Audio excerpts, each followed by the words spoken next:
Hello and welcome everyone. Sorry, no Hunter the Reckoning today. I planned something great. Lena's ill, so not feeling well. We will respect that. So we are all already gathered on here. Holy shit, you all gathered already. Yeah. Have you not been seeing things? Yeah. We're gonna do some Helldivers too, because frankly, if you're wondering why are you doing Helldivers too, well, it was a very short notice and we had to do something, and this is the only thing we can agree on very shortly. So yeah, the only other thing I know we all have would be Age of Wonders 4, and I doubt like half of us have it installed. yeah. And also I played enough of it that I think that it might have some balance issues in multiplayer. Maybe a bit. Just a tiny bit. Just a teeny At tiny least bit. I haven't lost a match against Okay, that's a different metric. I just suck. I mean, yes, you do. And also, Agon, you're itchy. It's you. We all know what you're like. We know you're just fantastic at games like this. So it might just be that. It might be. It is also, on my side at the very least, it's, I'm not here to, like, stress about numbers. I don't get it. Basically, if I wanted to be, like, competitive, I'd have to, like, lock in and focus, and I'm just kind of... I'm in vacation mode already. Too tired. You're lying on the beach. I'm not really rather tired, than, I'm too relaxed. You're just lying on a beach, relaxing, chilling, sunbathing, not getting a calculator and Excel out to spreadsheet this thing. Yeah, that's the problem. I already kind of did that, so... Yeah, that's the biggest... I had a sudden urge to explore the game, so... I think I found the average best combination already. Yeah, it's pretty good, actually. I can use all the optimizer strategy. I already optimized also some stuff, but yeah. Both you did. It's fun. You can make... The problem is just that the Giants right now are just really good. Like, it would be like, oh, what do you want to play? That's how it is with most of these games. It's just like, you get new content. Oh, maybe that new content is a little overpowered. Yeah, a bit I mean, I wouldn't say it's like totally... Like, like, I'd say, in terms of balancing, the Giants are definitely, like, more of a... I wouldn't say that they're in on itself are overpowered, but in conjunction with the affinity system, spellbooks, and general tempo of the game, they shore up a lot of weaknesses that you couldn't do before, and thus are, like... contributing to a more comprehensive build overall. Yeah, like I did play around with the Giants a little bit. The multi-talented capacity that they have is one of the things that I saw with them that was a little like, okay, this is a bit strong. Yeah, it's like I think the biggest problem you could say is that they can basically start forging right from the beginning. And that is strong if you know how to do it. And they can really actually play really well into terraforming builds, so that's also kind of interesting to do. It's at least interesting. Not very good, but interesting. It's interesting, sure. Their governor abilities are also really good, which helps you with building up your city, which... It's like the only real weakness mystics have. And if you do not do certain... What's it called? Aspirations, I call them right now, because I don't know how they were named. You can go for forging, just because you can forge early, can equip higher tier stuff earlier. Thus, well, you get lots of experience with them, like the governing experience.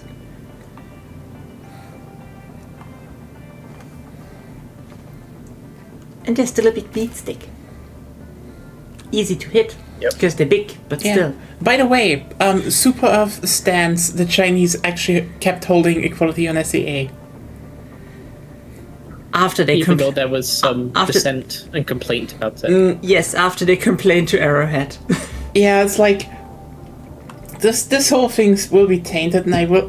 I said it already on Blue Sky. It's like, here's the thing. Arrowhead really fucked up communications in that regard, because here's the thing. They were probably fudging to a degree, and their cards were visible. And that is... I think half the problem was that they weren't clear about how long this event would last.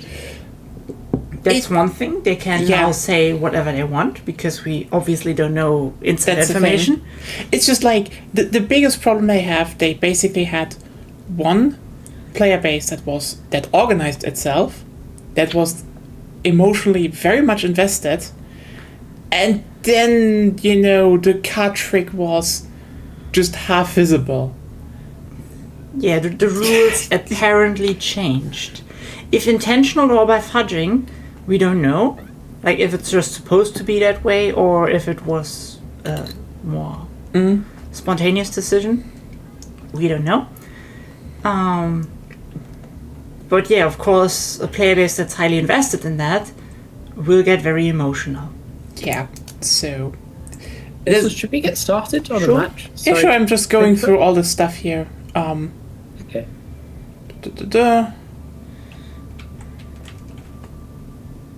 Yeah, they even notice here equality on SEA, the city had held since the first hours of the battle. Okay, and the Illuminates are gone again, apparently. Cool. What else can we do? I'll admit I'm kind of tired of fighting the Illuminate. Bots? I'm not tired of them, but I'm open for everything else. Sure. Bots or bugs? What do you want? Bots. Okay, bots. I mean, you know what? They've been too comfortable for a while. Let's give them a whacking. I mean, the bots were the target of the order to get the DDS on. Yeah, but still too comfortable. Agreed. What the fuck? What is going on with... Why are you not in streamer mode? Orbit synchronized. 1 second. Do you have streamer mode, what's the word, automatic? Yeah. Sometimes it That's is the a first little time it janky didn't... when recognizing when OBS launches. I know. I know. I'm so... Which is why I have it manual. Where can I do it manually? You go into the settings wheel cog. Yeah. Just... So user settings, and then there's a streamer mode down the bottom underneath the bottom of the app settings part.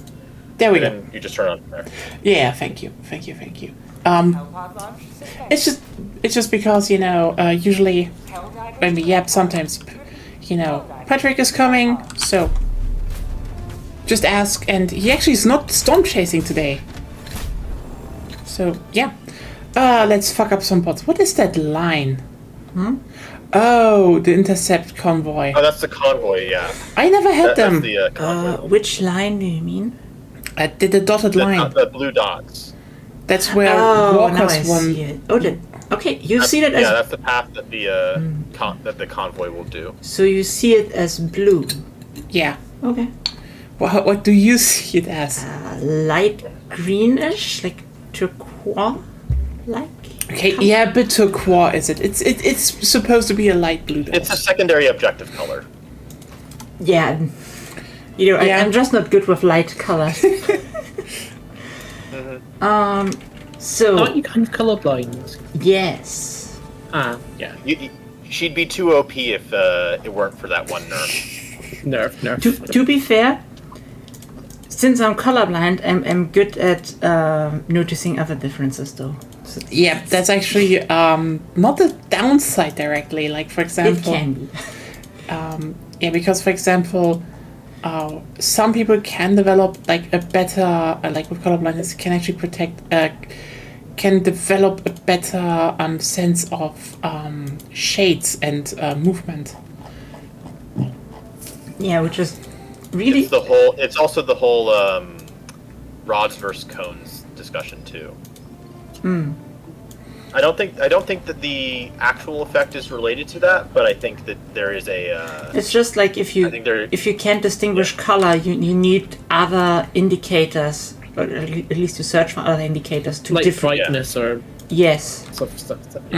So I not naturally, but through this environment, I perceive I obviously develop different strength in perception to like kind of balance the other stuff out. What should I pick against those, by the way? Do you think... What was a good bot weapon except the crossbow? I mean, I've always enjoyed the Eruptor, but other good bot weapons have been the plasma ones, like the Scorcher or Purifier. SMG. Because of the AoE and explosive nature. I believe it was the Cookout that's pretty good because it staggers the mid-sized bots. The Deadeye is pretty decent for headshots.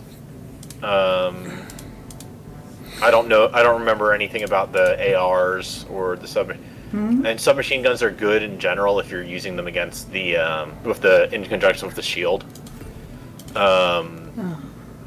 Yeah, do you know which SMG was the good? right one? The left one is Defender? yeah, the Defender was good. That was one you used at launch with the ballistic shield, because you could just do headshots, and they already have been I haven't buffed. used an SMG in ages. I always used all the other weapons, so I tried that one probably. It's if you have some levels on it, it actually gets better. I will use the Reprimand right now, but yeah, that's this one, and well, again, if you have the Super Citizen Edition, you can use the Knight, which is just good. But then let me. guess who doesn't have that?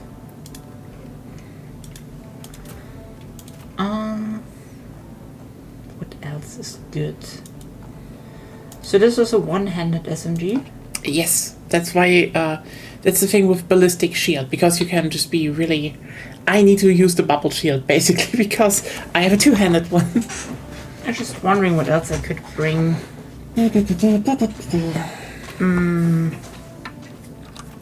Probably a machine gun sentry. That thing is always nice.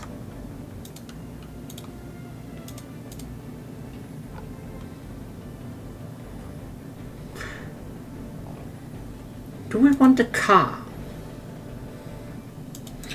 I find it's kind of hard in a lot of maps just because you quite easily crash into stuff and then it. Let's see this map. With this map, I mean, you could use a car, and I mean, I'm fine driving it if you want.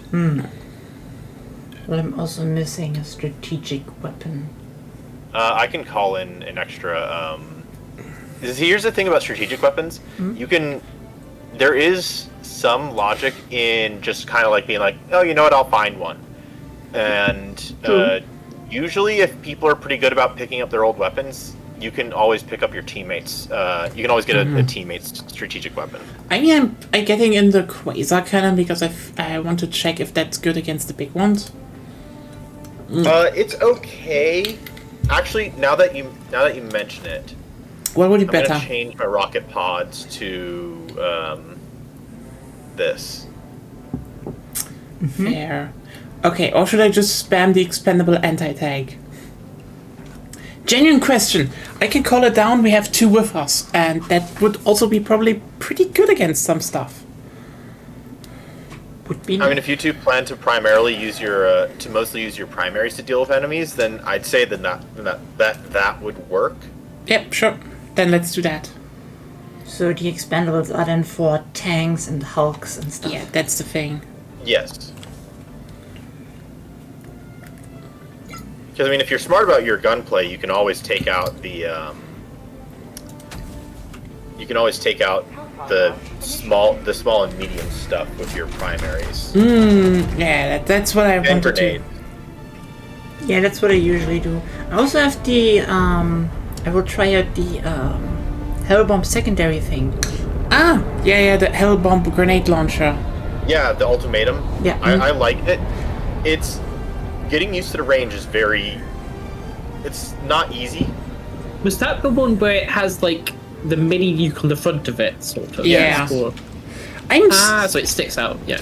I'm still wondering if I should get that warbond because like I'm just a bit oh wait, that's actually perfect. Already got a hook. Kill them all! There is a jammer. You can use your thing on it.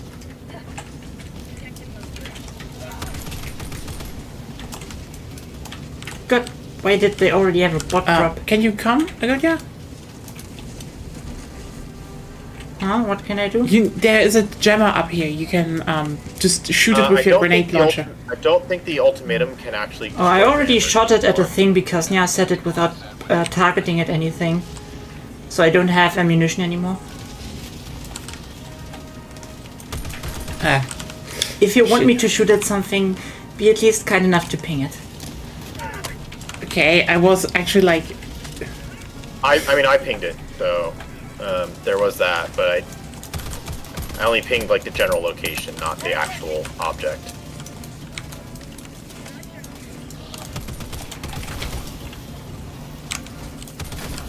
Like water launcher things. It's actually quite useful. True. I like the shotgun front, the shotgun sidearm from the Viper Was it DLC the or whatever. border one? Wasn't it?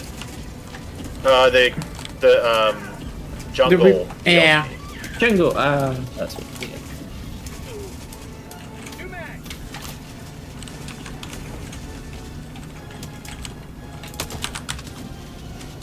Yeah, that doesn't really work. I think you have to get it like directly into, so arc it into, but it's quite With hard. the ultimatum, I recall there being mentioned that they changed it so that you can't just like one shot it with the ultimatum. Cowards. Well, I mean, it was kind of trivializing some of these, Yeah, but like, things. I understand where you're coming from with that. Also, when... Keep the Hulk off of me. I'm trying to do. I the am things trying. with Missile Jammer. Ah, okay, there it is. I haven't found it yet, that's why I was like, okay.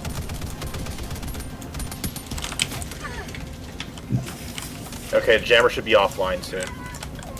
Yay.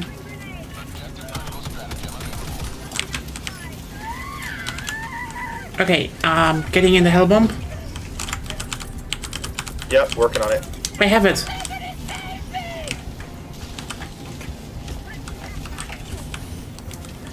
Then let's get there first, because... Yeah, I'm arming it and then let's get out. To the north! Wherever that is, I follow you. Well, Okay, yeah, let's follow you. I'm just running first. You have a compass, in the upper thing, Okay, something killed me. maybe. The Hellbomb. Probably. No, the environment, I think. Hey, Lena, hope you can recover today. The Hellbomb may have launched you into the environment. Something else probably launched me into the Hellbomb.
Okay. Okay. Weird. Something is bugged. What? I established a communication uplink, even though the SSD was never inserted. Well, that definitely sounds bugged. Yeah, there comes the... You... You ran into my sightlines! Yes. Oh god, yeah, that's the... That's why I wanted to get to the rock, because there I was safe. Gunship's probably over by Ruben. Yep, they're all targeting me! I can see him and I can shoot him. Don't worry, I've got a mech. Oh, did you get rid of him? Yeah, Yeah, I got rid of him. Oh, thank you. I had my turret had the range to deal with it. Let's laser the thing. Yeah.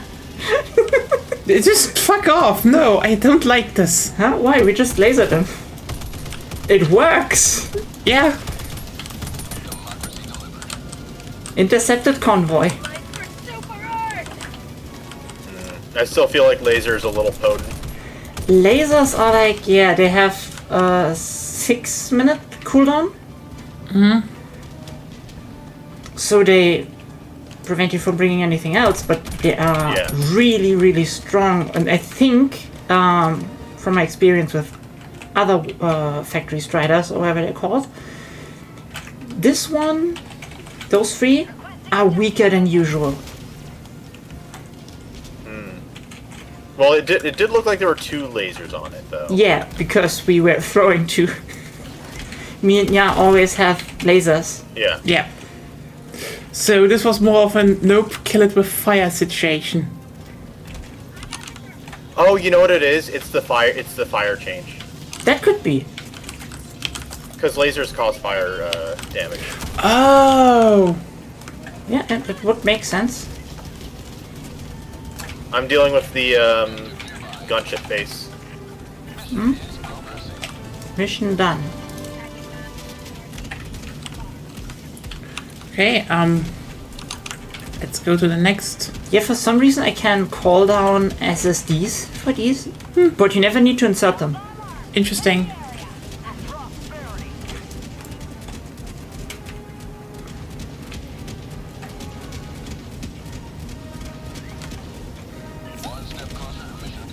Gunship facility destroyed.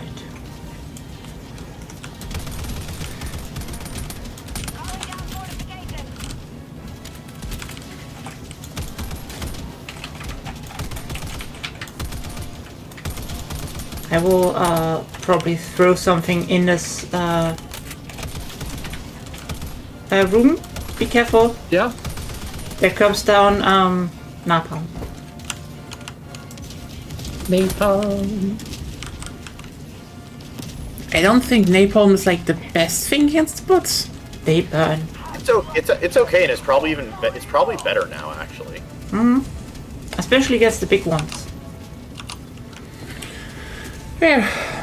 Yeah, it's broken again, ironically. The main idea was just napalm clears them.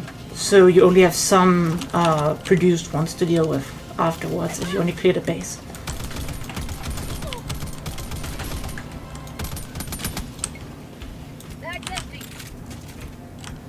We're just trying to complete the missions here, aren't we? Not to pick up like every single super credit and stuff like that. Oh, we should maybe see if we can find some stuff, and if you find some stuff. But We're that not like farming. Ideally, we try and clear the maps because we should be getting it. We should be trying to get at least something from the. Yeah. Yeah. So you can do it. No problem. Yeah. Unlike the farming missions, we're not trying to like clear this in record time or anything. Requesting air support.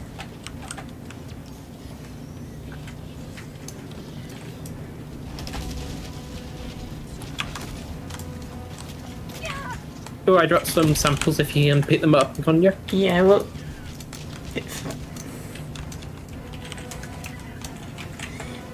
First of all, you need to survive. Might be worth bringing the autocannon, maybe, I guess, from now on with these, because... What I'm just using is thermite. Just use thermite? Okay. Thermite works. The thermite grenade is like, you put it on, they're dead.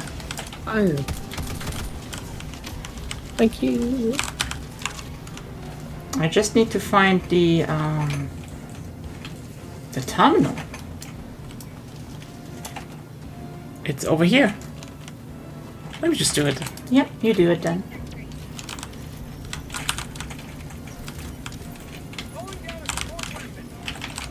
Honestly, it would be very funny if they added like one mission type where it is about, you know, drilling into bot vaults and you need to get some thermal drills somewhere. They Oh really wow! could not. So my what's it called? My stratagem, the 380, got a bot call in on its location, and I'm not even like there or anything like that. So it's literally just a way to like have them waste their cooldown. Nice. Let's get some of the citizens in. Yep. Yeah. Let's see if we can find some stuff afterwards. Oh. Do I spy a factory strider? Or not?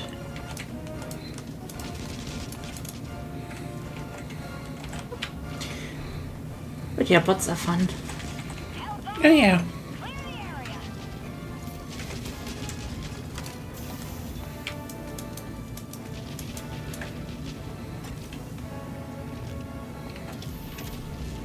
That was the hell bomb. Yep. It's quite effective when you carry one on your back. Yeah, that's true. That's generally one of the things why I consider them. But now that you say they nerfed the grenade launcher, it's like The grenade launcher is still useful for factory striders. That's a grenade launcher of what? I mean, no, the extra strong one from the warp ones. Sentry. Yeah. Yeah, you just give up a back slot. But Zep is favoring it, so that's enough. We just need one in a group. Yeah. Yeah, that's like Especially since you'll oftentimes act independently. It's really useful. Yeah, I often like go and deal with stuff that's like adjacent to the squad. And then I meet back up when I get the opportunity. South. 300 meters. Yeah, so it's really good if you don't need the Hellbomb cooldown. You have ignited the torches of liberty. Extraction awaits.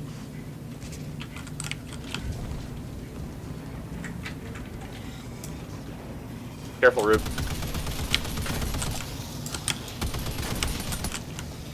No mag. okay.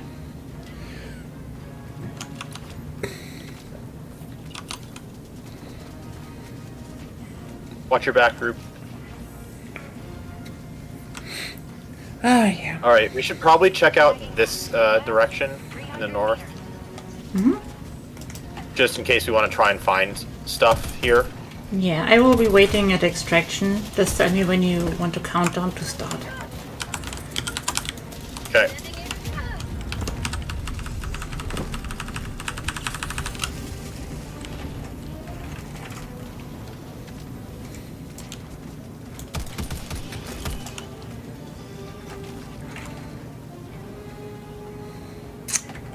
Are you going after the other? Was it probably like the? Yeah. I'm yeah. gonna go after the other base, just in the process of trying to find stuff like super credits and Yeah, I'm going this section here a bit, but I doubt there's a lot. Especially since it's dark. I mean, everyone banzai charging into with a hellbomb on their back. Fair point. That could work to a degree. Requesting air support. Requesting fortification. I mean that was like the point of the DLC. Wow. was essentially that you go and martyr yourself. I've got a bunker over here. Okay, For me? I'll be there in a minute.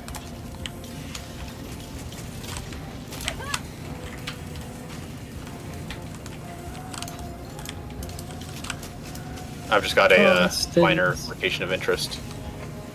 Okay. It was also going to take a minute because I had to deal with a what do you call it? A tank.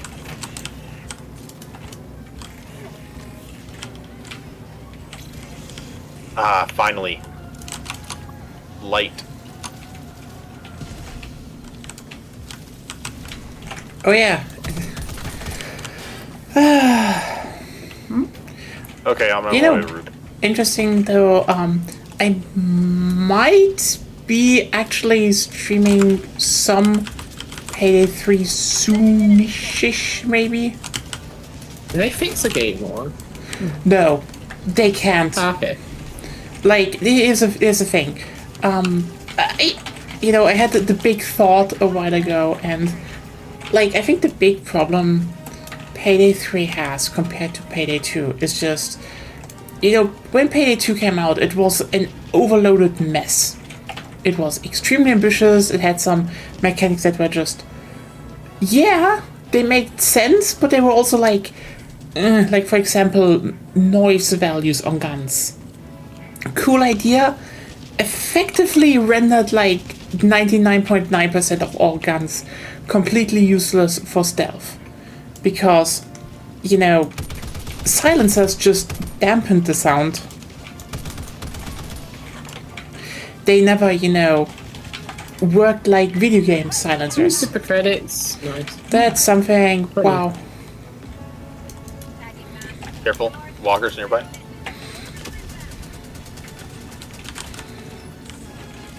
So, when they, when people say, oh, Payday 2 was also, had to be fixed from when it launched. That is true to a degree. Yep. Behind you. You go on. But also ignores the fact that, well, Payday 2, and Payday 2, Yeah. yeah, Big enemy. yeah, no worry, it's tagged.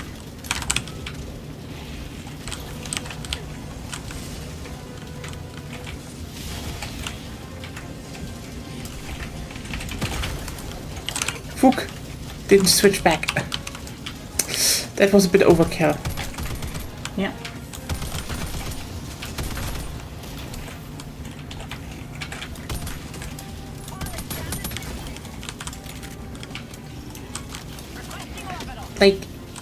Okay.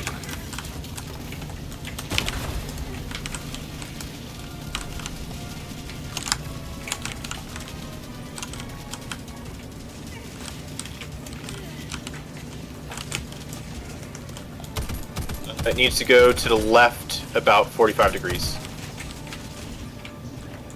Calling down fortifications.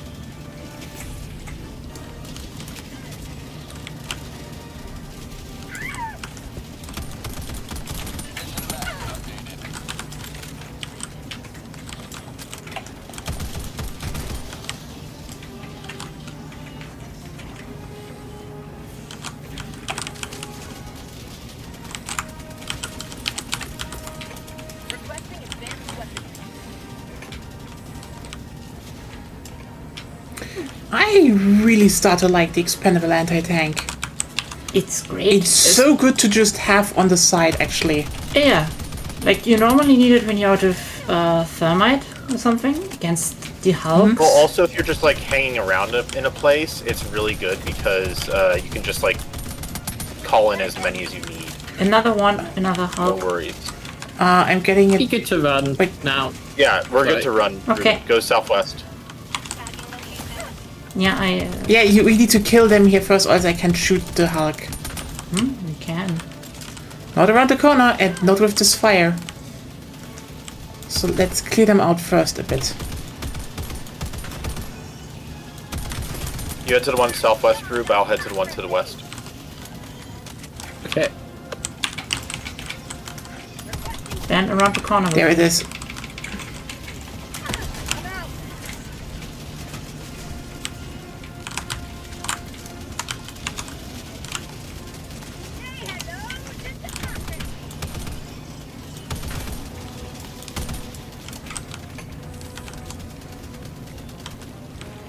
Payday 2, they actually had to, they had to remove stuff from a very intricate system.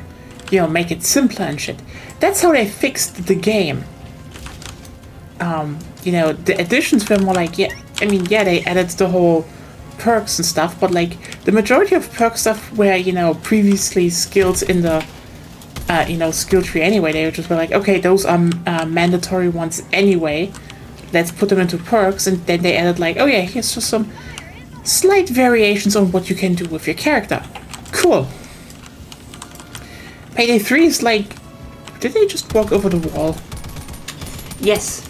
Yeah, goddammit. They sometimes do that. Oh, nice.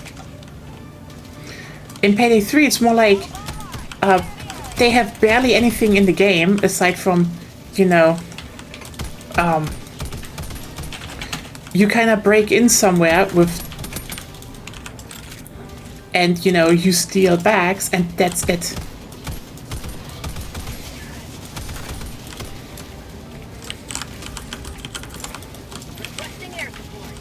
Well, you gotta get that bag, so. Yeah, but it's just boring getting the bag.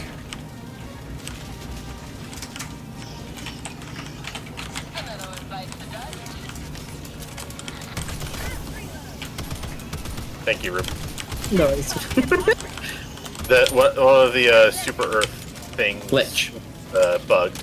For me, at least. Okay. Um. I mean, you kind of need the place as well. What level of armor are you wearing? Low. Low? So you head north to that location, check it out, then head back down through the center towards the base. I'll go towards the southern side of the map. Yep, take your time. We're totally fine here, just under total complete siege, 24/7. Oh, we have a really nice kill corner here. Actually, yeah, it is. And we're getting that. Also, the last bot replication is now getting napalm. Yeah. So it's I mean, fine. that's the irony about currently looking at what they did right now, because from what I gathered, the new heist is fine. They try to make more of a, early Payday 2 style, very open sandbox style heist, where it's more like, okay, I wouldn't go there. You get just rocket launched. Fair point. Just wait till they come to us.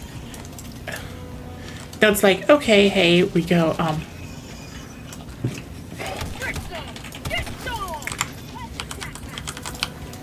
Sending in an eagle. Here comes the cavalry.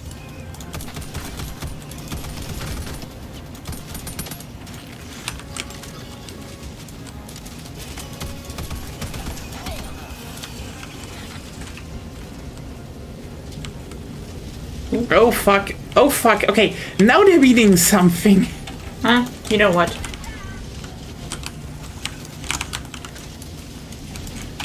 See anything there, Rube? Samples, but no super credits or anything like that. Okay.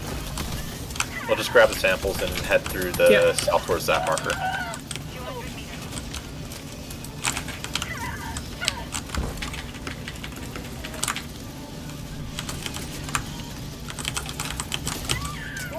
I'm flying. Fuck.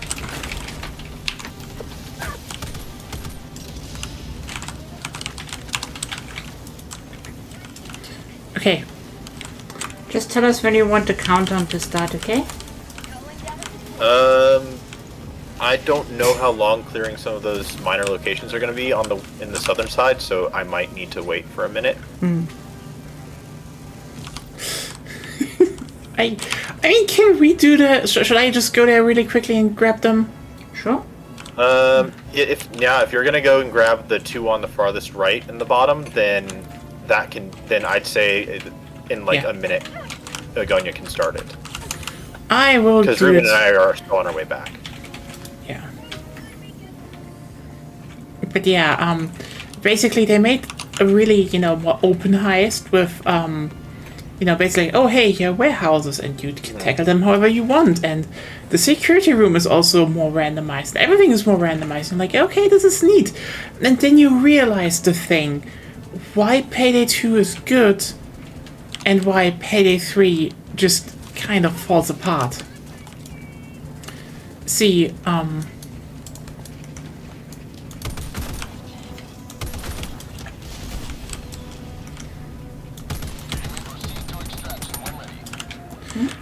See, in Payday 2, if you look into the skill system, you have a whole variety of what you could spec into to interact with the world. Like, for example, you could spec into the saw, which is like the most prominent thing you could do. If you, you know. Then you have the other stuff that is like, you know, you have the saw, you have other means of stealthing, opening things, you know, being faster, etc. And Payday 3 doesn't really have that. Opening doors is always the same minigame, maybe a bit faster. Depending on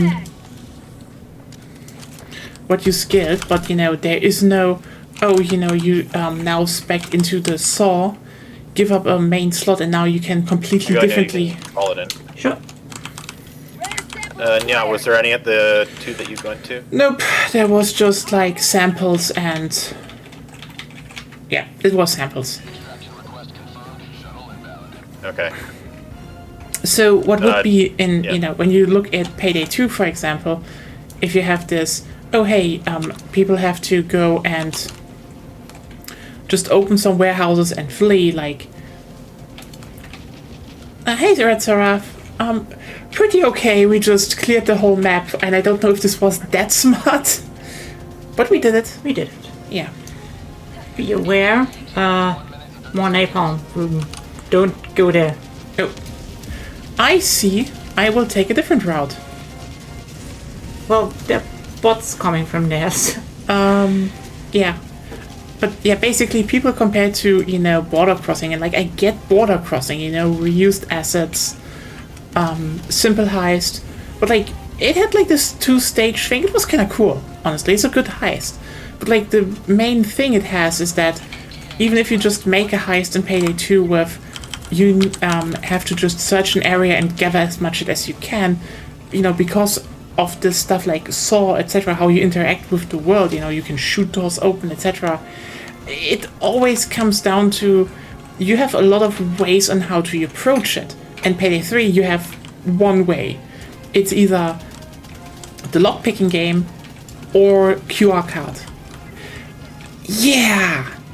So even even a more sandbox heist will just start feeling very samey suddenly.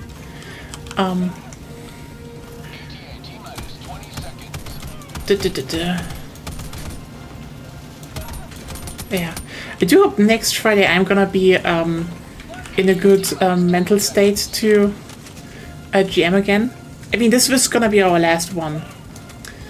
But like, it's gonna be a full week because my dad is gonna be here, so gonna do a lot of stuff. But yeah, the Super Earth defense situations, Seraph, it's day 1, the Chinese held equality on SEA. So, and the president just got re-elected because the old one died. Good damn it. Which, you know, that's just so useful. You don't even need to go to a voting booth or stuff in managed democracy.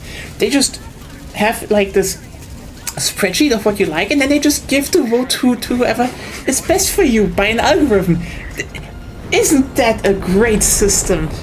Just makes it so convenient. God. Managed democracy is one of the funniest bits because, like, here's the thing. In theory, and I will admit that, the idea of, you know, you just type in what you like and then it just matches us with like the best person that fits that sounds alluring. It's kind of lazy. It just removes the whole campaigning and lying and everything. But everyone who has experienced the Valumat knows. Yeah. At service level, it looks like it's automated direct democracy. To a degree. But like, I feel like it's the most vulnerable to falling into all of the traps of a corrupt system. Oh yeah, I mean, that's the point to a degree. I have only correct one thing. Since they're still voting representatives, it's a representative democracy. Yes. Mm-hmm. I was talking not More necessarily direct, strictly about what Super Earth does. I was talking about the whole... You put You put in what you want, and then you get the Yeah. that's go what you for the mean. results that you want. Okay. Yeah. That was one for the record books, where all machines are logged. Yeah, it's. I mean, it's one of those jokes where, like, I really can appreciate it. It lands kind of well, actually. Okay. How am I the most accurate? Something is wrong. Because my gun isn't. I think I lost some accuracy because of my eruptor and my shotgun. I'm still getting used to it. I think I should get the muzzle brake. The but SMG yeah. is very precise, I have to say. Yeah, Yes. that's the point of it. That's why people are like, oh yeah, that's why you used it at launch also a lot. True. But how are you doing, Red Seraph? How was the week? Vertical recoil is lower is better, right? Yes, lower is better. Yes, that for a submachine gun, that's a lot better. I think for most other weapons, it's not. Doesn't matter as much. I think the flash hider is the best for you, but I think the muzzle brake or compensator is what you want, because like with the muzzle brake, yeah, you see how tight the spread is, and Yeah, that's better. More damage it also gets to the enemy. Is there already consensus about the magazine? drum mag. Drum mag, okay, then. It's either extended or drum mag. Like if you want to have a bit more faster reload. I get it. Just Like, longer the short shooting. mag is for ergonomics, which is not Yeah. that relevant. I mean, honestly, if you're good enough at like planning where you aim, where and when you start aiming at places, ergonomics does not matter at all. That's what I've learned with the eruptor. Is if you just take your time to plan out where you aim, you're solid. Yeah, from what I heard, it's only relevant if you're playing against certain bugs. Otherwise, it's... Heartwarming squirrel video goes viral. What? The best news on the news channel. Oh. But here, it talks about the headlines. Ah. Heartwarming squirrel video goes viral. You know what? At All least the I news. still have my Fritz Cola this Friday. I am Fritz very happy. Cola is still available. Fritz Cola is just so good. Sorry, like, oh my god. I know it's like, I think people who are not who have never visited Germany just are missing out on like really good cola in their lives. You need to. Just shortly. Okay. Start mission. I wanted to do the eradicate mission. Anyway, why not? But yeah, hope you're doing well. Hope everything is nice. Hope the week was not too draining, as for everyone. Orbit synchronized.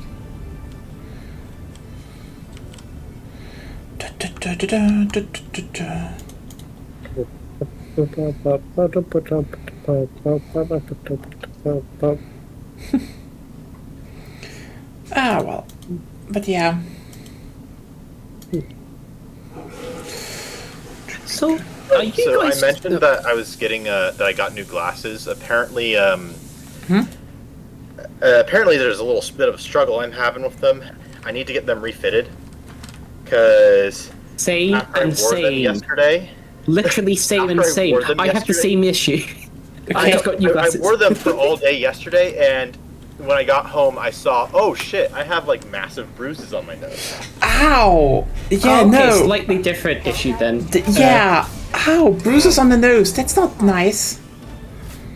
Yeah. Do yours like slide down your face a little bit too easily and stuff like that? or- My old ones do. My old ones, which I'm wearing right now, do that.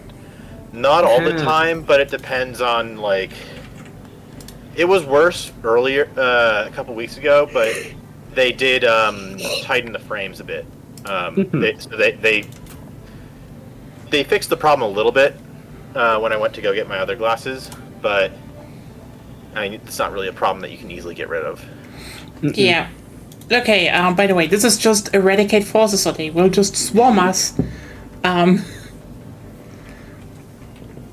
think Get the turrets. I have the mortar in, so yeah. So another mortar? I guess if we can do it in a good, like, stagger time.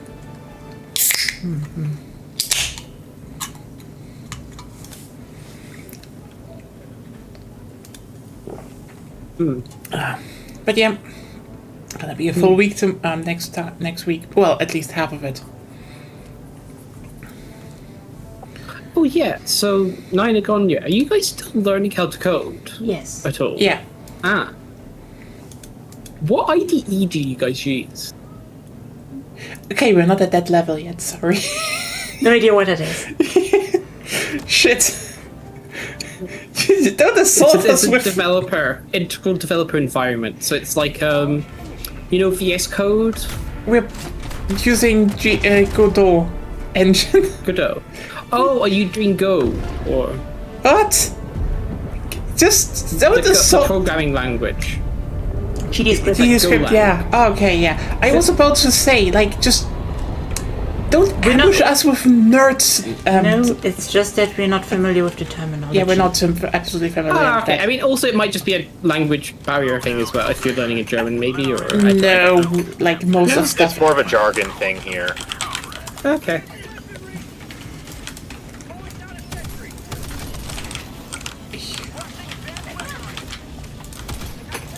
I guess it's kind of like the software environment, the software like stack you're using for learning and stuff like that, or programming on. Oh. Good way to do it, but yeah. Oh, that was very good, actually. No, because like, so I have to do a bunch of coding for my like Yeah, work and stuff like that. And yeah. There's a Hulk coming I and kind of hate Windows for programming. It's kind of awful. It's just, stuff is just weird and odd, and things aren't where you expect it to be. Like compared to like Linux, it's just Wait, That's only a Ruben. problem if you ever did Linux, though. hello. But you could do that. I mean, technically you could do Windows for some Windows subsystems for Linux, for WSL. You Yeah, could do but that, or you you're could do like- like a job. Oh, Okay. Like you have to keep in mind we never did something like that. We Yeah. You guys haven't used WSL? Or I guess it's No. the different kind of programming. Okay, Ruben, we never really programmed in our lives. This is like, Ah, okay. like, I mean, it's not that we maybe they're tried. still at the baby's first code stage. Yeah, Yeah, basically. Also, Okay, we I thought also you'd been doing it like kind of intensively, more like beginner stuff. Sorry. Yeah, you It's also like to be talking like, about a here's whole lots of interesting different. stuff. And You're also talking about a whole different kind of programming. The stuff we need to know for like games programming, what we want to learn, is like something completely different. At least as far as I it's can not tell. like data science or like scripting or stuff. Yeah. I have no idea. yeah. I mean, I think it is to a degree different, from what I can gather. But Like, is this for Yeah, what's laser. it? yeah, Oh, what's the main thing? It's not Blender. It's Unity or something like that. no, not it's Unity. Godot engine. Godot. Yeah, it's called Godot. I think that uses Go. I think. No, it uses GD script. That's what it's called. Use script. Okay. It's like similar to Python. The fuck? Yeah. I just got launched like way off the map. Huh.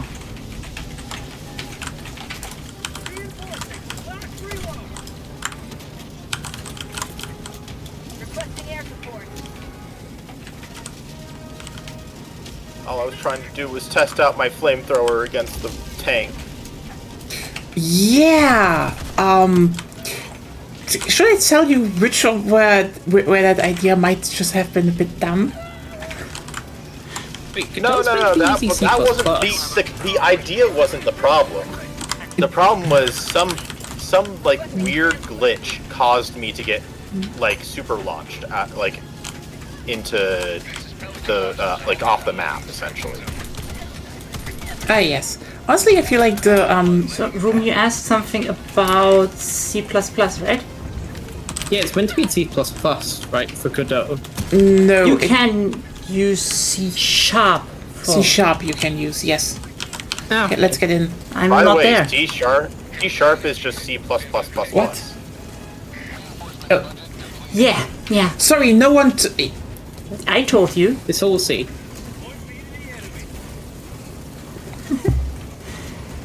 Like, you can use it. I think Nya watched a course on C# for like C. for introduction to It's, like programming logic and stuff.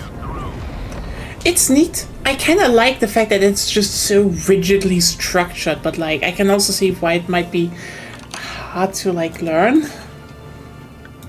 Yeah, it can be.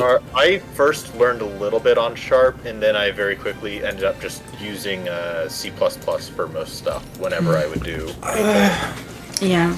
Doesn't want to. I will say though, it's been a long time since I've done any coding, so I could not like teach someone something or I could pick it back up pretty easily, but I am like out of the loop on a lot of stuff. Like, the main problem for me getting into programming is that you do not know what you do not know, and it's really hard to search for that Yeah. stuff. Yeah. I mean, I guess you kind of just Stack Overflow stuff. Well, I mean, worst case scenario, you could just vibe code. I can, just use but ChatGPT. here's the thing, Room. If you want No, something to work, no. if you want to wipe code, you need some foundation.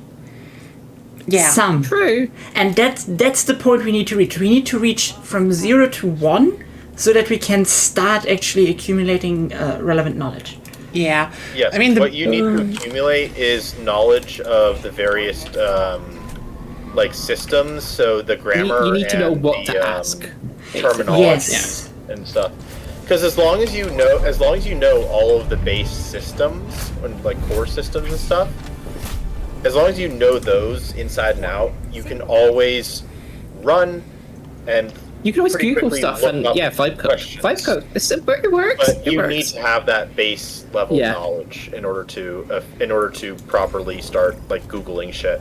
Yeah. yeah. And like I can do it sometimes, but oftentimes I don't understand the concept itself, and there's not really Yeah. oftentimes like Good explanations. Yeah. yeah. What's the mission now? We need to destroy command bunkers. Oh, so we need portable hell bombs. I guess to a degree, but Zep we is don't eating. need them. They can be destroyed by the 380, I think. I don't remember exactly, but But yeah. like I've got both ends covered.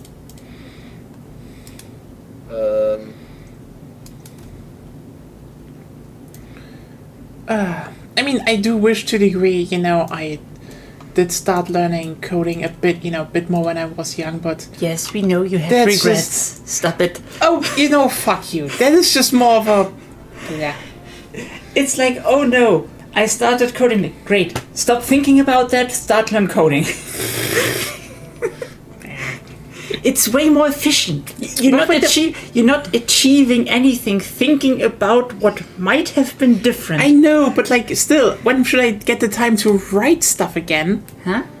I also like And writing. also, I want what to kind of stuff do are that you again. writing? Like, what are you making? Oh, she's another talking whole about big thing. writing, not coding writing. Oh, writing. Ah, okay. I write gay stuff. It's the gay code. It works like it's fundamentally There's a market for that. it's fundamentally a script that you can insert into girls and it makes them blush. And sometimes has weird thoughts. So, Yeah, it's very easy, okay? If you exhausted to code, you write. If you have nothing to write, you learn to code. And if you want none of that, you just play something and have fun. God damn it. Stop being reasonable. I know. And then you also want me to just, read a book on the side. Sorry that I'm like intellectually something. Also, Zep, how do I drop the hell bomb? Which is the hotkey for dropping items again? The key is you press and hold X. Okay. And as far as activating it, you activate it with the 5 button. That said, I changed mine to be on my mouse. Nothing here, apparently. Or? No. Doesn't seem to be. I'm sad. I wish there was something here. You can get a room. You can grab an expendable anti-tank if you don't have. I've only got an arc thrower, so I have Take juicy that from the expendable data. anti-tanks. Why is no one using my juicy? Yes, but we have non-expendable arc throwers. that you don't run out of ammo. I have a problem. What's your problem? I'm stuck. That is a activate your problem. Hell bomb? Huh? What? Activate your hell bomb? Question mark. If the enemies are a bit closer, then yes, I guess. Do you want some help, or Have you tried spam diving? I'm stuck at diving. Ah. Well, then I just blow up. okay? So we were at programming, if I remember correctly. I guess. I Yeah. at I don't least, know. Maybe it's just because I do it so much for work. Yeah, you used that's to it, basically and also basically a you type. used to more like, I guess it's software. It's scripting more nowadays. But, More scripting. Well, scripting more, but I could do some software. I was working on this Large Eddy. Somebody basically programmed a Large Eddy CFD script in Python, and it's just I'm cringing at how they've written it in terms of like the structure. Like, let's just randomly comment out code and not have like it be neat and tidy and organized and like like not properly commented. Oh my god, so many issues happen at work because somebody hasn't properly commented, because people haven't like done proper Python training, because people don't have time, because we just don't have enough people at work for the amount of work we're having to do quite often. And just deadlines and I mean, what I read most about like senior programmers is complaining that the younger ones don't know how to comment stuff, or they just well, no, it's not that. It's more just like It's chaos. Python is like a side part of our jobs, like to the rest of the stuff we do, but it's an important part because like it allows you to actually automate stuff and script stuff. Otherwise, you'd either be doing all stuff like in Excel or manually, and that takes even worse and longer. And it's awful for unit testing and tech checking and stuff like that. Because you can just use like PyTest if you program the unit test, it's pretty good. You know, Especially system I tests. find it especially funny how this happens always. Like, you know, you come here and like, oh god, there people suck. They suck sometimes so much at my job, and I'm like, yeah. hey, Even I at don't, the- It's not the same good, but hey, I don't understand most of what Room is talking about right now. But I understand okay, the broad unit concept. test. Yeah, for example, I don't Unit know what test. it is, but I extracted to a unit is a unit of measurement of something, and you test it. no, it's like the smallest functionality in your script, or like you build a function, testing that one function as part of a whole script. That's That's the unit test. That's a unit test. Oh. System test is like testing a whole system. Okay, that I get. Wise, what I'm reading is basically that unit is representing a unit of measurement, and that unit of measurement being a certain length of the script. Lem for functionality. Yeah. Yeah. So you build a function to calculate the hypotenuse of a triangle. You'd have to do a unit test around that. Or, equation of a line, quadrilaterals.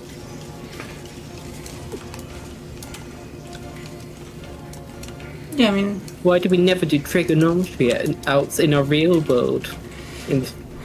I mean, writing a function and looking if it works, that I can get behind. Yeah. No, I mean, it's literally just that. It's just saying, does this work? What are the boundary cases? What are the edge cases? You could use, PyTest to automate. So you write a script that, runs the function and compares it to what you expect should come out from it. Under like boundary cases or just a normal like different systems or test cases. So it's not like super difficult, hard stuff. It's I'm just, getting like, the thing down. doing it. Is the it's still there, right? Yeah. There we go. Expendable anti-tank for the fucking win. I'm dead. Okay. Hi, Dad. I'm Nia. Hello. Hello. Oh my god, Nye's a dad. You know what? She does the dad jokes. You know what? Yes. Fuck it. I you know what? I'm not ashamed of that. Nye's got dad vibes. Kind of. I just got heavily influenced by him, okay? Yeah, like the farthest we got so far was like, first of all, Half dad, half cat go. Half orange cat. like figuring out like basic already installed functions in Godot. Like how they work, what do they do, how do you apply them, stuff like that. That's where we're stuck right now. It's a lot of how can you get shit done. Figuring out how a viewport works. I get it to a degree, but yeah. I mean, also it's a bit harder because you're actually doing like game engine stuff as well, and you're building on top of the game engine stuff. So it's not like, oh, I could just do a simple like I mean addition stuff. that's you can. It's basic maths. Yeah, that you can do. Also, it's open source, so if you ever go deeper into coding, there we can modify the engine and stuff. Yeah. You know, I'm just a bit, I'm just slightly like, I know I need to get over the initial hurdle, because, like, when it comes to other stuff, like, you know, actually getting stuff organized or, like, modelings and shit, it's not a problem for me, actually. Like, I did mapping before, so I can do some stuff in engines. Just, you know... You're more familiar with editors, right? Yeah. Yeah, that's they don't require coding. The coding is the hard part. Editor, designing, stuff like that. I did stuff like that, you know, but... But actually understanding how they are reflected in the code specifically and what is the best way to go about it is a lot harder. Because also you can't just ask what's the best way, because that also depends on what you want to achieve and if you want to get performance somewhere else, etc., etc. Who cares about the best way, as long as it works, even if it's jank as fuck. I mean, you know what? I think that's the minimum viable product is what we say. I think that's the best way to go about it if you starting. Like, because you can always go back and do it better next time, but at least you did something, so you can learn from you have it. the time and A good perspective to have is it just works. Yeah, I mean, it just works. It works. It works, kind of ish. I mean, there is a reason why people... It just works. It just works as Apple, but it works. I mean, there is a reason why people say, don't fucking hurt yourself too much, because, Balatro, one of the most successful indie games of last year, is just a whole fucking file of else if. Requesting advanced weaponry. Sure, you can do that. I mean, there have been plenty of games that are like really good games that essentially have that kind of jank looking code. Wasn't it the Rail game, wasn't it? Oh, what was it? The old... Was it trains, or was it, like... There you go. Roller coasters, wasn't it? Roller Coaster Tycoon. No, okay. Roller Coaster Tycoon was actually done in assembly. That was what I was thinking of. That was, Although that's a... Which is like... not a good case of... It is not a good case. Okay, here's the thing. The thing is... My hell bomb is bugged. It has no, nothing on the terminal. Isn't that nice? Oh, wonderful. Like the thing is, if you look at Roller Coaster Tycoon 1, 2, and Locomotion to a degree, oh hey, there is the Cock Rock. All hail the Cock Rock.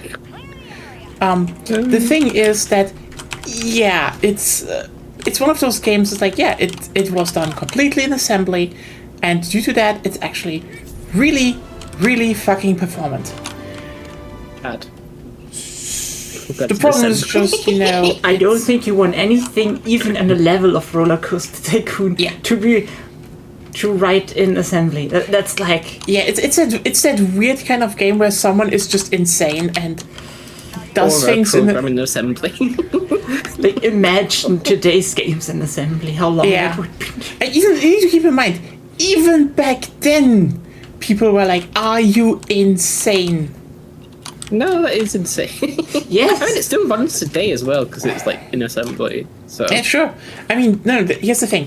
There's this part about Roller Coaster Tycoon about, yes, it aged beautifully. And, I mean, sure, it's because of the, you know, the open source thing, you know, that there's the Roller Coaster Open RCT and such, that basically kept it alive, actually. But, nonetheless, it's still the fact that there is a lot of it's just a really good performant game on top of that, especially since, you know, it was in a marketplace with a lot of other games at the time. Like, it wasn't the only you know, how's it called? Oh hey Sophie! Oh yeah, we're doing pretty well. You know, except one player, she's couldn't do it, so no TTRPG today. Which basically means I will rewrite some stuff, so we're gonna have like a big final one next time. Before we then probably just restream Summer Game Fest, if people are interested in that, because yeah, everyone who's new, we kinda do restream the Jeff Keighley stuff when we get to it, because it's usually a fun time just talking about and reacting to new games. There's an invincible juggernaut. I just see the heat signature of the office back. Isn't that fun?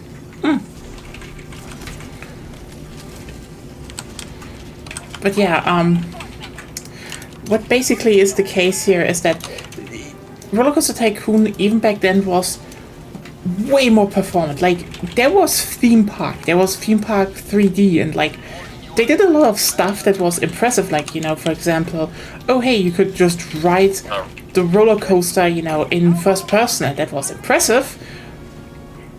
But like,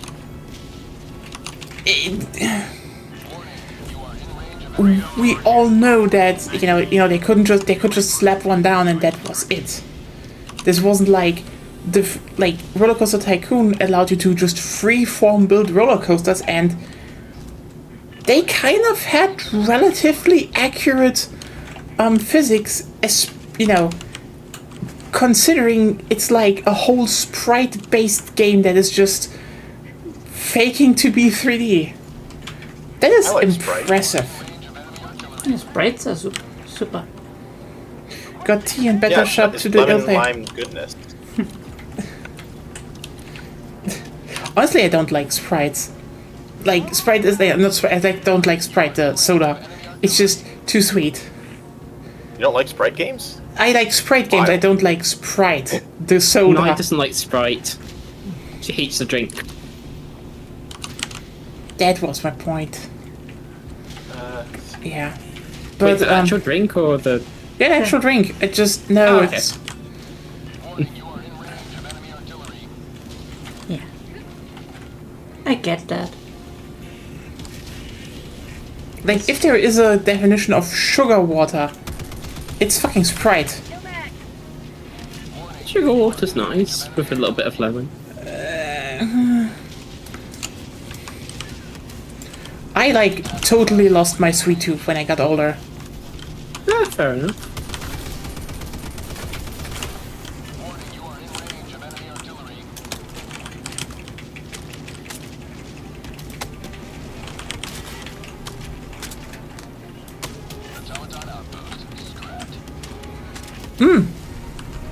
I mean, that is just sweet, but yeah, I don't just have a problem with that. But yeah, I mean, if you like, I can totally also see why people like it. It's lemon still, so I like. Yep. Like I mentioned, it's lemon lime goodness. Yep.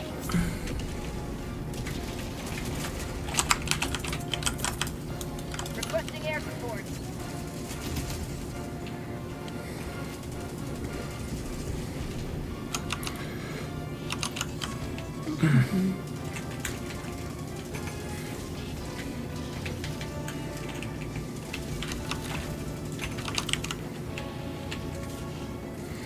But yeah, that was just a big difference because suddenly, like, the big difference was oh, you had all the small games, like you had theme park that were like, oh hey, oh yeah, impressive stuff to a degree, but like it was also kind of small. You couldn't really do a lot of actual design on roller coasters. And then Roller Coaster Tycoon came around, ran everywhere, and you could just actually build huge parks. And then, like, 1 year later, you got Roller Coaster Tycoon 2, and it was even better, so... Also, the fact that it was this wonderful abstract design was just like...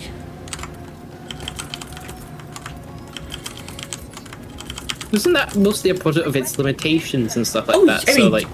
Oh, wait, no, totally. Like, the thing is, it's not really limitations. It was more like, they went for a sprite design, but, like, that sprite design was so much more endearing, especially to, most people, than, well,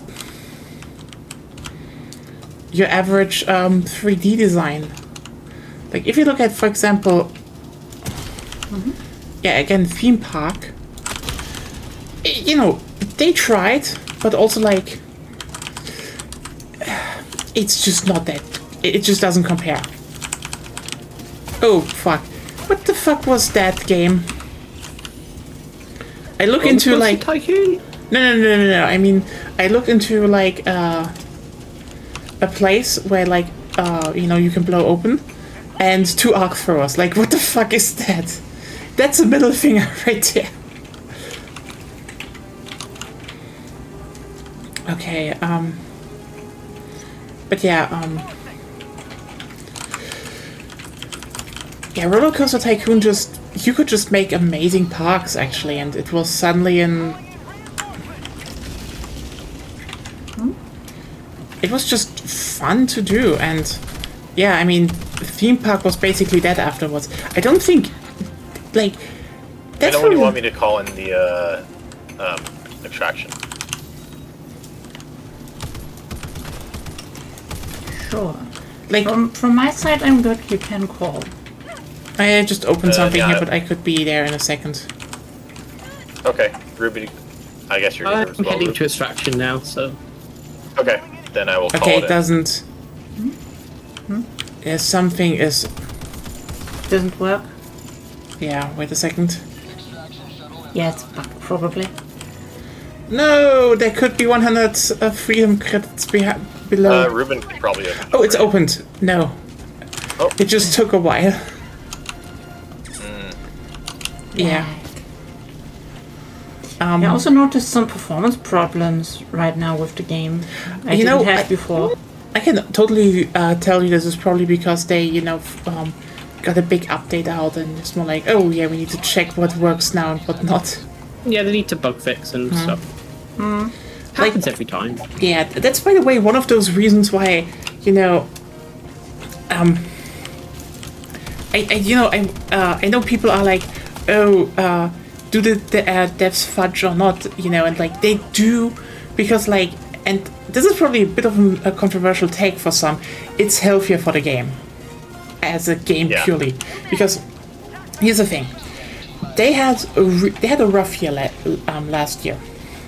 They kind of, started with jumping into bed with a group that really ill-advised how the game should shape up. Lost a lot of players, and then also just had the problem of, oh hey, here are, That here you really always get cool. that from there. well, here are really cool new things, and then it's like, yeah, but the players are failing. And they're unfocused and shit doesn't work. You know, for example, with the mechs, they really wanted the mechs out, which is like understandable, but like they framed the objective not well. It's like it just ran into problems, and I think the moment they started more often, you know, we're just forcing some things through. Like for example, they are now doing, they're now going to Super Earth, and they're just making it so big that it will happen. And they're like, okay, but that in exchange for that, it's like, we get attachments, we get like the new city maps. Everyone in? Everyone in? Yep, Ruben. Coming. That is like, if you looked at the player numbers of the last days, they steadily got up again. Let's make boom. Big boom. I think we probably need to wait for another couple seconds, but yeah, I think probably like 2 seconds. 2 seconds would have done good. Yeah. Like my bomb explodes. All right. Now that this mission is over, I do need to go and feed the dogs, so it may be a. Oh, yeah, sure, it's over. You can do it right now. Be able to come back. Take your time. Yeah. But yeah. Come on, dinner time. The dog sounded hungry a bit already. Doggo. But yeah, it's like it's like one thing where I'm like, listen, I get it, and I think if they are doing it like that, more irrelevant stuff in between is like the thing where people can actually have a bigger impact, and some stuff is more like, okay, we're fudging, but we're getting stuff through that it comes consistently.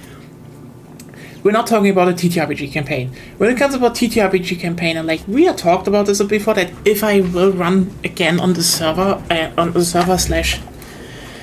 this channel, I would like to go for a more classic system, and actually do a Salt Marshes campaign, as in like, a lot of people can join, and it's more like whoever is there on Fridays and can form a 4-player group with their character, they can play. Period. Like real sandbox exploration. It's just how should I put it in the best way? Like for a game, this isn't good. At least it's not really feasible for the effort you would need to put into it. For the game, yeah, it's like no. Much more sense to just go and be like, okay, we're gonna, roll stuff out consistently, because this is still ultimately a quote-unquote ongoing live service game. And like, but even without that, that's one of the big things, why I would say Payday 2 held up so much, because they kept adding things that were different constantly, like every few months or so. There was a reason to keep playing. Yeah, and I think even then, this is probably the biggest problem Payday 3 has, because A, they don't have content, B, they don't have content you could repeat. They don't have content that would, have like a larger impact. I would still say you could make an always online Payday. It just, similar to Helldivers 2, actually needs to have a reason why it is that way. Like, that is the most crucial things devs need to keep in mind. If you make a game that, you just want that, your small group of people, small groups of people play together, you do some expansions or so, then aim for that. This is why I always point to the Borderlands series, because like you pay for the game, you can just play it with everyone, and you get some expansions, and the game is done. That's like perfect for that. In a similar vein, Payday 2 was, here's the game, and you can just play however you want going forward. We just sell small expansions. If you want to make a game, like Helldivers, where, it's always online, there's a community effort, you need to have some mechanical stuff to actually back that up. That people actually have a reason to say, okay, this is valid. It's valid that this is always online. that there is an online connection required, because so many games just go for it and think like, oh, people will just accept it. It's like, no. If it's a multiplayer game, no one will bat an eye, because here's the thing, multiplayer games, you play online. But a co-op game, you suddenly are in hot water if you're not having just an offline mode. Must submit weekly urine sample by 0400. It's like major doing the major design talk here, but like, yeah. I mean, you could learn a bit from TTRPGs, for example, the whole mech situation they maneuvered themselves into. Oh yeah. Nobody would have known that they're fudging if they changed just the objective a bit. Yeah. Like, if it would just have been conquer this planet instead of hold it. You know? Yeah, that's a big thing, I would say. Just this change in objective would have made it numerous times harder for people to see that they're fudging. How would that change it though? Basically, if I remember correctly, like they needed to hold it for a long enough time. So that means if they fail logically, we should never have gotten the max in story. They needed to obviously ignore what they said this mission is for, since we still got what we wanted, even though we failed as a community.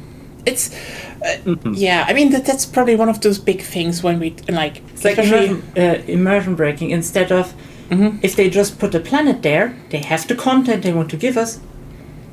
There is nothing that could expose them fudging anything as long as they don't do it too obviously, because the only requirement is when this planet is conquered, then you get the stuff.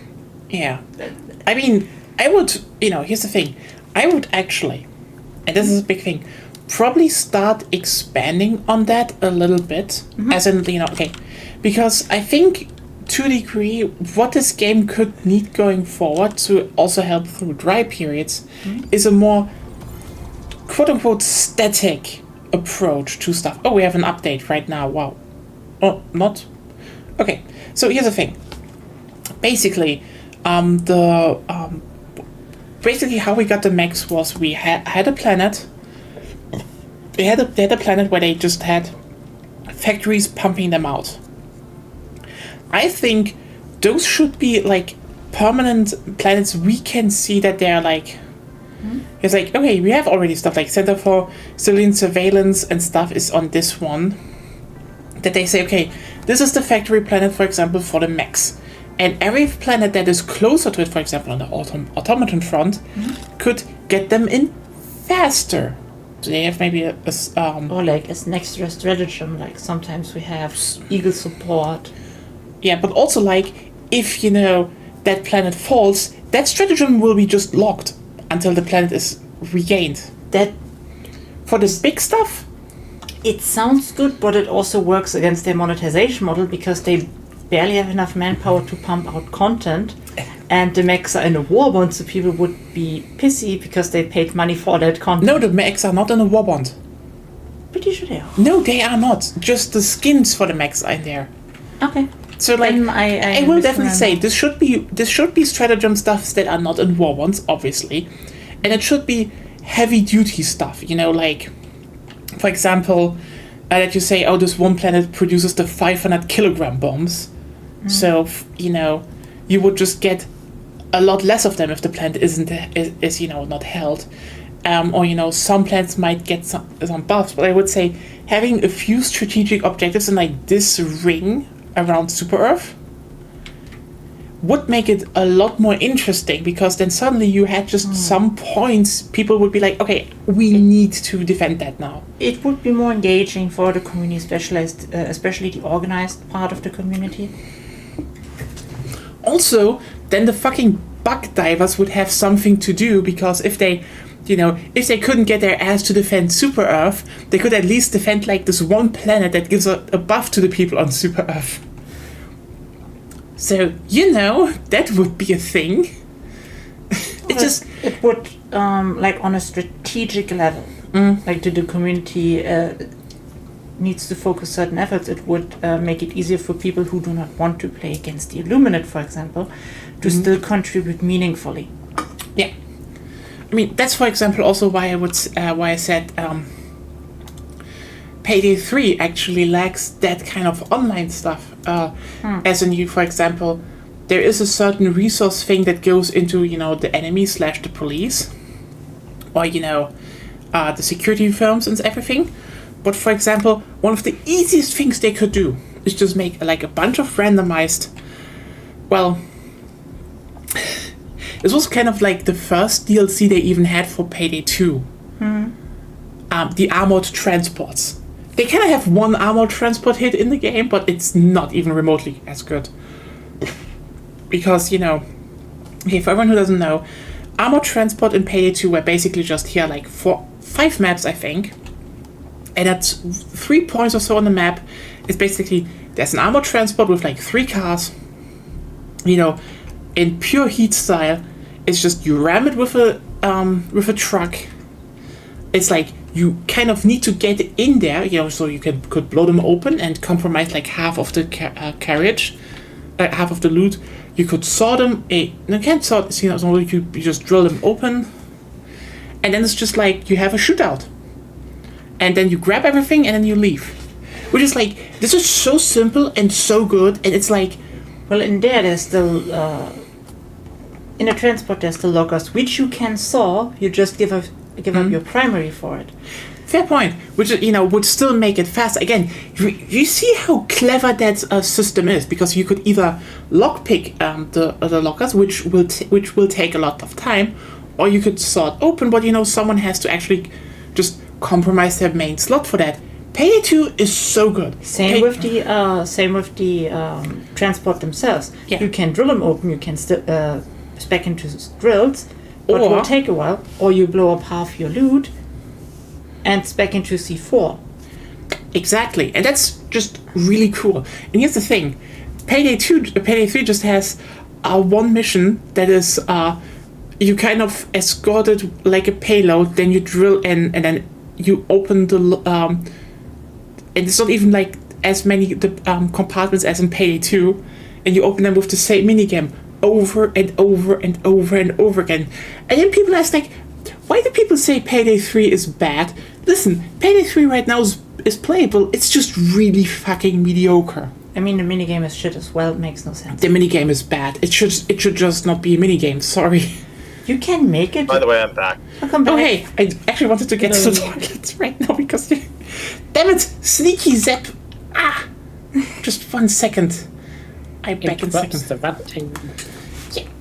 So, I'm yeah, not trying to rush you or anything. I'm just saying I'm back. just so you know, Nya said she will be gone for a minute, so Okay. she didn't articulate that very clearly and loudly enough. We will cleanse But this yeah. galaxy one planet at a time.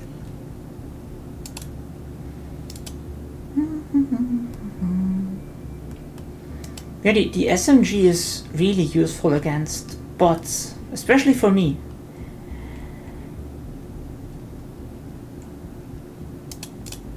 Yeah, the SMG is like even historically been pretty decent against bots too. Yeah, I remember, but then I switched to crossbow and now there are more bots and bot variants, so I'm trying the SMG again and it's just so precise. Just useful for me because I suck at aiming. Yeah. How the heck do you suck at aiming? I thought you'd be like really good at it. Nope. I never No? played much Okay. shooter. So Even with all the shooters that I've played, I'm still like not that good at aiming. also depends Probably like on the same here. shooter. I'm okay at things like Quake and stuff.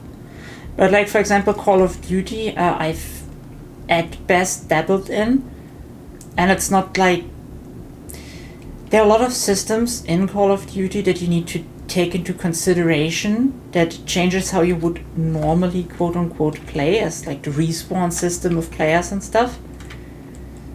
So there's a lot more meta knowledge required to optimally play in a larger round.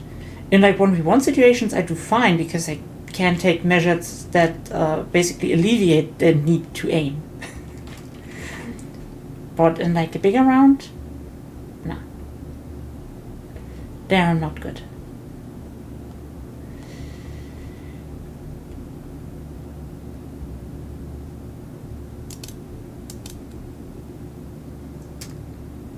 I'm more like playing RTS and strategy games. Mm-hmm. I guess a bit of racing, a bit of puzzling, like Tetris Attack. On the SNES back in the day, I played a lot.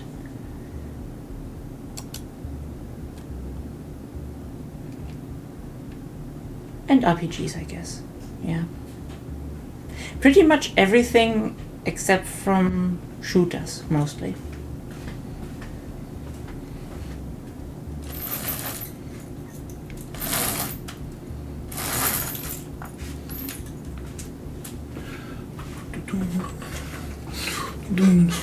For the love of God, Gmail now has AI summaries.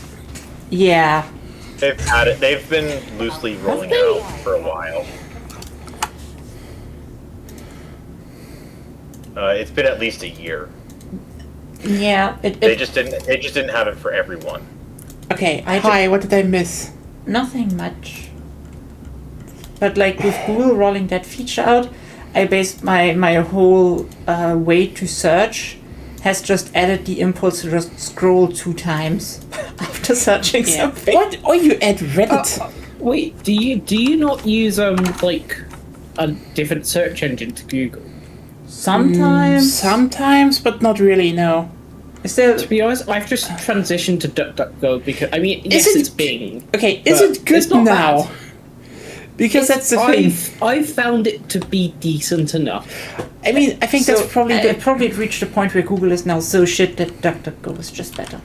Yeah. Yeah. That's probably the thing I hate the most, because Google was generally a really good search engine, but shitification, woohoo, we live in the Well, it's worst just timeline. like, oh, but let's shove more fucking AI into... Yeah. Yeah, obviously, because... I don't mind if they do that. At least give me the option to turn it off, which you can do in DuckDuckGo. You can turn off their AI stuff. I mean, honestly... Like, you just go into settings and turn it off, and it says, turn off AI features. What they could also do is just make it an icon, and after you search, you just can click on it to get AI summary if you want it. Otherwise, it's just...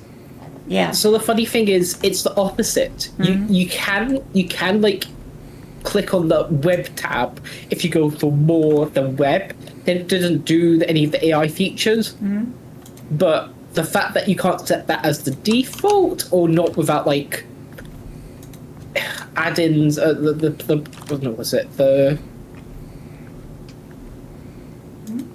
extensions. That was it. Sorry. Yeah. Yeah. By the Without using way, extensions, you can't do that, and you can't. Just I mean, here's the thing, by the way. Here's the thing. They shouldn't do AI in the first place, because it's bullshit. But, like, that's the thing why they don't let you turn it off. Because the thing is, no one wants it, but, like... I understand the natural language process of trying to ask a question. Like, when you're searching Google searches, they'll just come up with can I say one thing? shit. Can I say something here? I know that this is like the main argument people do, but like that was never a problem. Like, I know Google was a problem. No, it wasn't. The majority of people, Ruben, the majority of people who used Google could adapt to the fact that you just write a sentence and it was interpreted. You just search for specific words, and then you could very easily deduct where you wanted to go. It was not that hard. Like, for example, that's a skill most people had, and the idea of, you just use natural languages is to a degree ignoring that fact, and it falls back into this whole idea that 99.9% of marketing for AI is, you are too stupid, use our product. And it's too... I disagree. I disagree. Okay, I'll give you an example. Quite literally yesterday. So I was searching for a C++ IDE that actually has a variable viewer for when you're debugging code. Now that's important for me because it allows me to actually see the data flows, so I can see how different variables change, and specifically down to like arrays and how they're orientated and structured throughout a piece of script code or a script or whatever. Now, yeah, I can search that on Google. I did search that on Google, and guess what? It came up with only Python results. Even though I put C++ in the comments, in the I mean, what's it? yeah, within the apostrophes, so that it has to search for that. But it doesn't come up. It didn't come up with anything on the first or second page. So I had searching with ChatGPT. It did give me some options, but funny enough, all the options were shit and completely wrong. So. Yeah, because that's the problem, by the way. That's the big problem. I would agree maybe to a degree that the interpretation model for what people could write could be better in search engines, but the fact is that's what I mean. Everything else afterwards is just bad, because the problem is that this technology is a hallucination machine. It just strings things together. It finds. Sometimes that is correct. It gets worse now because the problem is everything else has AI now, so it just starts hallucinating more and more and more because it just corrupts itself. Whoopsie. The thing is just, if it was just like a better interpretation, breaking down what did the person type there, and then in the Google search maybe have like 2 or 3 tabs being like, could you mean this, or this? That people could scroll through some stuff and it would still be a search engine. Okay, that would maybe even be an improvement. If you want a good example, I put it in our chat. But it's a good video. She's cool. But if you like, but like the thing is that if you look at everything else that they're doing, it's just a chatbot, and not a good one. And it shouldn't be something that we and the thing is, it's just forced upon us now, and it's repeated onwards and onwards that we need it for some reason, because the problem is here, and this is why, by the way, AI is shoved down our throats so much. Tech pros have been fucking up, they have been fucking up majorly for over half a decade now, and investors, they want to see results. Keep in mind, Tech Bros sold the blockchain as the new big thing.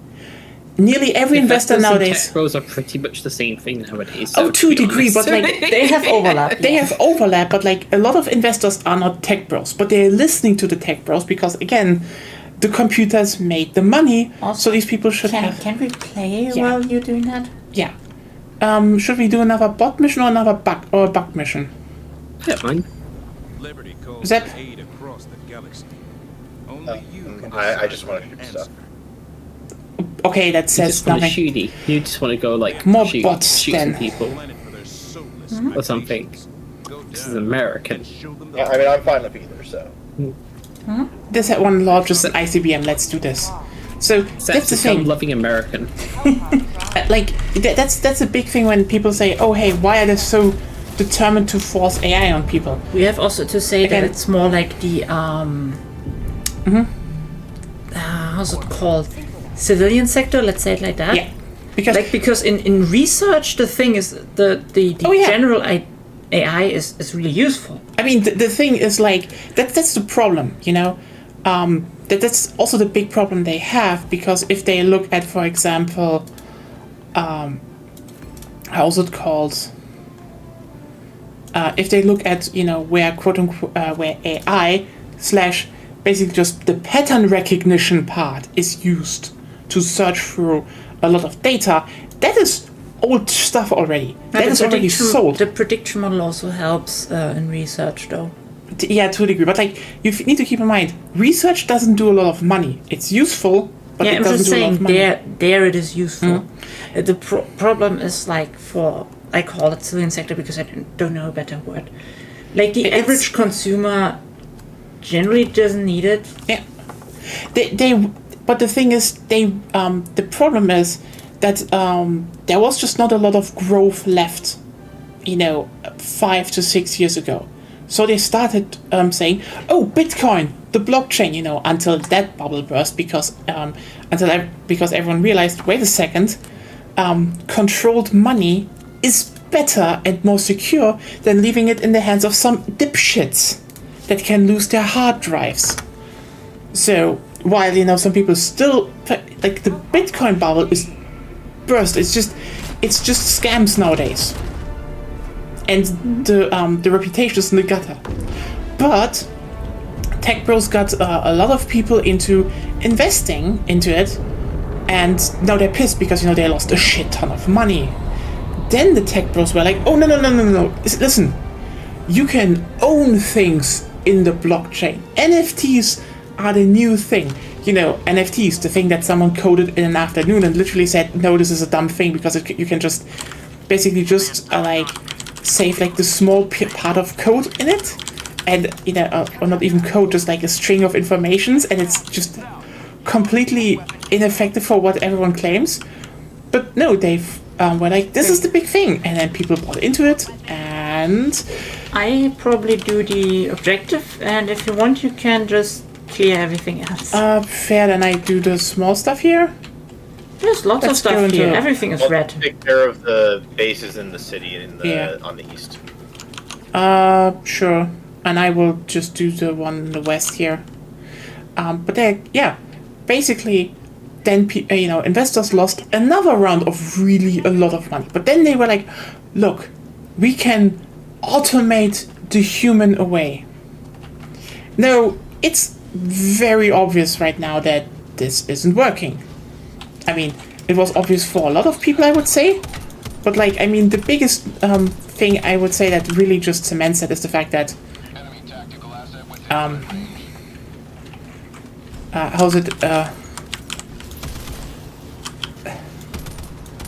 is the fact that companies like 2K and EA are now saying, we shouldn't actually do AI now because people just fucking hate it. It's it's basically image suicide, which I find.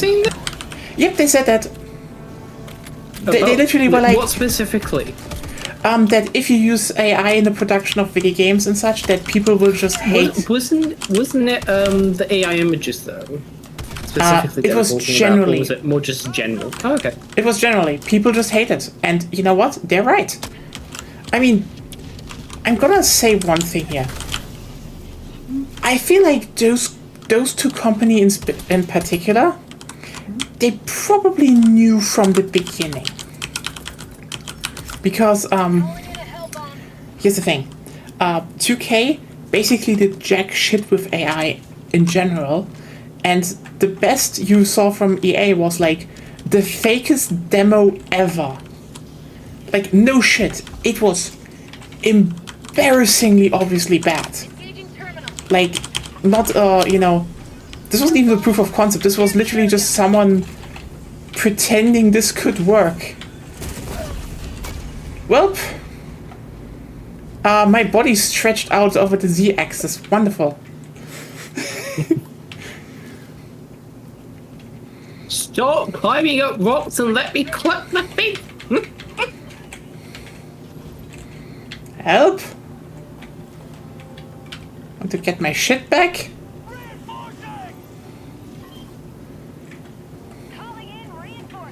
Yeah,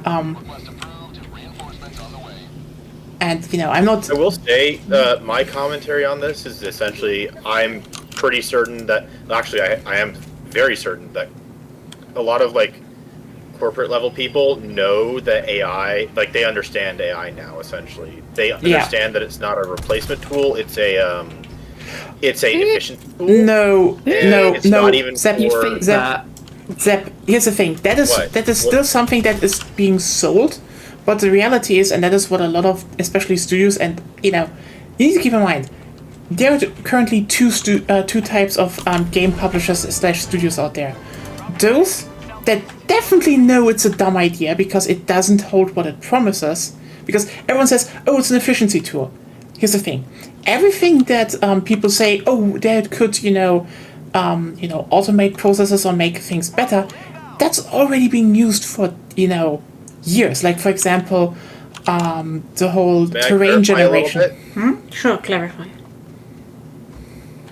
I'm not talking in terms of game studios. I'm talking in terms of general business operations. No, What are you talking about specifically? Not even meant to be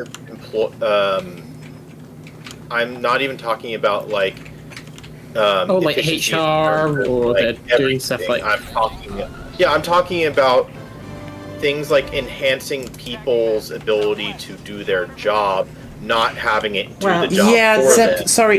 Because Hey, it can to quote apply Windows certain aspects Copilot, of it. And I which is have dog actually shit. seen Zep, it be you said an you effective way wanted to- you wanted to That's what I'm specify saying. that's not specification. That is not specification. Also, here's a big thing. So I need to ask again, what specific task do you mean?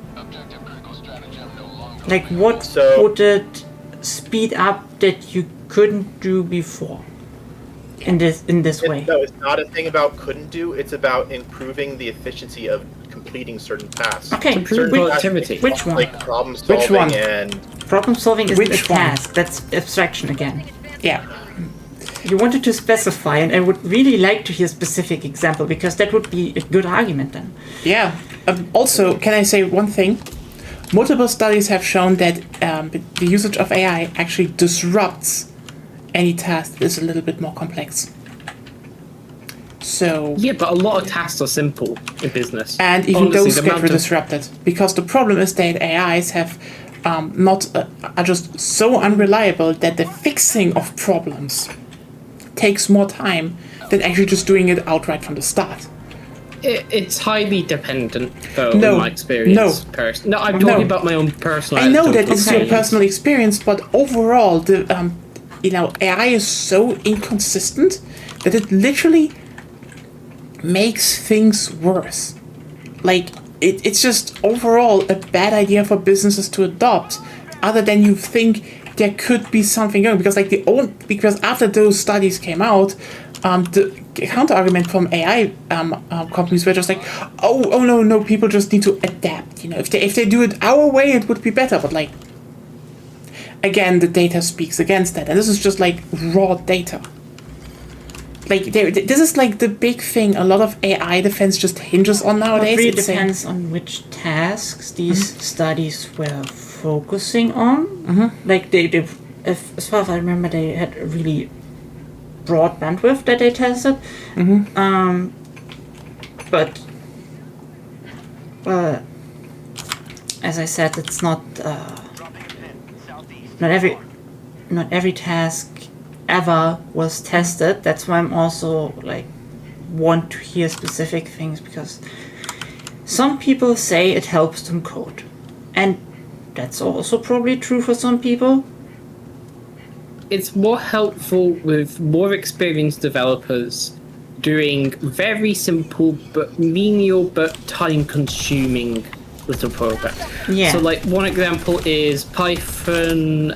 So there's a module called Pandas, and it's used for like data frames, which is equivalent of like Excel table.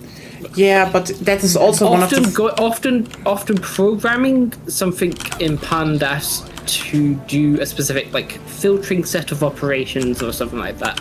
That can, in my experience, takes a while to do. It's really fucking finicky.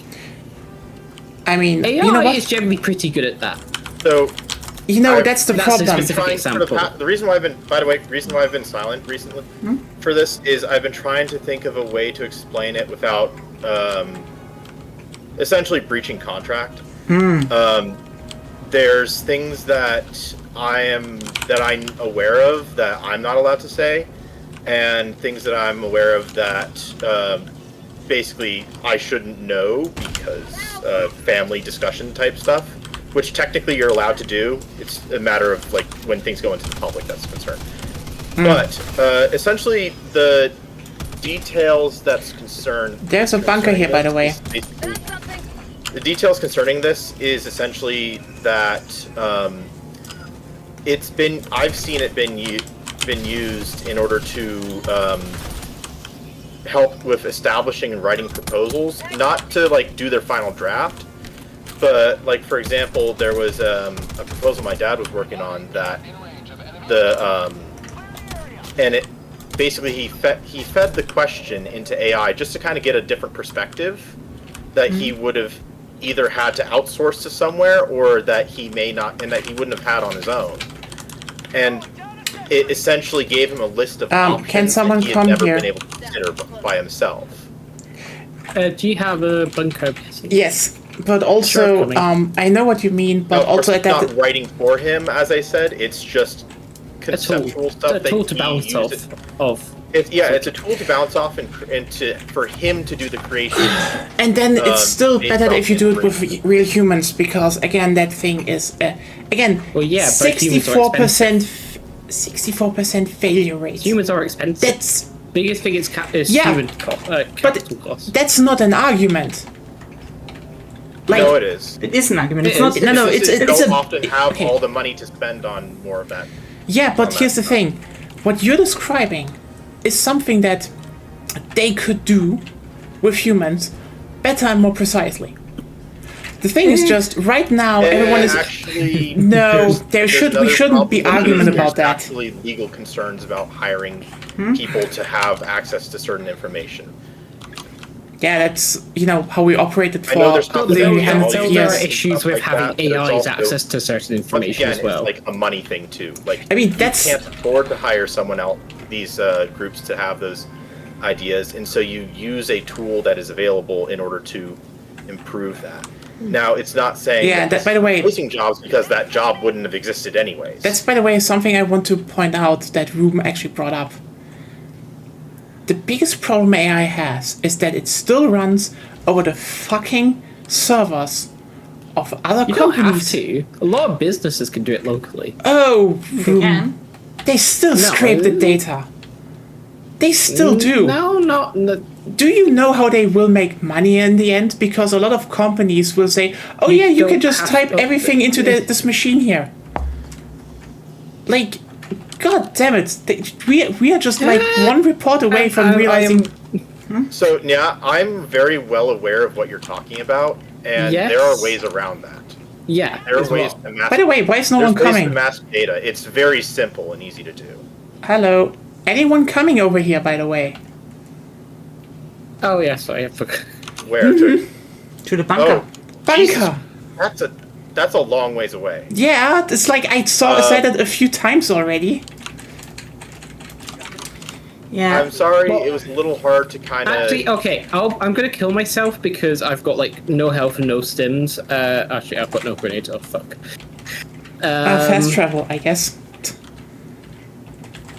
So, Okay. once I die, call me in there. Yeah. Basically.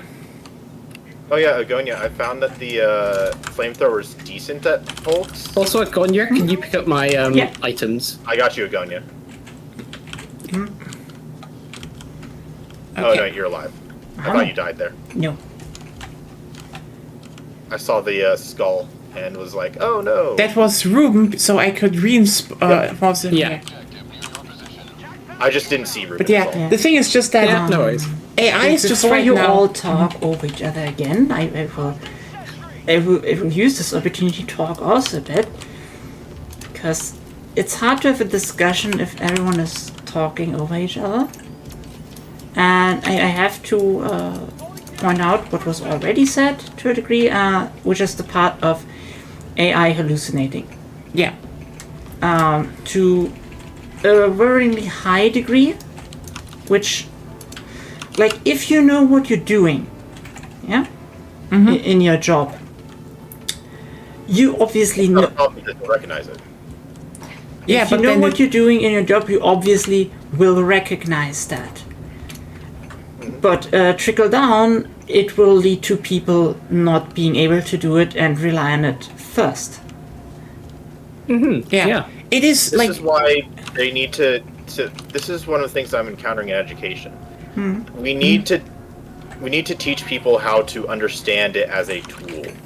you know what? Here's something I will just say out loud. But then this tool basically requires you to have already expertise in an area, at least to some degree, before you can use it. And that's not how people work. Yeah. And here's the thing. That's how tools work, though. Also, can I say... Well, once again, this is as I said in education, this is a thing that we need to address and that we need to actually improve upon.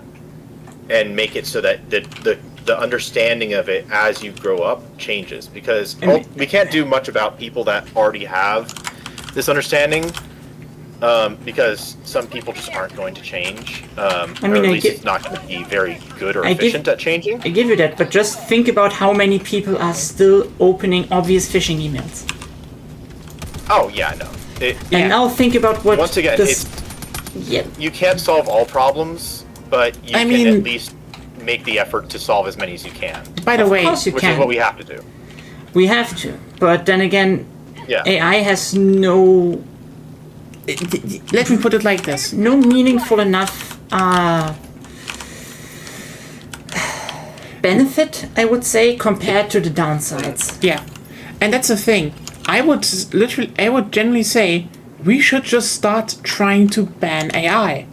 And like not wholesale. You need except for the research areas. True. But the thing, Ruben, here's the thing. Seb, can you reinforce me? I mean, there's a lot of stuff like, for example... Never mind. Like, for example, the fact I that... had no stims and was, like, cornered by two holes. I'm flying! I'm flying! Oh, now I'm dead. What the fuck are you doing over there? How the fuck did you get my super samples? What is going on with the game right now? It's also hallucinating. Is this Helldive GPT or what?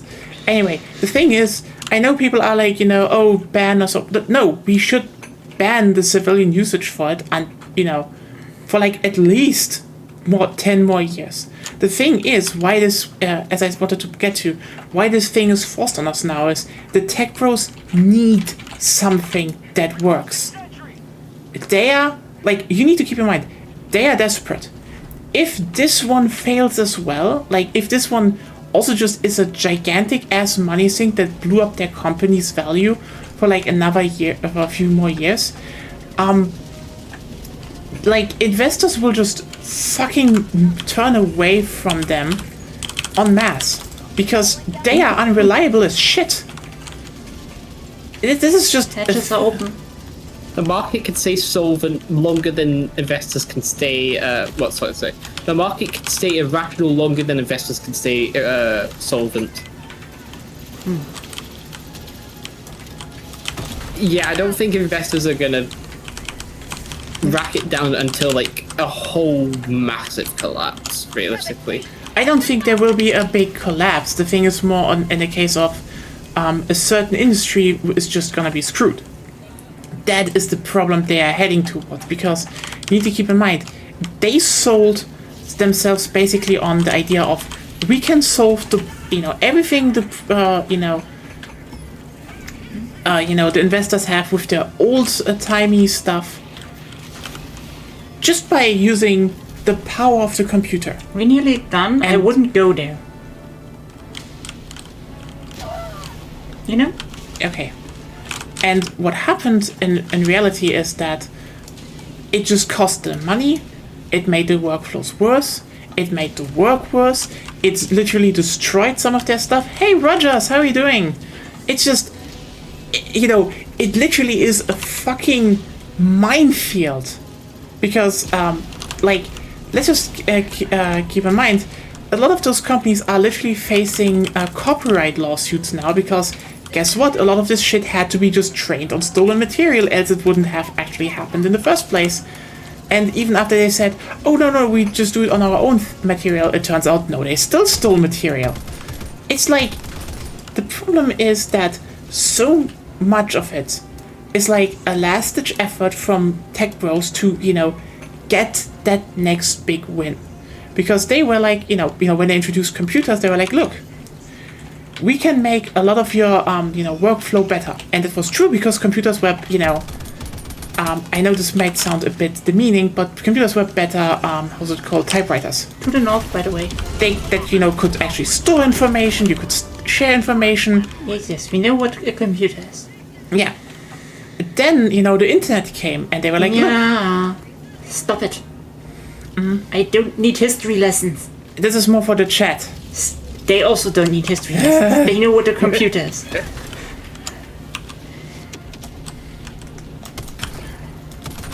Yeah. I trust chat to be able to operate a computer or at least a phone, else they wouldn't be here. If chat doesn't know something, they can ask us. Yeah, but basically they're looking for the next big thing after like a long failure of investments that drained a lot of people's money. I'm gonna hell bomb this thing. And they're just desperate. This is why they're forcing it into everything and still claim it could be good, even though more and more it's just a PR disaster.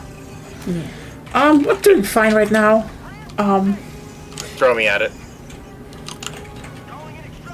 Should I call an extraction? Yeah.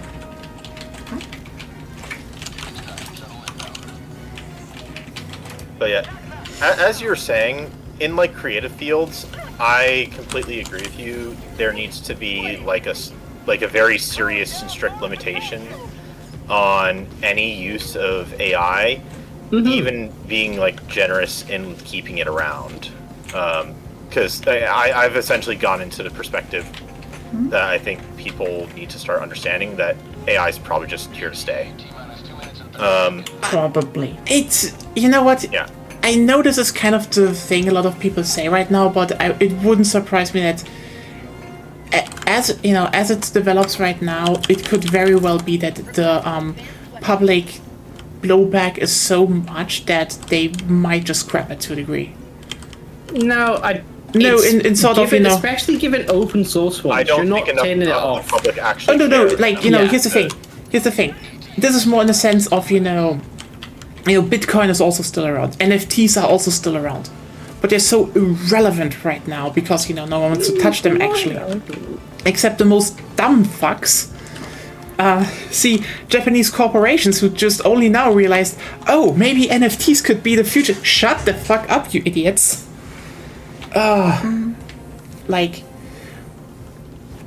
This is probably the funniest announcement I saw a while ago when people are like, oh no, why do all the Japanese companies say the future is the blockchain and shit? We had that already. Yeah, no, we hadn't had that. Not Several times. I found super credits. Nice. I saw a pillar of light in the distance and I followed it. Ooh.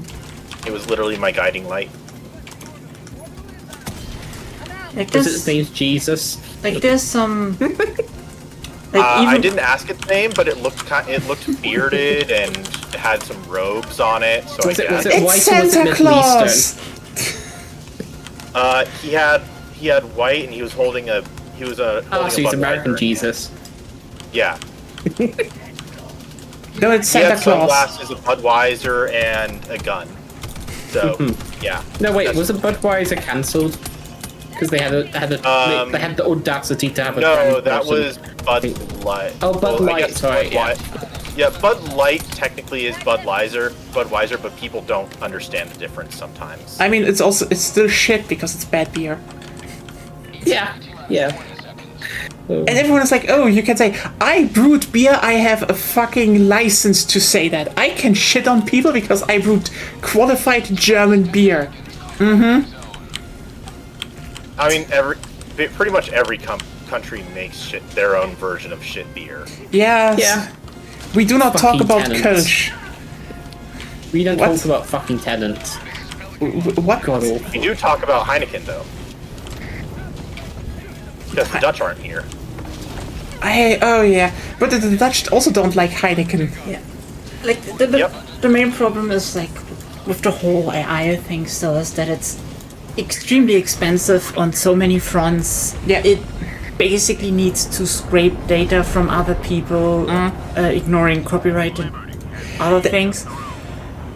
Or even just not asking for permission to even work. Yeah, aside from the fact that it also just drains so much energy, it's just and it's just an absolute disaster. It's just the economical benefits. It's an economical black hole for Oh, what it you want me promises. to expunge on this? Because I can say so much because I actually know a lot of it. I know some insider stuff that I can talk about. Ooh, Sure. spicy shit. So, AI is not directly involved in this, but there's a side piece of it that's connected. It's the server farms, I know. There's a data farm problem, and it's not just a money problem or anything like that. It's actually an energy problem. Yeah. They are putting up so many data servers and farms and they're putting up so many data centers for net traffic, for private corporate servers, that kind of stuff, that are all operating vastly under capacity. Like, they could be doing so much more work, but they're all still like using up pretty much max performance energy levels. So essentially, they're wasting energy on not even doing their full capabilities, but they keep putting up new ones and new ones and new ones. There's a reason the GE for owner stock is up 40% in the last year. Yeah. And at the rate, there was an estimation. I think it's at the rate that we're going. I think the number was something like 2032. We won't have enough energy to supply the country, at least in the U.S. Yeah, it's Unless we massively improve the Energy generation. That's That's why they restarted energy 3 Mile Island. It's like, it's just... honestly. That's like one thing. Also, the water consumptions of them is. It depends on the cooling system, though. You can have closed-loop cooling systems, and they're moving towards that. Yes. But still, it would, it's still a lot, so... I mean, there's a reason why some think they should just submerge their server farms in the sea. And like... Yeah, no, Yeah. they've tried that. It's not going anywhere. I know, trust I me. know. It's just one thing I want to point out. It's like... a cool idea, but it's way more work. You know anything about servers, it's bullshit. It's the same thing with the... Oh my god, did you see the Economist article about... I think it was some startup that was like, oh, we're going to put server farms in space. And it's like, God. what the fuck? That's not good. That's not a good idea. That's not a good idea in any way, shape, or form. There's Everything so much about a dust in server space. farm in Question. terms of Not power, mention- Question. heat, space. Hello. Question. Since in space there's basically no air, right? How does the heat dispersal work there from the server farm, hypothetically speaking? So it doesn't. Though there is the technique they currently use on like satellites, the ISS and all that. So there's infrared radiation. Yeah. So essentially, you heat up a big old infrared radiator, and it like radiates via the infrared spectrum of light the heat out to out to space, basically. That's currently the method used on like rockets that are operating in a vacuum. So It's a method that does work, but it's not nearly as like efficient or works as easily as like when you're actually in an atmosphere and trying to transfer heat elsewhere else, like using air or water or whatever. So it's technically feasible, but it's still a stupid idea. It's stupid on so many levels, especially given the amount of energy servers use. I mean, aside from the fact that... there was actually this experiment using off-the-shelf hardware on the ISS, but the thing is, they're extremely power and heat limited. So, they're not really able to do too much in terms of like put big AI servers. You could put like a couple like standard CPU servers, but you're not putting GPUs up there. Yeah, I mean, also, here we go for the next problem they have, which is, with the... it's the same, actually, as the ones that are at the bottom of the sea. how do you manage Maintenance. them? Yeah. Yeah, maintenance. Yeah. You Main- don't. That's the maintenance, thing. and also you need to Well, get also them there in if the you're- first place. Like, Also, if the thought is to use water to physically, the seawater to physically cool, You like can. as the physical conducting, it wouldn't work. You need a special type of non-conductive water in order to cool Well, water. you can. You don't need Physically. it, but You can have non-conductive water that transfer heat to the Yeah. seawater. That's what usually happens in those systems. But then that equipment becomes very high maintenance and difficult to maintain Yeah. because yeah. you're dealing with pretty like much. the uncleanliness hello, of the water. everyone. There is a big fucking thing walking towards us. sure. The ones who can do it are doing something about it. And my guess is that no one can do anything about that right now. Because half of us-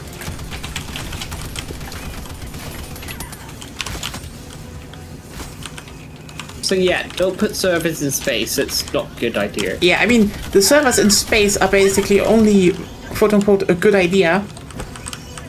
Well, you need some computing space, like if you've got a satellite or something. But Yeah, but like I wanted to say, it's more like if you're already up there, let's say, you know, if we actually would start building permanent space stations, yeah, you know, suddenly it's more like, you know, people are already up there, they're big space stations.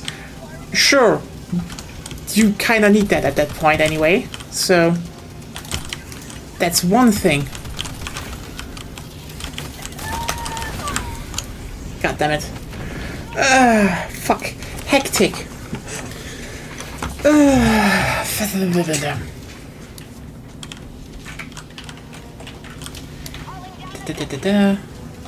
But yeah, welcome everyone to chaotic time. We have a lot of chaos.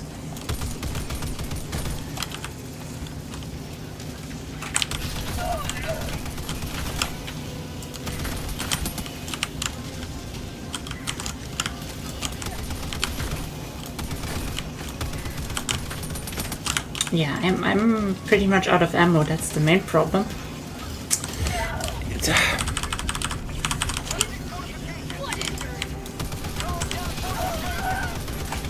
Supplies. I just want to get to my neck. Oh, I spawned the wrong side of a wall.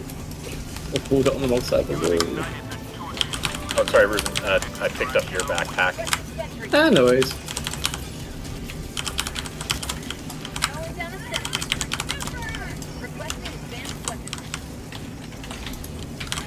Okay, so yeah. Hope you're doing well overall, Rogers. Haven't been here a while. Hope life isn't too bad. Okay, we fucking made it. Except someone gassed the goddamn field again. Oh god, I really am thinking if I should get the gas war bond soonish. Then get it. Yeah, I'm German just moment. Jump in. no. There we go. It was getting a little glitchy for me trying to get The in. capes Was are it, clipping out. Yeah. Oh yeah, the capes are clipping out. At least on your end. Oh god. Well. Yeah, I mean, Europe is moving more to data privacy laws. Yeah. Like, It's like strengthening them, so I will definitely have problems there in the long run. That's if they actually follow the laws and get punished. Honestly, you know, if someone was smart about it, I mean, the EU has been gotten a create a, lot more. if people were smart about it, they would start creating AI learning companies. So basically, the goal isn't to create an AI. The goal is to create stuff that an AI would be allowed to learn off of. They do You know, exist, it but wouldn't. But not enough. I mean, they probably will try, but also like, They pretty much scrape all of the internet already, if I remember correctly. yeah, shit ton. So, and that's the problem, because you have copyright material, you can't do that without paying. But you also have not permission to use data from people on the internet in general without asking first. Yeah, and that's it's like one of those things where like I feel like the EU will just clamp down on that probably not too long, because let's just also be real here.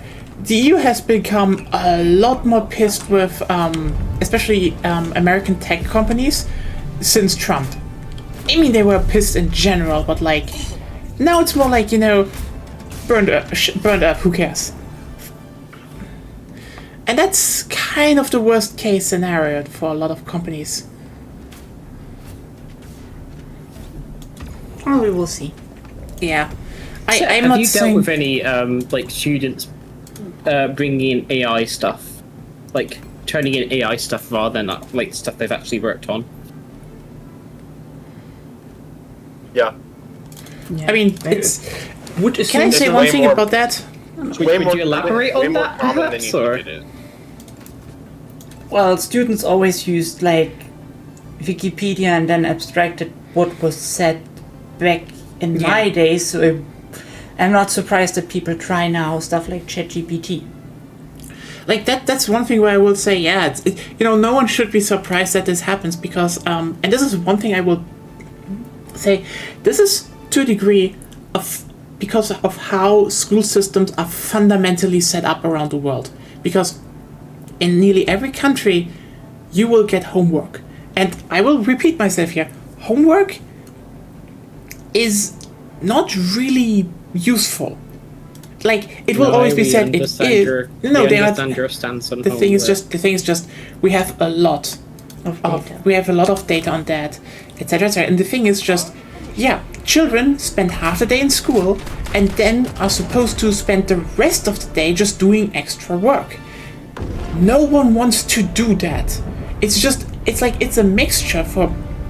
perfect mixture for creating frustrated children. So since the inception of school, children have looked for ways to just kind of do the job, but, you know, not do the job. Faucet. Yeah, and have you dealt with like? I can't say that. You can't say. And getting rid of homework would not stop people from using AI. Oh no, it would just drastically reduce it, because like that is what it used for the most. So, can you actually go into any of the details of examples when like this stuff has happened? Or? You want examples? Yeah. Anonymized examples, basically. So anonymized. You have students, and nowadays essentially it's pretty normal for a student to have, for even schools that don't use technology heavily, for students to have typing for their assignments. So, for example, if you're writing a paper, it's so easy for someone to just go online and have AI write something down, and it doesn't matter how many like barriers you put in the way of doing that. They're going to find a way around. They have found ways around. They still do, and they will continue to do so. You make them like handwrite stuff instead, or? Well, that would handwriting is a solution, but the problem is that not really. Yeah, I mean, you can just do it offline. You can't use that solution in a lot of stuff. What do you say now? You can also just put your offline? Yeah. You can just cut off the network from the PC. Like as if they have to do it in school. Do it at school. What are you talking about? I mean, that's one thing. If they do it at school, you can just make PCs be offline, and you know it's more like, oh yeah, you need to do this assignment, and you can go online. Pretty simple, I would say. That wouldn't be that. This is more for homework, isn't it? Yeah, that's not homework. Yeah. We're talking about homework, so. Yeah, I'm not talking about homework. The cutting things offline wouldn't work. Why? Why wouldn't it work if you could do it at the school? There's infrastructure reasons, and you do need to have devices that are online. And it's not like you can just with most systems you can't just flip a switch and you can technically. That's not that hard. But also that's another thing. You can still block the fucking access. Websites. Yeah. Hellbomb is just armed. Let's answered get out of it, here. Actually, you can try and block things, but students will find ways around it. They do, and I've seen it happen. Oh yeah, I know. But like, at that point, did I you was guys like, ever use the Google Translate trick, where if you put the link in Google Translate, they open it up, and when it's translated, it would get around the firewall or the block website sort of thing? I don't know. At least in German schools, just getting stuff offline would work. I mean, yeah, that's actually kind of the main thing. But like, here's the thing. I know what you talk about because, like, I mean, listen, we fucking did that all the time back in. Because Stop being so fucking condescending. It's just also, I don't know how your school setup is done. At least ours was. There is a you basically have like a central server, and every monitor is more just connected. It's just connected to that server. Which it's a thin client rather than actually them running locally. Yeah, and teachers could just open up all the windows, so they could just see what is on someone's monitor without them knowing. Like, just saying, there are methods. I don't know if schools have the budget for that. Not the setup that we have. Yeah. That's actually not a very I don't think that's a very common setup here. Interesting. That's like the it's most. Also, it's expensive. It's more expensive typically. So it depends, honestly. If you know anything about virtualization software, it's pricey. Schools don't schools don't have that kind of money here. Okay, for us it's mostly that's interesting. That's interesting because our school was considered like poor. So, Well, it was also back in like the early 2000s as well. So it's like late 2000s, I'm guessing.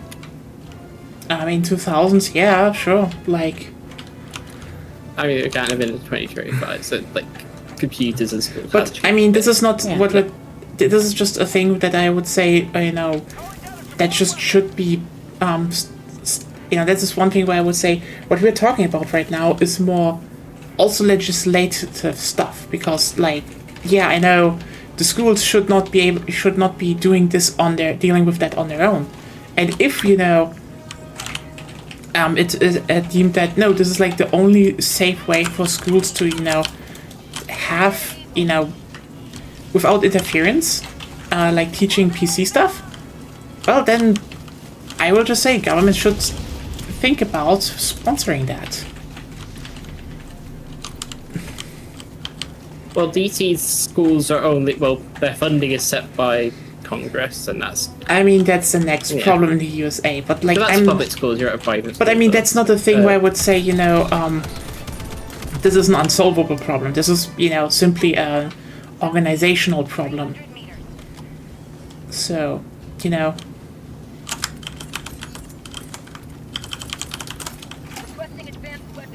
which is kind of a thing. Like, yeah, I know stuff. Like, ironically, I would say it would actually even outweigh the benefit right now because, yeah, servers are kind of expensive, but also to a degree, they are just outweighing the good. They're a relatively small investment comparatively. I can tell you for certain we don't have the. I'm at a private school that has a decent amount of money. We don't have the money to do that kind of stuff, especially with the fact that the problems that we. But yeah, that's why I say it's a problems with trying to get actual working systems in our building. That's why I said it's a legislative problem because the countries and states have money for that.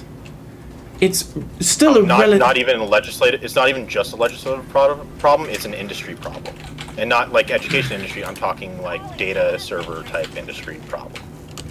Okay.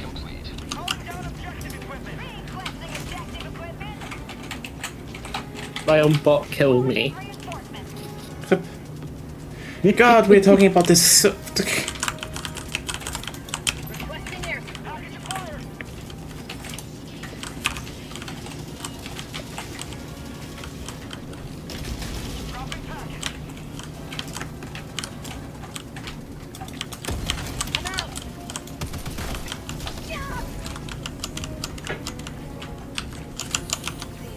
Okay, oops, I'm dead.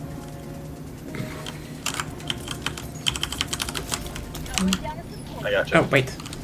Yeah, I don't think you need me there, right? No, that's not you. Okay, good. It's just expendable anti-tanks. I need more. Fuck. This is why I need more. So wondering, just using workstations so that you know what everyone is doing would be hardware-wise at least cheaper. Yeah. That again, this is just like you could set that up. It's cheaper than which is interesting to hear because sorry. Cheaper at least than buying PCs for everyone, which would be the alternative basically. By workstations, you're talking about thin clients and having one big server that runs a virtualization. Yeah. That's not cheaper than just have the individual. That's the problem. It's cheaper that just to we've buy the encountered. individual computers. We don't have the network infrastructure in order to do that. And believe me, we have tried for over a decade, at my school at least, in order to have the network infrastructure to do that kind of stuff. What do you mean with network infrastructure specifically? You need the networking for that. Yes, you need to have a network. An internal network in the school. Yeah? Maybe I'm just confused because until a few years ago in Germany we didn't have any like a decade or so. Most didn't even have any PCs, so we just built it. Yeah, it's like we've had PCs for since I want to say probably 2008. We've had a computer lab. And thus we've had actually 2 computer labs since 2008, and there's been plenty of what's the word? There's been plenty of work trying to make sure that all of our networks and systems are functional and working, but we always have parts of that where we struggle, and part of it is just antiquated systems, and also there are some other very weirdly unique issues that we have. So it's more not a problem of not being able to build it, but more like to switch to it. So that is part of the problem, but we do have the problem of being able to build it because every contractor that we have tried to get to solve this problem for us has screwed us over in the end. Oh wow! Way. Yeah, I'm used to I'm used to teachers, at least the IT teachers, knowing enough stuff that they can do it themselves. Interesting to hear that because we know enough that we can do it ourselves, but it's a matter of labor hours, paying, and a whole bunch of other stuff, as well as it's there's contractual stuff and limitations on what kind of work teachers are allowed to do outside of their normal duties. Oh, wow. Okay.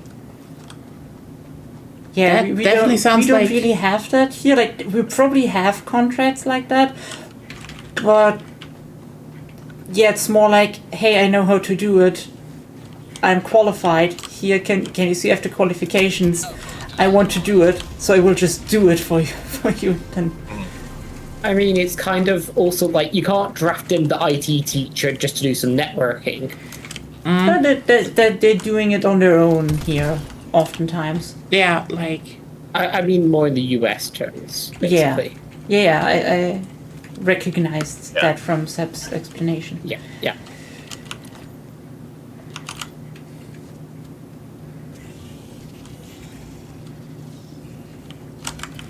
Also, when you're dealing with both private and public institutions, there's it's not even just rules. It's okay, what if something goes wrong with this? Yeah, who's responsible for some reason? You end up in a liabilities question, and liabilities is that's the scariest thing to. If something is wrong, you need to go to the IT teacher in the end because they will fix it, so it doesn't matter. At least that's. And what if that IT teacher is no longer there? Well, if that IT teacher is no longer there, you need to find someone who can. Then no one is liable at that point. At least, let's say it like that. it's not that no one is liable, like from a law perspective, but at least here people will not use that. You have ignited the torches of liberty. It's probably just cultural difference or something. I mean, probably also just a legislative. Again, it comes down to law stuff again, because, like, here, if something goes bad with the server, it was never really a problem. Just, sometimes, if it got too bad, someone came over and fixed it. No, is this maybe more of a newer thing than back then, or is this is this still the situation in schools in Germany, perhaps? Or? It's in a lot of schools actually. Like, I mean, some schools had just their own old PCs, but like, again here it's like the server networks and such. That's just a general thing across a lot of institutions, like for example hospitals and stuff. They just have those, and it's more of an. I mean, that's a big thing. They just don't say, oh hey, who's liable for what, because it's more of an, if something breaks, it just gets fixed. It just makes everything a lot more easy. That doesn't. By the way, quick question. Quick question. For these offline servers and offline like systems, how do you have students do research? I said when you have to server stuff and such, they can still go online and you can still manual block shit from the network. But it's more, the point is more like that. If you're a teacher, you can just look at their screen without them knowing. Yeah. Also, a thing you can do, because it's normally not a problem, if you really want them to not use internet at that specific point in time, you just turn off the internet. Yeah, as long as they're in LAN. Boom. Tough shit. At least I understand the logic behind that, but I'm pretty sure there's stuff that we can't and probably aren't allowed to turn off internet. I mean, I get what you mean. I get it. Here it's less of a problem, because basically it's just the computer room where they're in. You disable wireless internet and just the computers themselves from the internet. That's relatively easy to do, at least here. So, I mean, not even that. It's more like, okay. And at my school, it was a bit easier because it was basically in the buttfuck nowhere. So you basically only had a few places where internet was dispensed anyway, and How big was your high school? Mine? 9. Comparatively small. How many students roughly? Oh, okay, my class. So like, the whole the whole school. Oh boy, a few hundred. 1,000, 2,000. Few hundred. 500. Few 200. 200 could fit, I would say. That's tiny for high school. Yeah, that is tiny. Like I know. minuscule. yeah, because Germany is very fragmented in general. I mean, it depends. If you're not in a big city or something, schools are relatively small. Yeah, like they can. For example, my school is relatively small, and we have a total population of, I want to say it's like 1,300 students. And we're that's pretty standard. So about 1,000 is about was my high school. So. I will. You know what? I will literally look it up after we finish this thing here. I can tell you for both I went to, because one is definitely bigger because it's in a town, but like no, it's not. It wasn't that much because like I mean the classes were still like filled to the brim to a degree, but the thing is more. Yeah. You need to keep in mind. I grew up in a town with I think it's 100,000 people. It's it's not a big town, or 10,000 something. I think it's probably in the 10,000 range. So you're obviously not well informed. Yeah, but here's the thing. If you look at pure high schools, okay, so you need to keep in mind in Germany we differentiate between actually two now. Like in that region, it's two. Technically, there were 3 ones, but yeah. So yeah, we had like this is one of the biggest things people, you know. Oh, there's a bunker here. You know, that is very much criticized, and it should change, and I totally agree with that. Okay, the thing is, basically, we had 3 gymnasiums. This is like, you know, what everyone else would say is a high school. 3. So, that's You like... only have 2 gyms. But it might be larger, I'm guessing. It is... No, gymnasiums is just the equivalent to high school here. Oh. Okay. Someone coming? Hello. Yes, that is I'm coming. kind of surrounded right now, so give me a sec. So, like, yeah, I can tell you, I can look up later which one, how many people lived in that town and / region. But yeah, it had 3 main ones. So that's, you know, for everyone who wants, you know, go for the higher education, etc. And they're like okay-ish size, I would say. Like, I mean, the one I went to had like one major main building, and there's like was like a small pavilion on the side, and you know. Is that relevant? Okay, basically, there's 3 of those schools, and there were like 2 more that were Realschulen. So like basically, it's kind of a smaller one where you learn a few different things, and it's more about you just make it to like class 10, and then you know you go and learn some other job and stuff. So yeah, it's Technical school? what? Like more like a technical school, sort of? I wouldn't.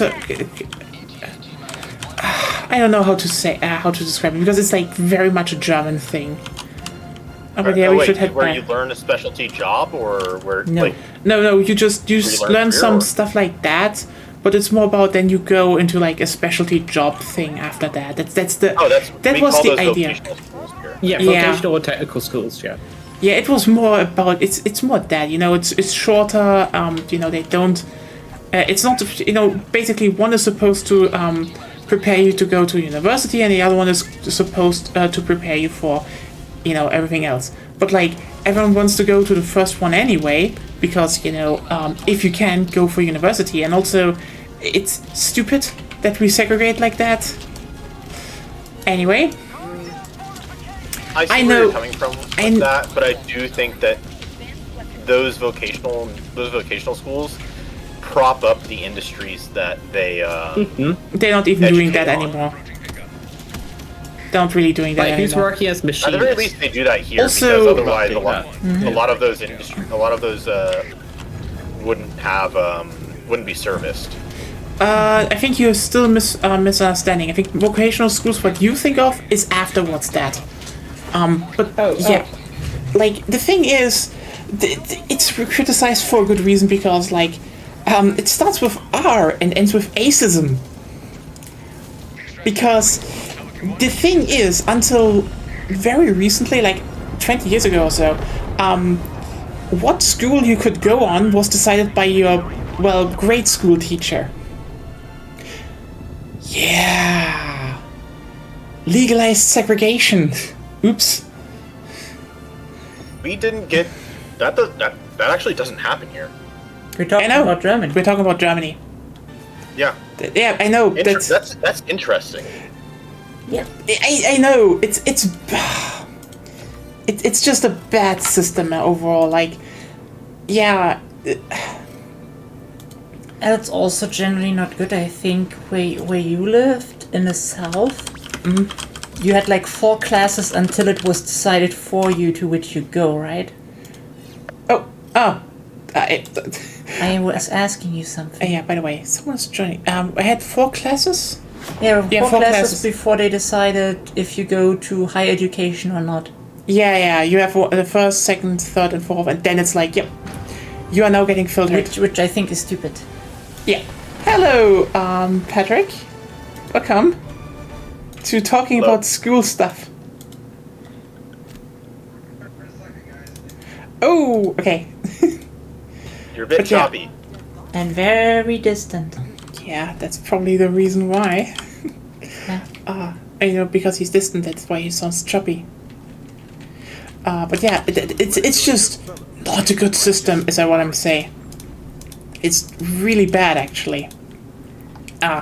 So yeah, that is critique for like a good reason. And like, okay, so you know what? It actually gets worse to a degree because we also there are technically special schools here, you know, because because it was sold as, you know, hey, children with disabilities can go there, and you know they get special treatment and such. But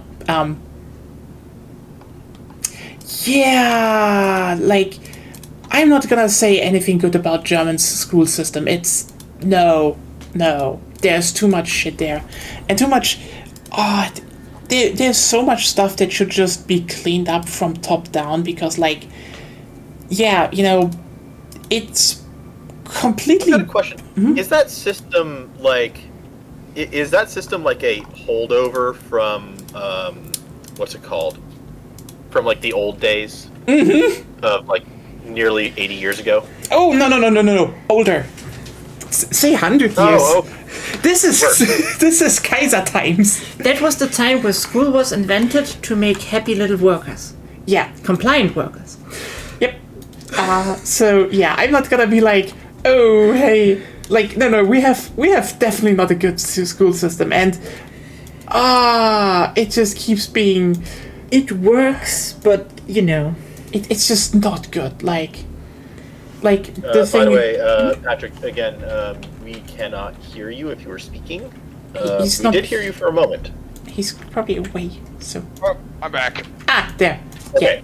But there yeah, that's like it's a really old holdover, and it's not a good system. And like I will totally agree with the fact that we should get rid of all the sub schools and just turn all the other schools into just one singular high school system, because it, like, I'm sorry. The thing is, for example, with the if you're thinking about but you know, people, special schools for people with disabilities, you mean people with like heavy, you know, maybe how is it called? You're really not focused. No, I don't know the word. I don't want to say something really bad right now. Private. No. Just say it in German. For example, with Down syndrome. Down syndrome, like. For example, that's usually used as the most common factor. And like, here's the thing, I can totally agree with that. That some children probably would need some special attention, but that group is so small, you could do that at every other school, and people with Down syndrome can still go to normal schools most of the time. It's a very it's like there's a big spectrum of that, and a lot of children with Down syndrome can just visit normal schools. The moment we let them do that, they even finish university, because guess what? It's actually not the big thing or the big problem that some people post it as, and we should really move past that. But also, it also filters children that are in a wheelchair, which is like, that's bad. But then people are like, oh, but you know what normal schools have, with ability access and stuff, like that's not a problem that can't be fixed. Just because we didn't build our schools for wheelchairs doesn't mean we can't adapt them to be, usable with wheelchairs. And we should, because again, disabled children deserve to be around their peers. Period. Yeah, it's a holdover. See, that's not really a problem that we have here in the U.S. Because one of the things that we've done very good compared to a lot of the rest of the world is accessibility. I forget which act it was, but I think it was like either a Bush or early Obama act. It's the Americans with Disabilities Act. That's the ADA. I will. That has done a stellar job of like modernizing our infrastructure to be accessible. I will. No, you can also. You don't need to be 90% of the conversation. Okay, sorry. Like it's also. I do see where you're coming from with that other thing, because a lot of the kids who are the words I'm going to use here are words that are industry words. They are descriptors and legal definitions. Special education is a difficult job. It is not for the faint of heart, and there's not very many people in the field. And ultimately, that's what you need as more than a. And the problem is, you need it as more than a supplement when you want to integrate special needs children or children who have what are defined as disabilities into your average school environment.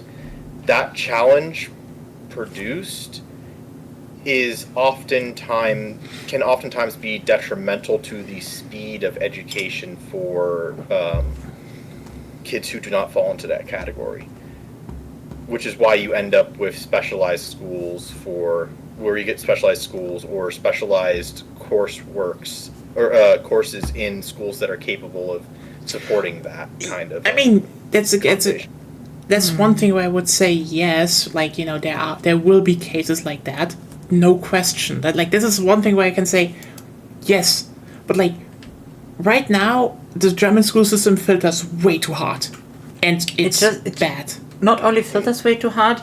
How it was set up in the beginning is also basically a funnel for people with disabilities to get them into minimum wage labor stuff. Yeah, like there's also one thing why I would say, you know, the whole thing about, you know, grade school teachers not deciding anymore to which school you can go is something that, let's just say, it was a problem before, but it only really became a visible problem during like the 90s and early 2000s, because basically two things happened.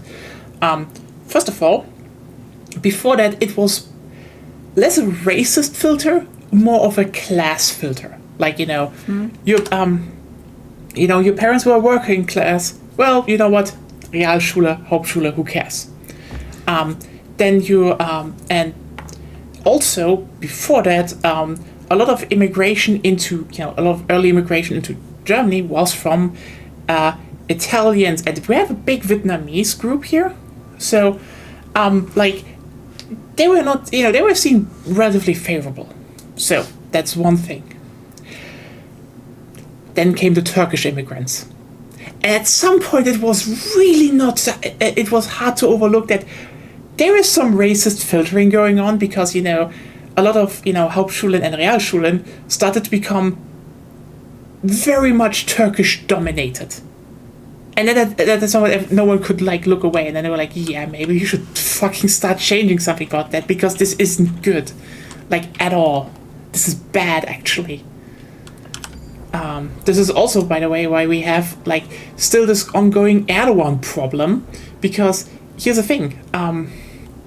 Like, a lot of those, you know, early Turkish immigrant children were filtered into, you know, lower into the lower school system, got lower or like bad paying wages, you know, never really integrated, and now, because, you know, they still hold a Turkish passport, a lot of them voting for basically a dictator that promised them to, like, yeah, you know what, I'm doing something for the Turkish pride.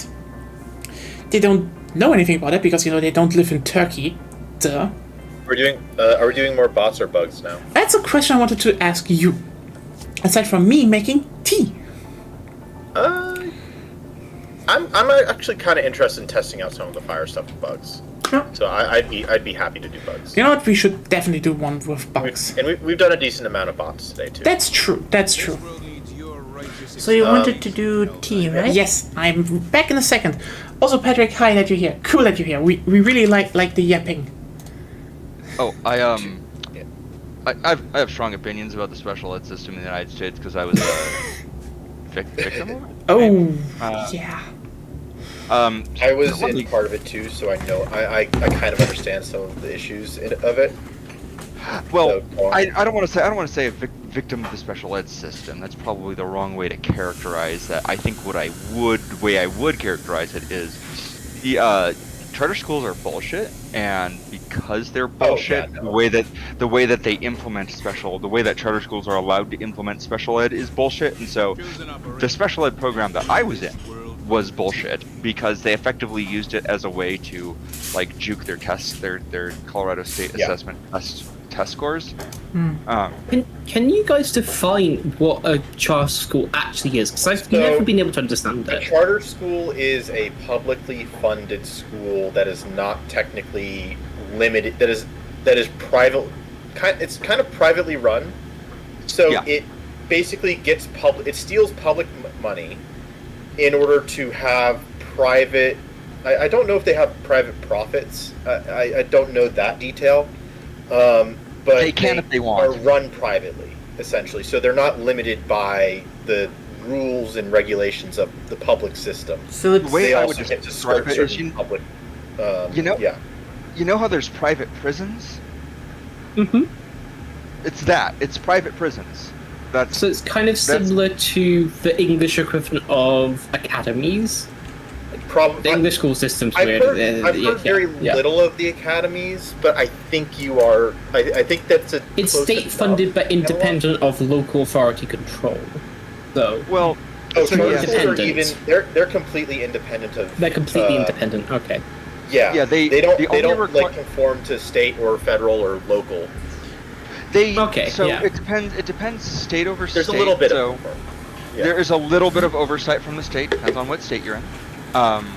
But like generally speaking, charter schools are like well liked by politicians because politicians can hold them up and say, "Hey, look how well performing the charter schools are." But like generally, that overlooks the fact that like charter schools are allowed to grade themselves and set their own standards. So you know, and not just that, but they also get to pick their. They get to choose their students.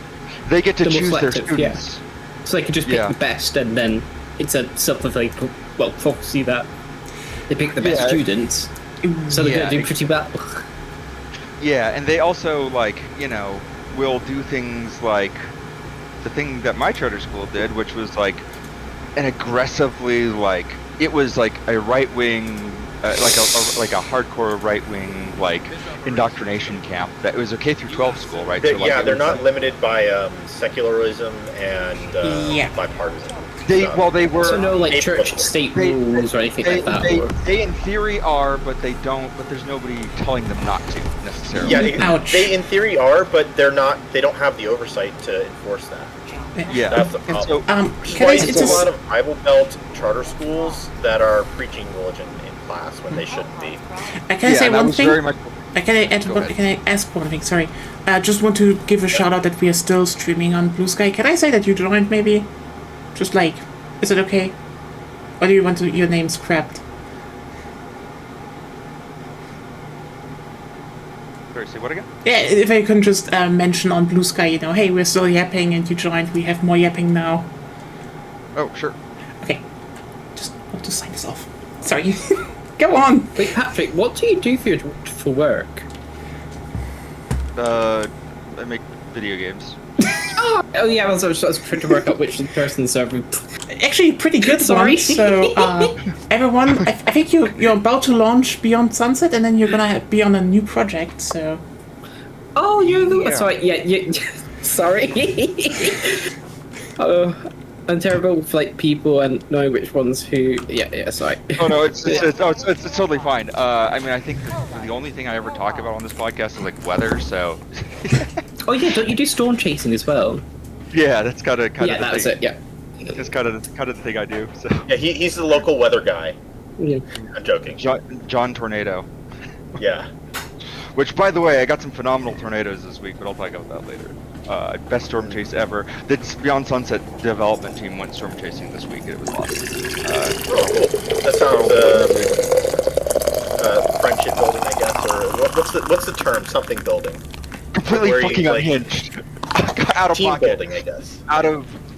Completely out of hand, out of control. It was wild. It was awesome. It happened. Yeah, no, it was one of those things where we had a tornado outbreak in like the middle of nowhere. Like it couldn't have happened in a better place. Like no infrastructure was affected. Nobody got hurt by it. The only people that got hurt by it were storm chasers, literally running their cars into each other because like we had a storm chaser convergence. There was some road rage. Feelings got hurt. Cars, I guess. Talk about it later. It was the most completely unhinged storm chase ever. It was awesome. absolute fucking Mad Max out there. Just no rules, no traffic laws, no cops to rein anybody in. Just total chaos. Just thousands of storm chasers descended upon that storm because there was just who's gonna stop us? I mean, it's a storm, so yeah.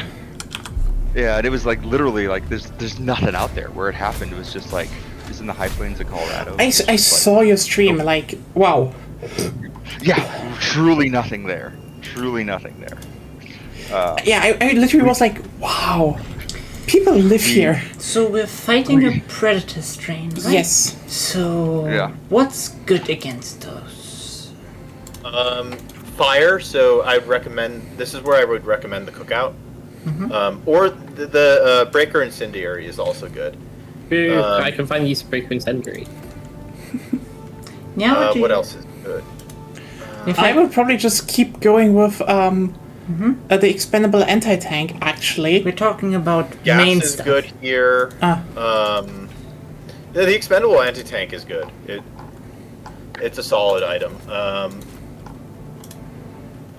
The dog breath backpack is really good because the rover's pretty solid as well.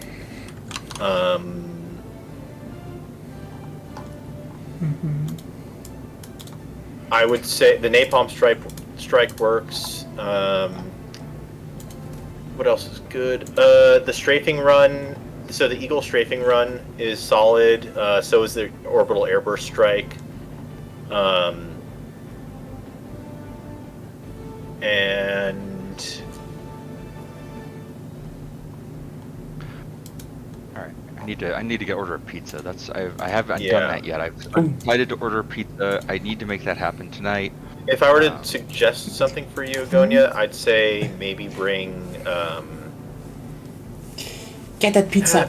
The machine gun sentry is okay. I like it to divert attention when I'm rushing objectives. What topics, Patrick? Yeah. I think that's good, Agonia. Otherwise, is the SMG good enough, or should I change? Also, yeah, you have probably also different perspectives. I keep using the SMG I have. It's not as efficient. I think. Basically, I would say the Liberator Penetrator is good against them, because it's just kind of the best gun right now. And otherwise, Breaker Incendiary is still really good. Yeah. I'm gonna level that one. I don't use it with Illuminates, but the other stuff I use, so... Yeah. You should still put, sorry. Senator or Grenade Pistol? I guess Grenade Pistol still. Yeah. I mean, Grenade Pistol is okay. It's not the as bug good holes. with the... It's okay for the bug holes, but once you get past the bug holes, it's not very useful. Yeah, because a lot of the predators will jump out of the way. They're very good at. They tend to be very good at dodging. I just use it as to free up the grenade slot to get thermite instead for the big ones. You thinking about toppings? Yeah. Also, last question: what do you think is effective against Bile Titan and Chargers? I mean, fire is generally pretty good against them.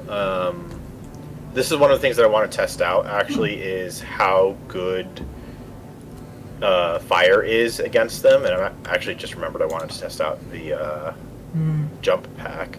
Okay. The jet pack. With Bile Titans and Chargers, it depends on what else you're trying to do. I think with your current loadout... I'm just trying to spear. Yeah, I think the spear is solid. It's not perfect, and you want to make sure that you have range when you use it. But with your setup, you're decently enough well-rounded that your main focus should be clearing out the smaller and mid-sized bugs. I'm always go with a rounded setup, like my primary stuff, and such as for the normal stuff, and then I need something to deal with the big ones, like Chargers. If you have trouble killing if you don't have your spear easily able to use and kill the Bile Titans, then walk around them and kill their abdomen, they'll stop being able to spit and they'll bleed out via that, which means that you can chip damage them to death faster. Yeah. Can I just add one single thing, just breaking through here, Patrick? You've been spamming in the anime chat. Have I? Yes. No, I don't even care. I haven't been spamming in there. It's just you've been posting in the anime chat about your mac and cheese order. And then you're ready. Oh, no. Precision is not what I care about right now. What I care about is mac and cheese. And, it would make a bit more sense in the food chat, wouldn't it? That would be a better place for it. Yeah. So this is a very, very it's a local place that only exists here in Colorado Springs. I'm gonna request a menu review because it's just one of those like novelty food places that exists only here in Colorado Springs. What's the place called again? The Mactory. It's a black-owned business. It's a novelty food. I think I've been there. You've probably heard of it because it's famous. It's they have a unique menu, and you'll see why. But anyways, I'm maybe thinking about ordering from there. It's kind of expensive. So I mean, it's mac and cheese, so probably good. It's not just mac and cheese, though. It's hibachi mac and cheese. What the fuck? What? This is why I'm saying. We need to do a menu review. I mean, how would hibachi mac and cheese work? Oh wait, don't they have a YouTube channel? They do believe they have a YouTube channel. I think that's probably. I think I've seen them on my YouTube feed. Yeah, I know they did like a collab with Epic Mealtime like a decade ago. Like they're pretty good. Epic Mealtime, name you do not hear anymore a lot. Sure don't. That's classic YouTube, man. Yeah. Old school. Biggest blow to them was when Mustard Glasses distanced themselves from them and became vegan. No shit, that happened. Oh, yeah, no, dude was like about to have a heart attack. Dude, I mean, did have a heart attack? I don't remember. No, he didn't. He was just jacked and I don't know. He just changed. Happens. But he also had a big fallout with the producer of the show. Like, apparently the guy is kind of an asshole. So. Apparently the show is still like around making content and doing. Oh yeah, I saw it a while ago, and it's not the same. Like, it's just I don't know. The thing is more that. How should I put it in the best way? Okay, for everyone who doesn't know Epic Mealtime, they basically just made really outrageous dishes. Like their most famous one was the fast food lasagna, which is literally they went to Burger King and Wendy's and McDonald's and just were like, let's get Big Macs, Baconators, and what? Transformator needs to be pulled. Okay, sorry, okay, fair, I'm doing it. Did someone pick up my backpack? I didn't. Wait, did I? Oh, I accidentally picked up your backpack when I thought I was picking up mine. Sorry. Alright, so I'm just gonna list some options, and you tell me what sounds good. So, they've got a Godfather mac and cheese, which is mac and cheese topped with pepperoni, sausage, mozzarella, marinara sauce, and herb. Sounds good. Simple but good. They have a seaside mac and cheese, which is pretty expensive. It's a mac and cheese topped with shrimp, lobster, salmon, havarti, and white cheddar. It's lobster mac and cheese. I never had lobster, but could be nice. It's fine. I just know lobster was so abundant it became a war crime to feed to inmates in prisons.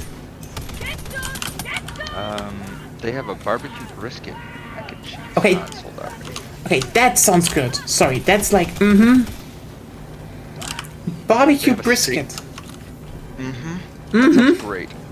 Yeah, it's sold out right now. Ah, shit. Understandable. I can get you. Like good brisket, that takes time. We all do love brisket. I hope so. Huh. They have a samurai mac and cheese, which is grilled chicken, teriyaki sauce, and white cheddar. Okay, so just vaguely Asian themed, I guess.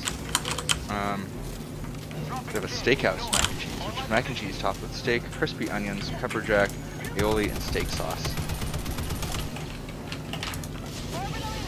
Okay, let's do this. The two Wild Titans.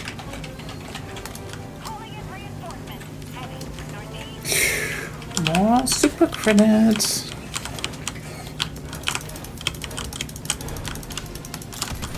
How much more? We should see it in a second.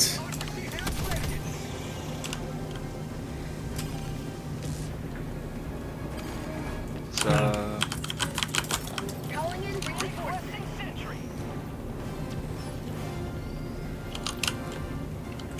$10. It's decent. I'm at over 1,000. Okay. Oh yeah, careful.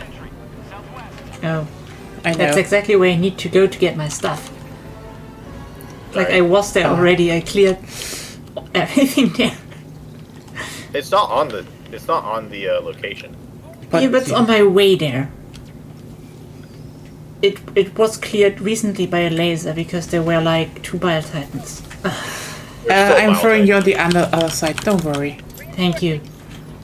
It was still pretty badly placed.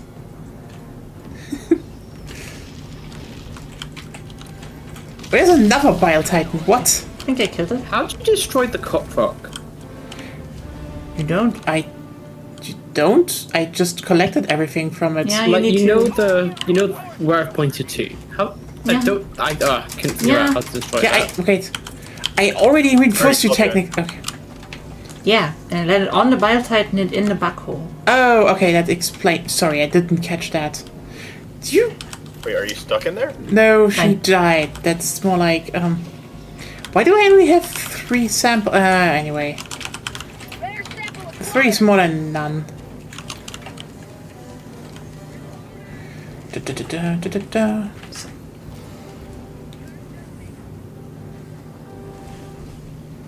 By the way, I'll just say, these are some terrible, like, environmental effects for us to face the predator swarm.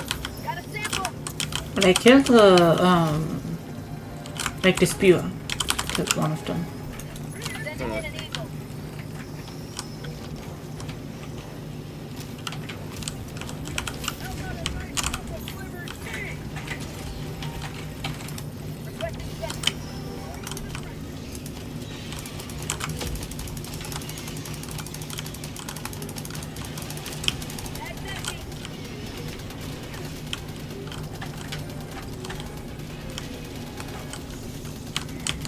I have to say they don't pose much of a threat right now. Which ones? The predator strain in general. I can say at least one thing. The Reprimand is so good at dealing with them. Like, Which ones? basically all the bugs right now. Like, I can shred through them. It's, Please elaborate on all the bugs. okay. So the Predator strain and normal bugs just die against You know the the Reprimand. enemy types? None of them are called normal bugs. Okay. I can infer a rough range of what you mean, but I don't know. Basically, the Predator strain dies in 2 to 3 hits. You know that the predator strain is just... On the hunters, you mean? Yeah. A predator strain is a variant of several things. Hunters That's... will usually die by that much or less, usually anyways. If you mean the stalker predators, then I think you're probably just experiencing their weakness to limb kills. Could be, but like, Yeah, you need to really be more Because they specific. are very weak to limb kills. Player sample acquired. And the hunters for the predator strain are essentially mass stalkers.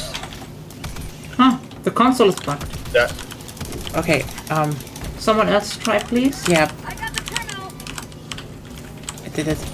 Great. Thank you. Fuck. Someone should pick up my samples.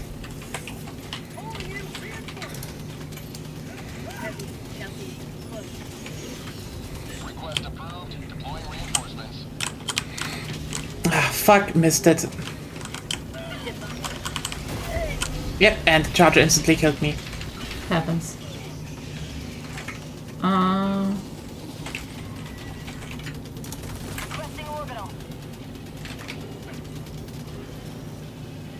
By the way, half a tank. It looks like half a tank of flamethrower kills a Bile Titan. Nice. Wow, that's good. Can I please get reinforced? Then I can also maybe you can do. Oh, I thought I had reinforced you. Sorry about that.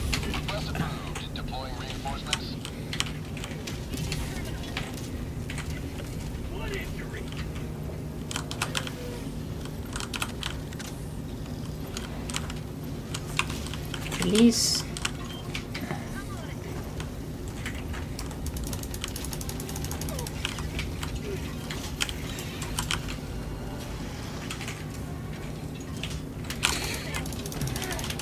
Okay.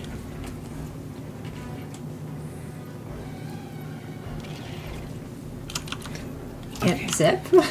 Yeah, Yeah. You could have just activated. activated it. Sorry, I got distracted by a noise from behind me. ADHD moment. Well, it wasn't just ADHD. It was like, no, there really is a bug behind you. Don't turn your back. Keep your back turned and get killed by it. I get it, but like when you turn, everything was already a few seconds waiting. Yeah. And yeah, stop Well, dying. also, I didn't. Yeah, I hadn't seen that the terminal. Was Wait, ready. Ruben! Well, we exclaimed it verbally. I mean, what the fuck was that? Sometimes it takes me a minute to process. reinforced? Yeah, that's No! Wrong place! I need to get my stuff again! You're being spawned in over here. Yeah, Ruben called me in last time. At the other end of the map.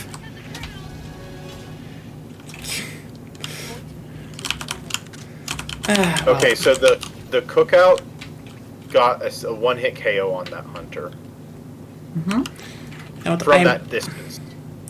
I will look for something. I will come back in a second. I will get a few leftover samples. Yeah, I will try to collect them.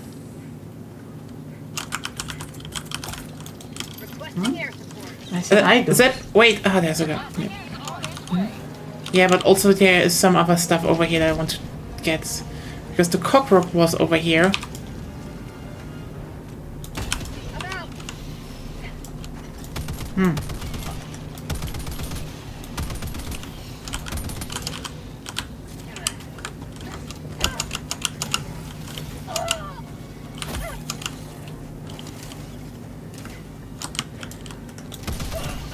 Bunker.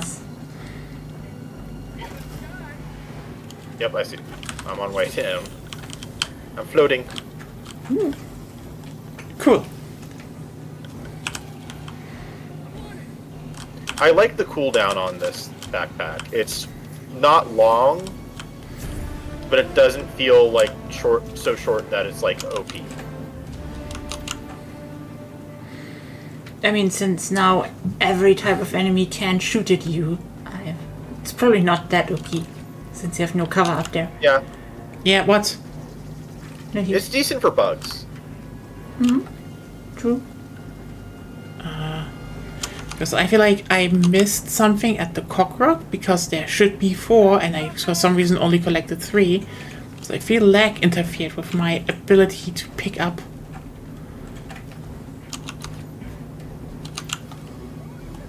Someone still needs to launch the ICBM, by the way. Yeah. Oh, I thought it was already being launched. No. Okay, I'm going. It just gets Thank primed. you. Okay, yep, there's one sample that just didn't get picked up. Cool. Okay. Well, it's not lag. It's more like there's a problem with the how's it called? Trying to remember fighting game jargon. Input. The interface? The wind down animation isn't can't be cancelled. Oh, yeah. You can't just. You need to wait for the animation to happen whenever you pick things up. Sometimes it does like cancel the animation or something like that, but it's more of cancel it. Like you can still grab things while the wind up animation plays. Yes. But when it's over the halfway point, basically, and the wind down part starts, then you often can't interact anymore until it's done.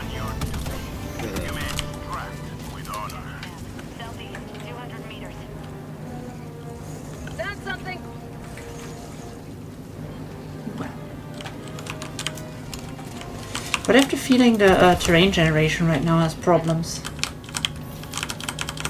I think it's generally had problems. It just wasn't as noticeable in the past because, I guess, reasons. I don't know. I mean, right now I have several dead ends and I need to actually maneuver around alongside walls to eventually find a way through where I am.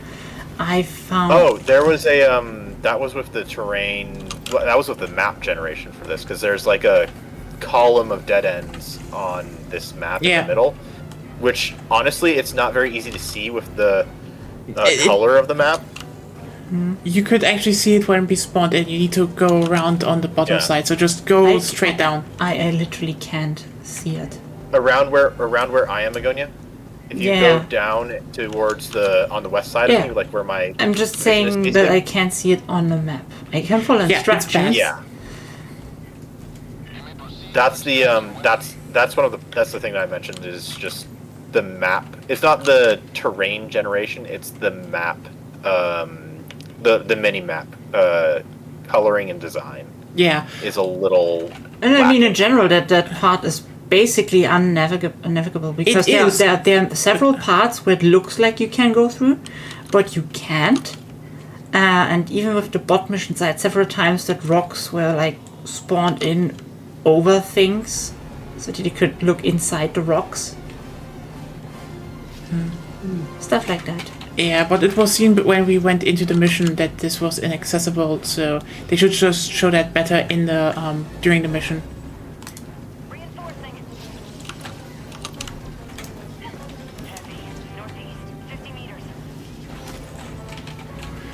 Okay. I kind of screwed up with aiming at it.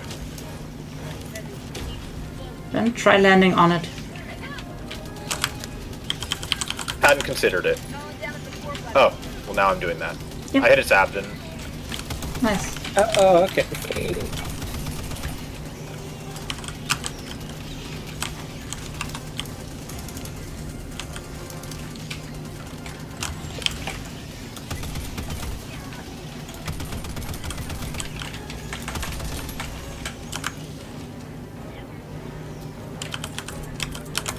Sorry. I'm calling an extraction. Yeah. Wasn't there a, what's it called? Spore spewer in the area? No. The visuals looked like it did. There was one, but it's dead. So. Okay. The fuck, they always go see for a the tower to the lens. north. I'm gonna go there real quick.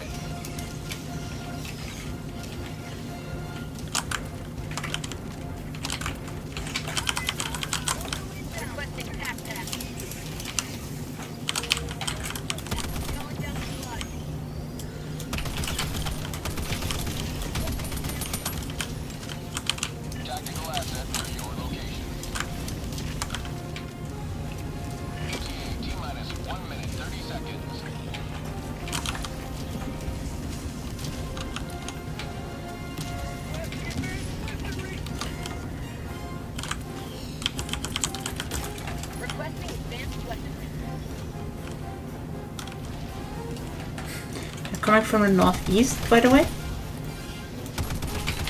behind you. Oh, then they come also from there.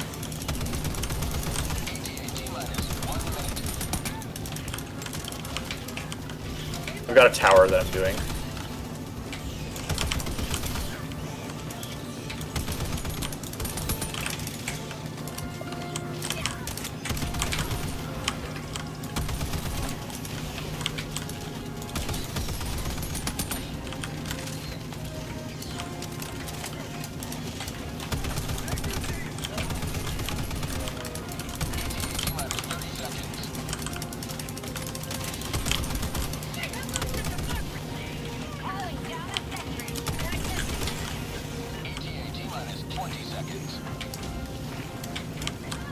The fuck is this? I have not seen the UI look like this. Even more bugs? There's an X on the UI for it, and there's just a singular line. Interesting. That kind of weird. I'm gonna... Don't go into the thing just yet. I'm gonna test this, see if I can... See if there actually exists an alignment. Then nobody go into the shuttle yet. Because it's orbital fluctuations. So an alignment exists. I just couldn't. I had to do it audio wise. Oh, there's a Glitch in soccer UI? net here. Yeah, but That like, explains a lot. who has my samples? Does it matter as long as they have it? Yeah, as long as they get into the shuttle at some point. Okay, so are we gonna go? Yeah. Yeah, Okay, I'm here. and let's get in here. Countdown initiated. Stand by for takeoff. Extraction complete. Okay, nice. 4 samples. Good. Okay. I'm probably gonna head now. Okay, yeah. Have a good night. Then we need to do the last... See you, have fun, you too, Patrick. Yep. Have a good one. Bye. Not finishing up the bug mission. How undemocratic. Okay, It's managed sleeping. fair point. Manage sleeping for managed democracy.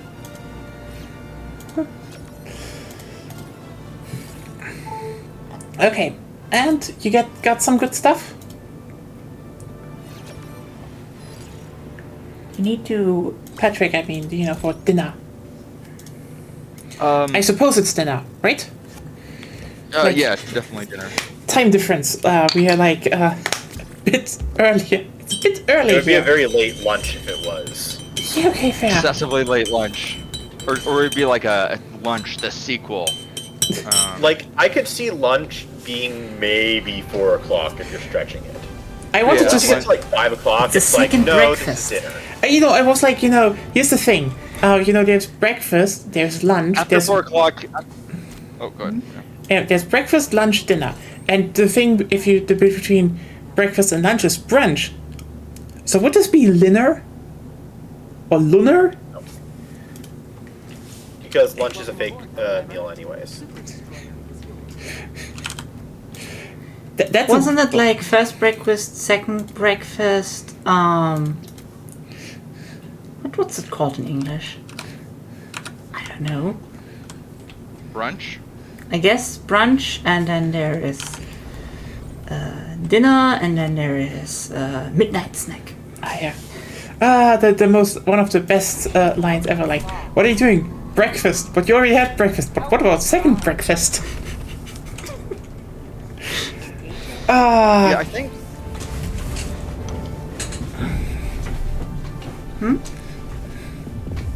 Orbit synchronized. You think? Guess what, chat? Nya can think. I have said nothing. That was Patrick. Citation needed. I can think, okay? Just because you branded me orange doesn't mean I don't think. I just run into things to be- sometimes, but I think. To be fair, you're so unfocused sometimes. Like, you could dispute that you think more often than you probably like. Enough. No, I was looking at the menu and nothing, honestly, like, I wasn't feeling anything there right now. Like, it looks cool, looks like a fun novelty thing, but, you know, it's just, nothing really spoke to me. Also, I kind of just had, like, my heart set on pizza before this, and nothing there just really said, like, pizza to me. So, I'm looking for pizza options, so. Fair point. It's just one of those nights. You know, I'm living in Colorado Springs for, like, another day before I move to Pueblo. How's that going? Hopefully it cleared up a bit. Yeah, no, it's I got a place squared away in Pueblo. It's kind of like I just said fuck it, and went with a vacation rental. It's pretty cool. So yeah, it's gonna be nice, like a little bit swankier place I'm used to. Paying way too much money for it, because it's a vacation rental. But like, it's fine. It's just gonna be 2 months, so it's whatever. I don't mind overpaying for just a little bit. And honestly, with all the, because it includes all the like amenities, so like and like all the utilities in it, so like. Like by the way, this is a defense mission, just so you know. It's this eradicate, is not defense. Eradicate, yes. So not, running around. Yeah. Because you have a backpack, a jump pack there, I was like, you want that? You want that? Don't you want a mortar? It's not a jump pack, it's the jet pack, the float in the air. Oh, you're very specific about that in defense. There are 2 backpacks that let you fly. I There's know. the jump pack and there's a jet pack. The jet pack lets you float around like Mandalorian. The jump pack lets you that's the thing that we use for the missions the other time. Sorry, hover pack and Zep. Jet pack. Yeah. Zep. It is Yes. kind of funny how much, you just try to. No. There are difference between That's jump not pack the and jet point. I know you made the point of being just more mobility isn't necessarily necessary right now, but Zep points was obviously just like, no, that's not what you say it is. So. Also, it's functionally different. Yeah. Look at him. He's flying up there and shooting from above. I know, but See? come on. Yeah, you wanted to. Jump pack, jet pack, there is not the biggest difference. But there is a difference. Yeah, if you're, as we call it in German, a Korinthenkacker. See? Not even?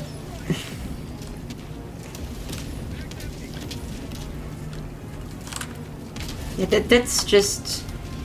You both. Sorry focus... now, but I think you're barking up the wrong tree here. Yeah, also you both obviously thought about different things there. I can agree with that. I think probably initially thought that I was taking the. No, that was never her pack, point. Her point was you take a mobility tool and it's not necessary for this mission. That was her point. That's what you didn't. She was probably thinking horizontal mobility, whereas I'm thinking vertical mobility. No. That's where you were speaking past each other. She meant mobility in general isn't necessary for the mission. Well, you obviously saw that she identified the stratagem wrong, and thus you focused on that.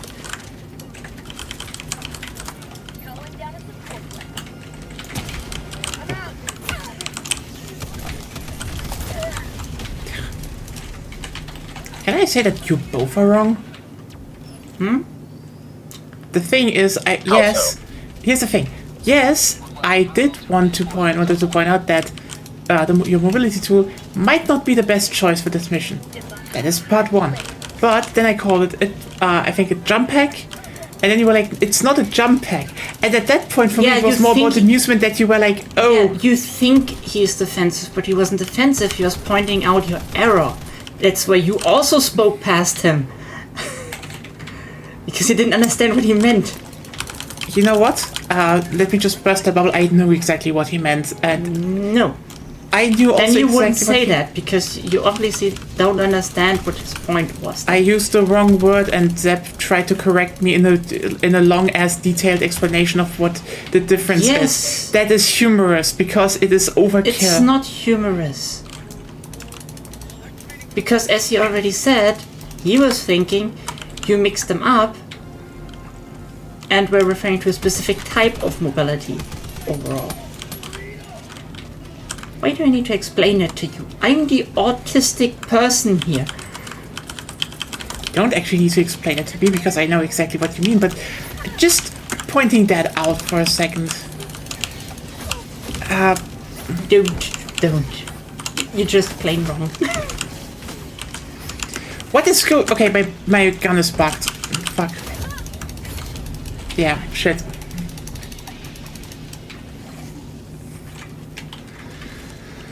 I have to apologize for my girlfriend not understanding things. It's fine. You know, I just sit here being like, I totally understand it. No, like, obviously you don't. okay, can I say one thing? This is like textbook. No.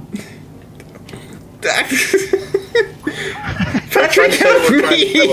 They don't get We're it. not. They just don't get it.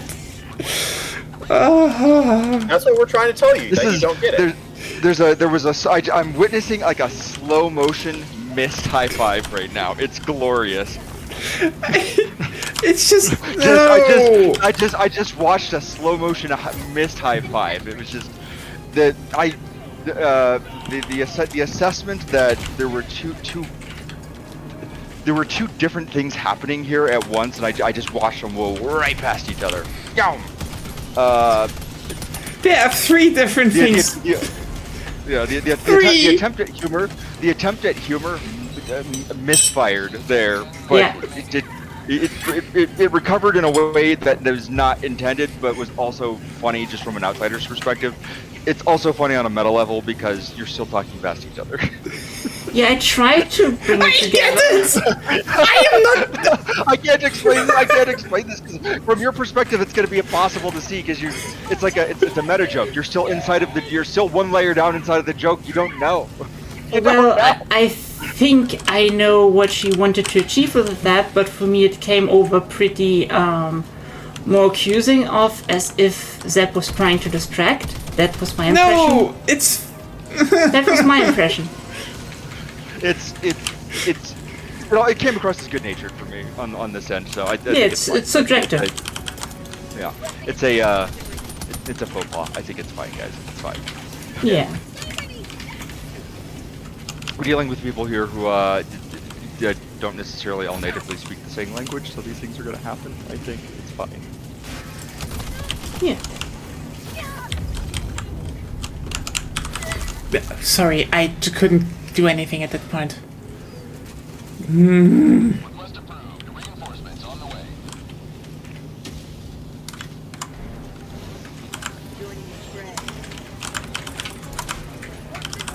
Sorry, my train of thought got completely derailed a while back, and I don't even remember what I was talking about. Everything on that thing. Fuck this thing specifically. You're welcome, I guess. Whatever is down there, die. Oh no, it's like what's that classic tweet? I'm not reading all that. I'm sorry that happened to you, or I'm happy for it. What was that? What's the classic? Yeah, like, I'm not gonna. I didn't hear that. I'm sorry for your loss, or happy for you. It's like. Yeah. Yeah, that one. That's the one. You know what I'm talking about. Oh God, not another one.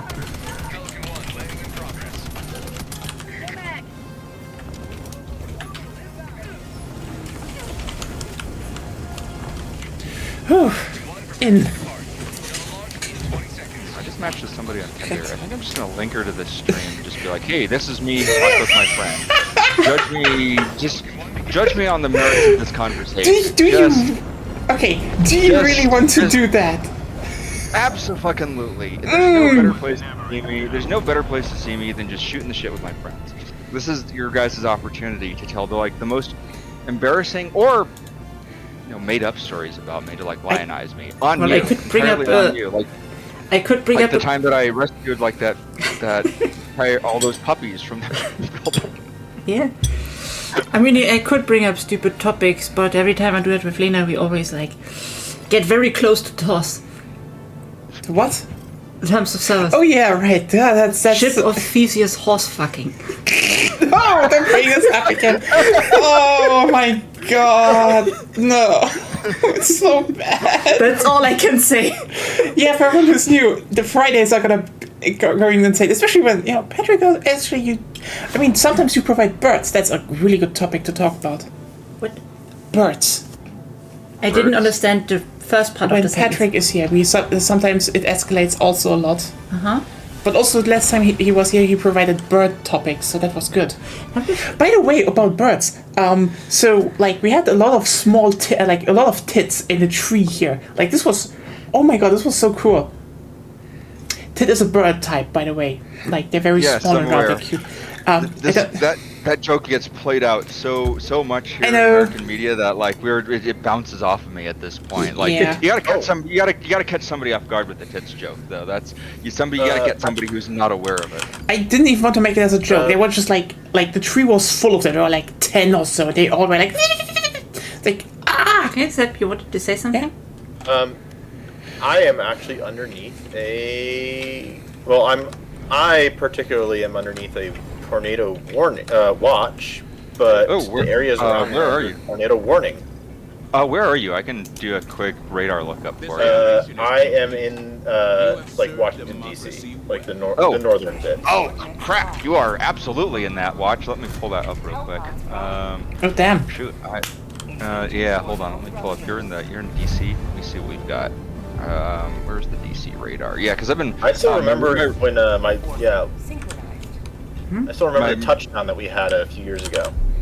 Yeah, my roommate's dad is actually out there, so he's been kind of monitoring that because we have got a couple of special marine statements out there. We got a ton of special marine statements out there right now. Actually. Shit! How do we want to approach this one? Probably starting here and then just walking in a circle. Side. Why? There are lots of nests there. Or over here. Yeah, that's true. Then we go like in counterclockwise. Because it might be hard to connect going straight up that way, and yeah, that's what I was thinking. Yeah, that doesn't sound that bad. Okay. Oh damn, you guys have got all sorts of stuff. So let's see. You're in DC. Okay. So you're right in the middle of all of it. Can you give me a suburb or a neighborhood that you're in? Because there's a lot going on in your area. A lot going on. I am in the most that I'll say is I'm in Northwest DC. Northwest. Okay. So just the Northwest quadrant. Northwest quadrant. Okay. So let me take a look at the storm tracks right now. You've got an outflow boundary that's headed towards you right now. You're probably in the clear, but I wouldn't say like totally in the clear just yet. You still got some storms developing headed towards you. Let me take a look at some things.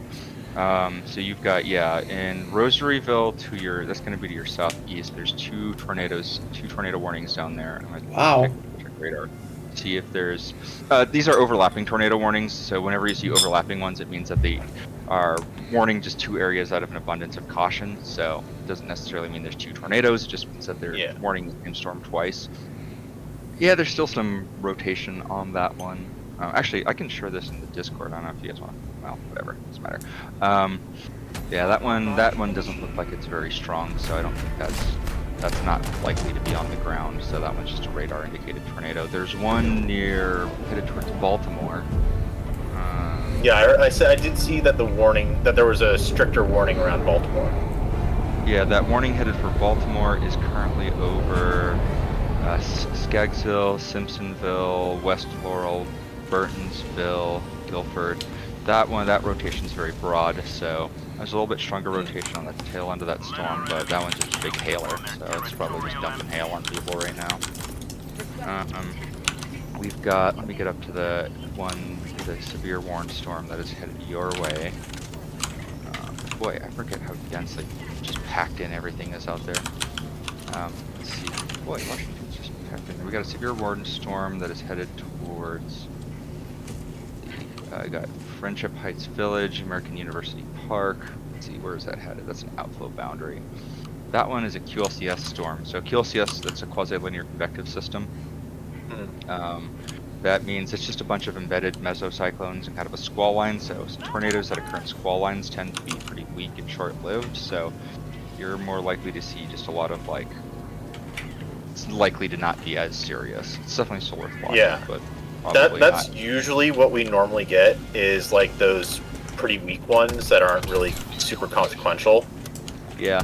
What you've got right now is an outflow boundary. So what you have right now is an outflow boundary. So that's just like two air masses colliding with each other, basically. One kind of is tumbling over the top of the other, and you're getting severe storms developing along that boundary. That storm is... I can't do shit right now. Why are you even engaging? Okay, yeah, so NWS just tagged this one as tornado To possible. get the So that nest storm, done. Why? storm is capable of producing tornadoes. So QLCS storms, they will form tornadoes on like the extremities. So like whenever there's like gaps in the storm, so like on the southernmost corner of a storm of a QLCS or on the northernmost corner, wherever there's like kinks in the storm or there's corners on them. So there's something's corners. bugged. So you're definitely in a higher risk area. Yeah. So yeah, we've got, so you're not in the free and clear. You're definitely in a high risk area right now. So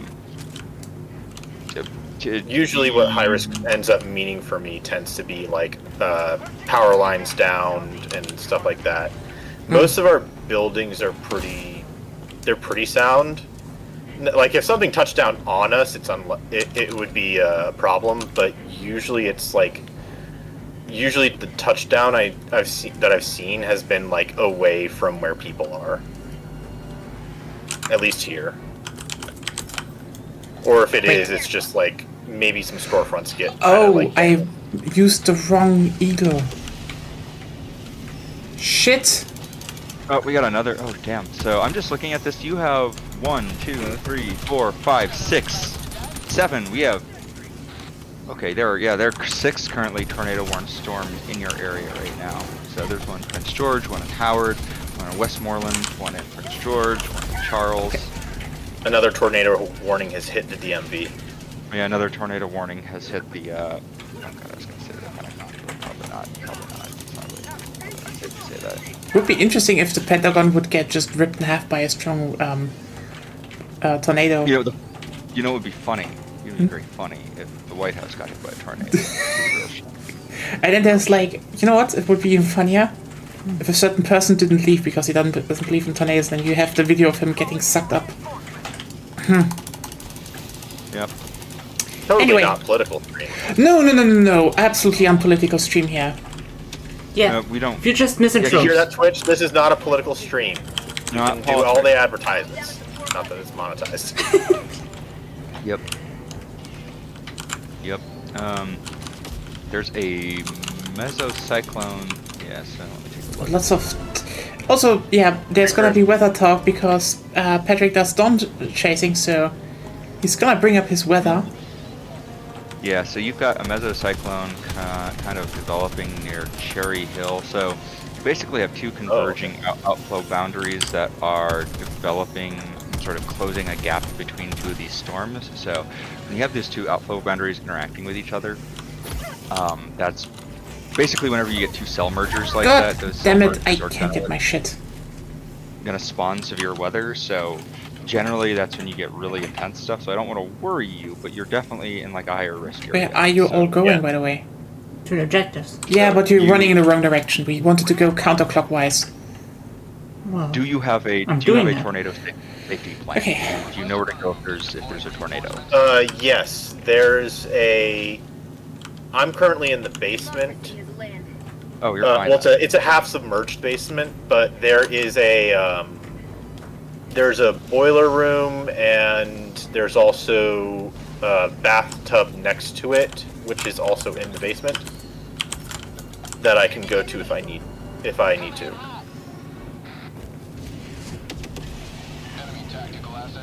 Cool. There's really not too much else that I can do besides that. Sweet. Yeah. Well, the main thing is to make sure that you get alerted. So, like, make sure your phone's on and it's got a charge, and like, make sure you're wearing or have shoes near you or accessible to you or on right now. Because like, the main thing everybody worries about, like, you know, getting under shelter or whatever, and that's a good step, right? But like, if a building collapses on you, you also need to be prepared to like get out from beneath a collapsed building, and having shoes is a real advantage if that happens. So, that's a big deal. Have shoes on or have shoes near you, and make sure your phone is charged. That's all. I mean, otherwise. Yeah, my phone is fully charged. I've got shoes nearby me, and I've also got a hoodie next to me as well, in case I need to go outside. Cool. You're all set then. You have everything you need to have. If you're, I don't know, if you're the other thing I always tell people is if you're diabetic, have your insulin near you, or if you're one of those people that gives you EpiPen, whatever. But you should have that anyways, so you're good. You know what? It's kind of wild because we are just living here in like the most boring weather area of them all. Nothing happens here. It's springtime in America, baby. It is tornado season. And hurricane season. Actually, we currently have an almost hurricane on the ocean right now. We got tropical storm. What they name this one? Anton. No, not Anton. What do they call this guy? Is it a really bad one? Well, let's see. They called it. What did they name this one? Alvin. Fucking really, Alvin? Well, they have to start. I will almost be like, a lot of the good names have been taken already. I mean, I would say though, they're probably still saving, for the really bad one, Adolf. No, they wouldn't use that. They don't name them like that. There's literally a mathematical system for. Yeah. They have a system for naming these things. Yeah. What? Yeah. You don't do that kind of stuff for your storms? No, this is actually globally used too. What? This system is globally used. This isn't just NWS doesn't do this anymore. This is a collaboration between NOAA and whatever the European version and whatever the Japanese version is. Wait, how do you derive mathematically at Alvin? They have You assign you assign like names and letter, like the organization of the alphabetization of them, a numerical order essentially, based off of I think it's based off of the year and a couple of other things. Yeah, so there's a predetermined roster of names of storms that are used, and if a storm reaches category 5 and landfall and has if a storm is particularly noteworthy for one reason or another, they will retire certain names. Like the name Helene will never get used again because that was a particularly bad storm. Michael was an especially bad storm. They'll never use that name again. You're under a flash flood warning, by the way.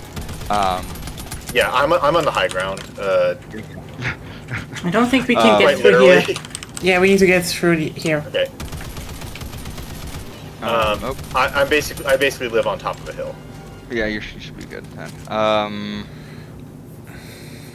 Ashburn's now under a severe thunderstorm warning. McLean is not yet under a severe thunderstorm warning. Special Marine statement is now out for Quantico, Riverside, Pope's Creek. Oh, come on! Town, Cobb Island. Oh, the entire Potomac. Oh, new tornado warning just dropped. New tornado warning for Nominee Grove, Nina, Kremlin, Montrose? I don't know how to pronounce that. It's one of those mantras. Coles Point, Tidwells, Bayside, Palmtown, Nominee, Mount Holly, Tucker Hill, Carey's Corner, The Hague. Oh, that is a pretty strong. I wonder if that's got a debris ball on it. Yeah, these storms are pretty tall too. Wait, didn't the expendable anti-tank rifle one-hit kill the Biosites at some point? Only if you hit the head. I hit the head. You can also get them killed if you attack the abdomen and destroy the body part. I guess, but yeah, it's just there's a Bile Titan coming. Yep. I see it. Oh. Another warning just issued. Okay, they just retired. Okay, they just expired 2 of those tornado warnings. There's currently only 3 tornado warnings now. We've got Charles, Maryland, Prince George, Maryland, and Westmoreland, Virginia.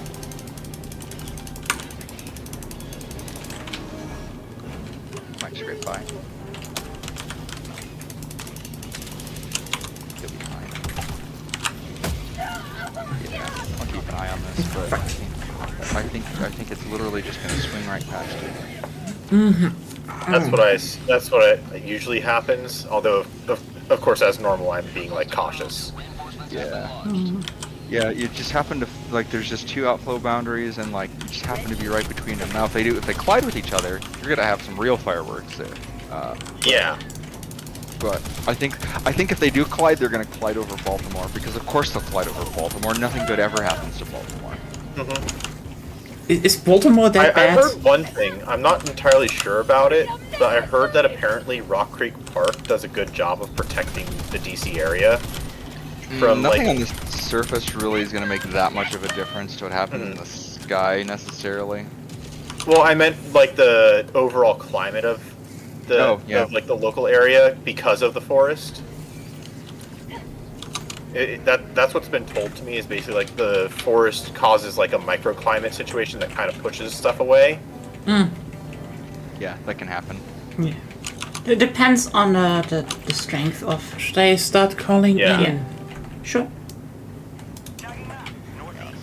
Like for example, we live in between two rivers here in Hamburg. Yeah. So it's very secure here. Like again, we barely get any weather. If anything happens, it's happening somewhere else in the city, not here. But Patrick, do you know the viral video from like 2021 or something like that where the news reporter was reporting on a tornado warning and a tornado touchdown and realized mid-broadcast that his home was there? I'm familiar with that one, yeah. That's my local newscaster. Oh, damn. Yeah. I've actually met him a couple times, once or twice. Oh, that's cool. He's really chill. I'm trying to think. Did the tornado hit his house?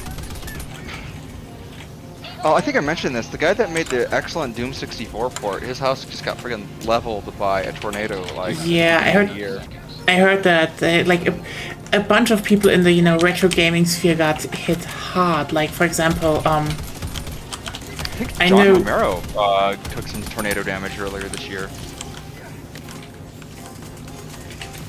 I mean, it's because they're all down in Texas, and Texas is tornado territory. Yep.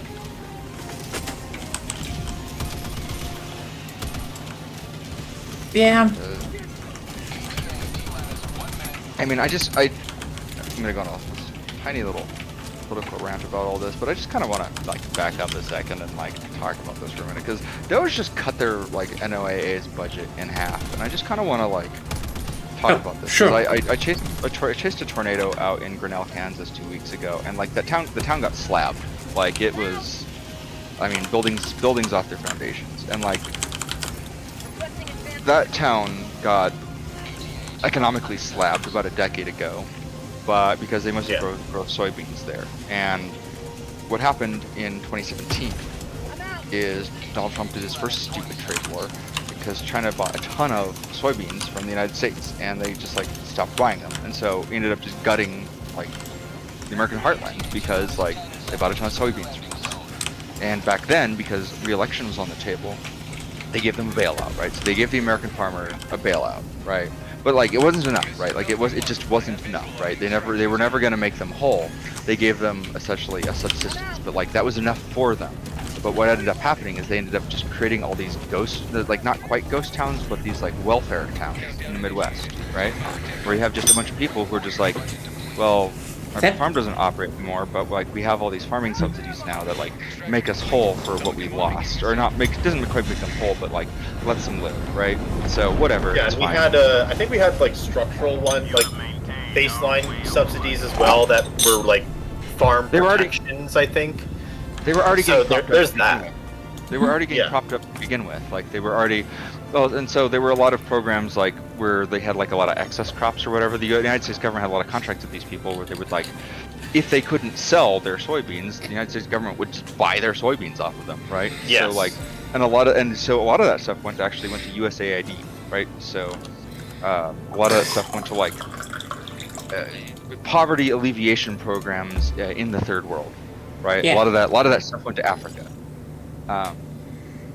And so, like, talk about that more later, right? But there's a lot of places in the Midwest, particularly the upper Midwest, Nebraska, parts of Kansas, just where, you know, I remember just driving through Minnesota and seeing like just soybean crops just rotting in the field, right? Just like unharvested soybeans just rotting in the fields. This is a thing you could go out and see yourself. It was bad, right? So like, okay, I mean, whatever, the government did the right thing and at least like compensated them for some of their losses, but it's not an ideal situation. You don't want to have a bunch of people living out in the middle of nowhere, just kind of having to deal with that. But you know, fast forward, and we come to now, and what has happened is we have the Grinnell, Kansas tornado, right? Huge tornado. I think it got rated EF3. I think it got upgraded to an EF4. But I mean, it is a tornado that took buildings off their foundations, right? Just like lifted these buildings off their foundations and just left a concrete slab where it used to be, right? A total destruction, like total loss. And we also had the same situation happening in Arkansas, right? And FEMA got cut, NOAA got cut, and so what's happened here is NOAA got their budget cut, and the way that we forecast the weather is we have all these. Every morning and every night, we launch weather balloons. It's like 5 a.m., 5 p.m. We launch weather balloons. We detect the temperature and wind speeds in the upper atmosphere, and that's how we're able to forecast the weather. We take the numbers we get from them, we plug them into these supercomputers that are running these simulations constantly. Every hour on the hour, we run a new simulation, right? We call them a new model run, right? So there's a new model run, and the model runs that are on the 12s, so the 12-hour model runs are always the most accurate because they're the ones that are dealing with fresh data from the weather balloons. But I want you to imagine if you're running like a particle simulation for something. I don't know, it could be anything, right? Imagine if like half your particle emitters aren't working. Do you think that particle simulation is going to be an accurate representation of like the particle simulation you're trying to simulate? No. Unlikely. That's not happening. Right, so imagine, so Doge cut the NOAA budget, and so some of the NOAA balloon launches haven't been happening, and some of the offices just haven't been launching balloons at all. So imagine if you lost some crucial data points in your weather simulation, where you're only able to launch half the time, or in some cases like Rapid City aren't launching balloons anymore. Imagine if you have a huge sampling error in a place where you're just not launching balloons anymore. You trust that simulation to be accurate anymore? No. And let me guess, they missed a bunch of them, and it killed people. Yes. Yeah, so like I found 2 photos, by the way, of the storms that just people have taken and posted on social media. One is by the movie theater that I go to, and then the other is from Laurel, I believe, is what it said. I'm looking at traffic. Far away from me. A few things though. Scud cloud. Do you have anything I should probably work towards too? I mean, you should be more specific. Like, for stratagems, I should probably invest a bit more in stratagems. You talk about ship modules, not stratagems. Ship modules, yeah. Now I realize, if I had more advanced samples, I could get advanced crew training and finally max out the Eagle stratagems. you mean the rare samples? The orange ones. The orange ones. Yeah, the rare sample. That's what I've been complaining about this whole time. Is like I don't have enough rare samples in order to do that. In order to upgrade stuff. I'd say, you know, you do use a decent amount of the Eagle stratagems, and none of these really, beyond like some of the ones that you probably already have, upgrade the laser, which you use the most. So I'd say go for the Eagle Strike one. That doesn't sound that bad. You're right. Then I need more stuff there. Wow. Also, another question before we might do like our final mission run here, and we can just start yapping normally or so. I basically do want to get chemical agents and or something else. I just like, is Servants of Freedom worthwhile, or should I go into Borderline Justice? Because like, Servants of Freedom seems to be right now only like for the backpack hellbomb, because the grenade one is like good, but really not as strong as it was. So I'm like, The ultimatum is niche but good. The secret grenades are okay. They're better at dealing with bots. Yeah.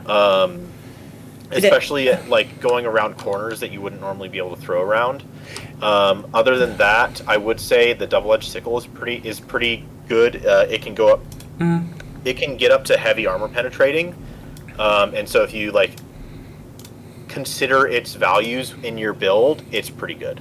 So Servants of Freedom is a solid war bond. It's not amazing, because but it's definitely solid. I was like, I would probably use more like the marksman rifle and the talon depending on the build. For example, if the lumen would come back, I could rapidly deplete shields with the talon, for example. That's one thing. For example, the double-edged sickle is very good at dealing with Illuminate. Because it's well balanced, because it starts out light armor penetration, and then as you fire more, it goes into medium and heavy. Which I just don't like using laser weapons. That is. This is just a personal preference. Yeah, I don't have a problem directly with them. It's just. But yeah, should I get chemical agents first then, just for the gas stuff? Yeah, it's honestly, chemical agents is very useful. The dog breath backpack is amazing. It's basically like having a support player with you. Yeah, for bugs especially. Yeah, that's what I wanted to ask, because like basically the thing is, when I get it now, I will get up to like over 600 super credits again, and then I would need to farm a bit again, and then I could get the next warband. And I was like, should I just go for the gas now and then grab maybe some more weapons later? I don't know. I would say I think you're good on weapons now. I don't. Okay, you know what? You're right. I'm going for the gas. Yeah. Confirm. Let's do this, and afterwards I will go for something else. Try to not step on the gas. I will step on the gas though. Tonight? Yes! Tonight even! I have 935 super credits. So I'm kind of close to getting my next one. Nice. But yeah, Patrick, so I put some pictures in the channel. Yeah, so what you're seeing there is, so that's definitely a mesocyclone for sure. So that thing, so that first photo, the Holy Cross Health Cancer Center, so that is a scud cloud, so it's not a tornado. Yes, I follow Capital Weather Gang.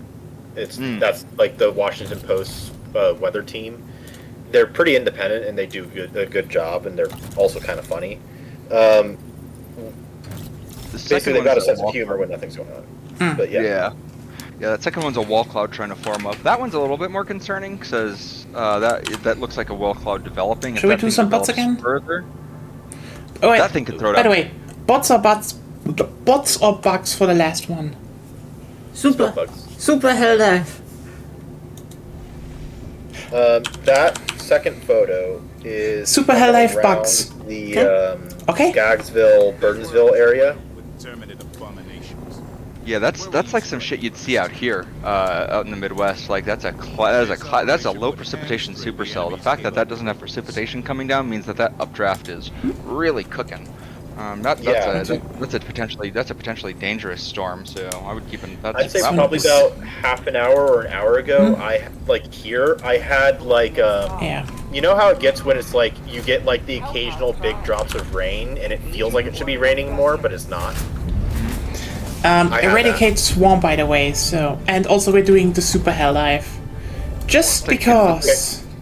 It's like a convective rain. It's like where it's trying to be hail, where that rain's been cycling a little bit. Big raindrop. Yeah, let me take a look. Let's see what we got. Man, I always forget that, like, see, it's...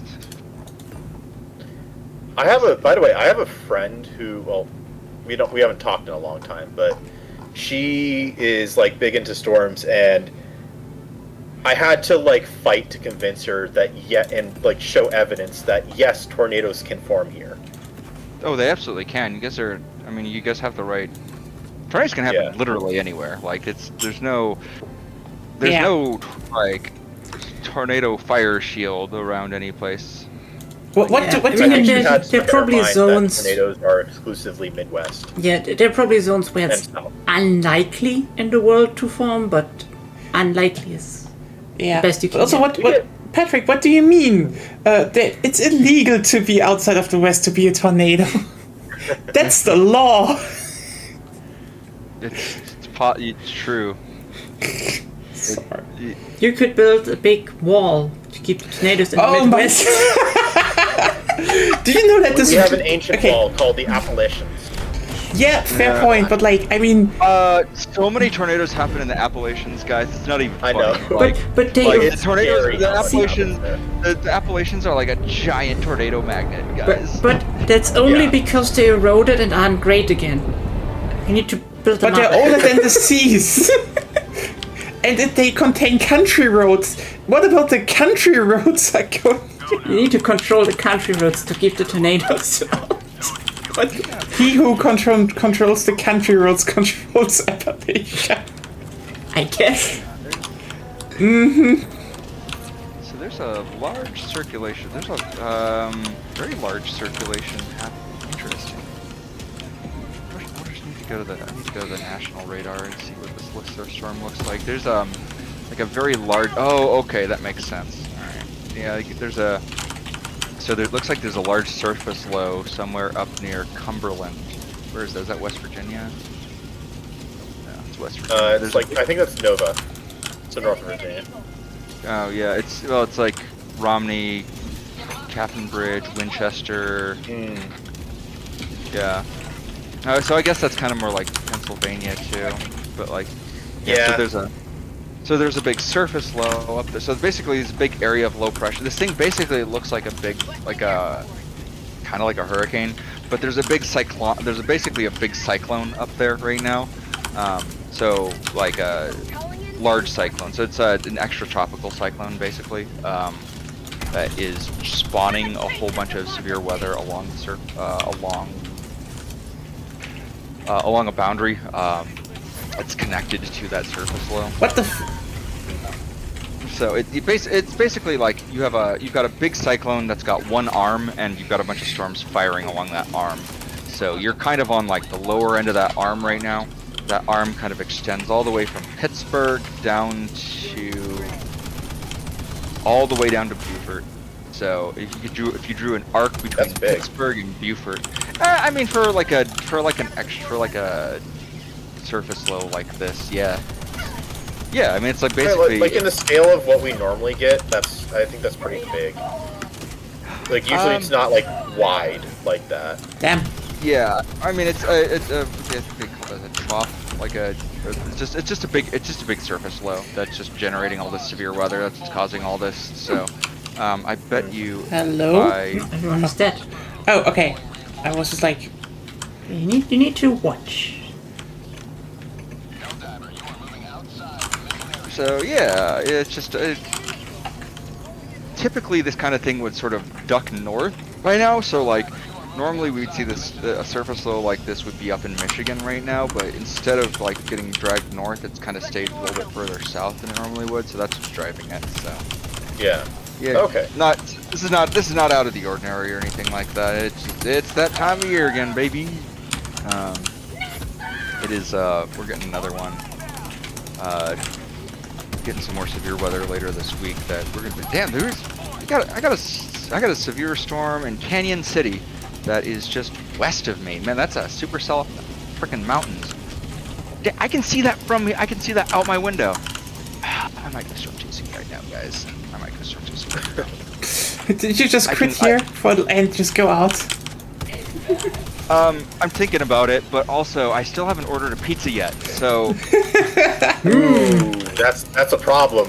Yeah, I'm wondering. Pizza or storm. I mean, I'm literally watching that storm come over top of me. I don't have to chase this, like it's just coming over top. So I could just. The storm is chasing you. The storm's chasing me. Yeah, if I do nothing, the storm will pass overhead. Come and on. Then. Let me take a look. Let me look at the. Okay, so when I say talk some jargon, real.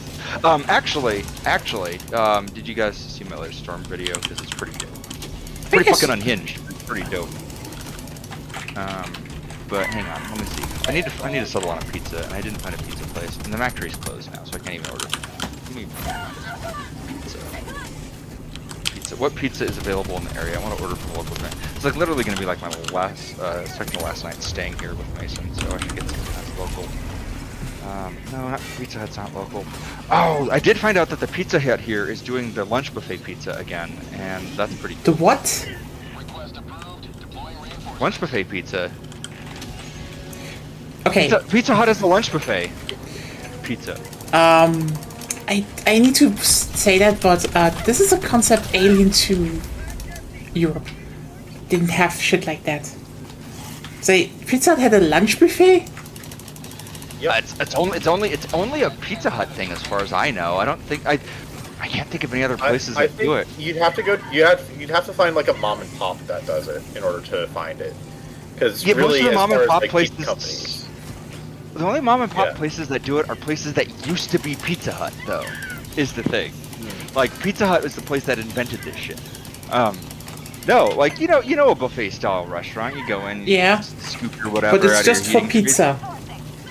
But it's just pizza. They got a buffalo chicken pizza sitting out there. They got, but like usually they'll do like fancy like pizzas every once in a while. Like you'll get out there and it's like, ooh, they got like a Chicago deep dish that's like topped with, I don't know, maple syrup or something. Like, I don't know. It's usually like, maybe not maple syrup, but you know what I mean. Like they'll sometimes put like a fancy pizza out there that's like not something that's usually on their menu. I mean, I have seen maple syrup on pizza. I have seen that too, and honestly, it's fine. 10 out of 10. I mean, people put honey onto it. It's probably good. It's not a bad flavor profile. It will anger the Italians, though. Yeah, and like usually a pizza like I've been launched again. Hold on, I need to find a picture of like a standard Pizza Hut pizza buffet. I think I'll just find a picture. Okay. Well, we are nearly dead. We are nearly dead. Let's fucking focus for once. I am focusing. It's just that the swarms keep gathering. You didn't object to Super Helldive. Like sometimes it's fancy. Like sometimes it's not. Like it really depends on the restaurant location. There we go. I know you just wanted to die. I couldn't get out of there. Sorry. You could. That was easy. Oh, that's right. Sometimes locations would allow you to choose your individual toppings. I forgot about that.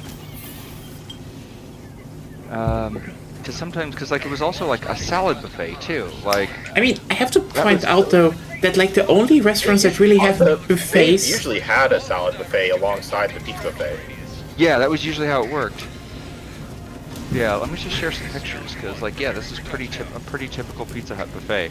Like, most restaurants stopped offering it, but, like, some places have started bringing it back. Run! Get in there! Get in the chopper! You have a German accent! You have no excuse for not getting that quote right. Get to the chopper! Also, he's Austrian. He's Austrian, so, you know. Close enough. I can do a Canadian Austrian is just another flavor of German. They won't like to hear that. It's not that wrong. I know they are now. I know that they are nowadays very pissy about that, but like, here's the thing. Hey Austrians, we speak the same language. You have a dialect of German, and you're like, oh, but you know, it's special. No. Like, if you go from not like, there's a bigger linguistic gap between Northern and Southern Germans than, you know, you two Southern Germans. And also, let's just be clear here. We all were part of the Holy Roman Empire until your lineage, well, it was like, actually, we kind of want to be our own little empire. Also, and granted, you were there longer until the Prussians came, and then we all died. Didn't the Austrians do both at the same time? Yeah, they were at one time. They literally ruled the Holy Roman Empire, so that's that. I have a very compelling reason for the Austrians. What? If they insist to be their own thing, then they were responsible for World War II and not we. Because that is fair, but also they bred the guy. You know, that is fair because they should. I mean, they're also responsible for World War I. Let's just not mince words here. True. They are. Putting it all on I Austria. mean, World War huh? One probably wouldn't have happened if that driver knew where he was going. It also wouldn't have happened if the Austrian informed the military before declaring war. You know? Also, you know why it would not have happened? There are a few things. First of all, that Serbian nationalist was an idiot. Like, here's the thing: he shot the one guy really high up the Austrian government that was sympathetic to the nationalist cause of Serbia. Dumb thing to do. Period. Like, if you want to shoot someone, shoot not the guy that might have argued against going war against Serbia. But nope, you did it, and now, and then shit happened. But that's part one. Part two was, the rest of Austria just wanted to go to fucking war because they were very much in a whole, we need to show the world that we are still relevant mentality. Next scene, what is a hand grenade? Yeah, that is literally the next scene. For everyone who doesn't know, basically Austrians just mobilized the army, and they were like, which the generals were already like, what the fuck? Because mobilization isn't that easy, and the Austrians had a big army. They had some modern equipment, but they weren't like a modern army. The modern armies of the time were, well, Germany/Prussia, France, and Britain. Those were the three big ones. Everyone else was more like squabbling on the sidelines. Let's just be real here. And America to a degree. Has anybody ever been to Rough Rano's Hell's Kitchen Pizza? I've never heard of this before. It's like a chain. I mean, you're talking to half of the chat is German, so. Yeah, it sounds like it's a chain though, so I'm almost wondering. What's it called again? Oh, here, Rough Rano's Hell's Kitchen Pizza. This may be a local chain that only exists here and nowhere else will happen. Oh, they were on Hell's Kitchen. Are they on Hell's Kitchen? I feel like I've heard the name, but again, I've been to Colorado a couple times, so maybe I've seen it out there. I think they're only a Colorado chain, as far as I can tell. Yeah, they only exist in Colorado Springs, and for those of you who don't know, Colorado Springs is it's a military town, so there's exactly two things going on in Colorado Springs. That's weird Christian fundamentalists and the Air Force. That's it. You also have mountain tourism. That's true. We got Pikes Peak here, and that's a famous thing, I guess. Yeah, Rough Rano's Hell's Kitchen. Am I even saying that right? I'm probably getting that. Rough Rano? I don't know. Somebody, Italian Americans, leave a comment. I'm just going to the objective. I'm dealing with the Streaker nest. Same. Hellfire pizza. Okay. Get a Hellfire pizza. Oh well. But we're gonna have some good pizza on Monday. That's gonna be delicious. I'm trying, but I'm dying. Oh, yep, I saw. Lots of them came. Well, Zeb reinforces me then, please, if he has the time. It's the kind of place that I only might has have the time. I should have the time, actually. You die. Maybe. I don't know. I'm dying.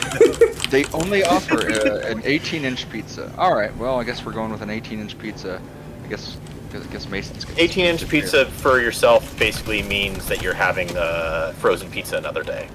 Yeah, it means I'm having leftovers, maybe. No, it means Mason's having leftovers. Oh fuck! I forgot to switch my Your stuff. Yeah, I forgot to switch back my. Yeah, we're moving away. They have cannoli.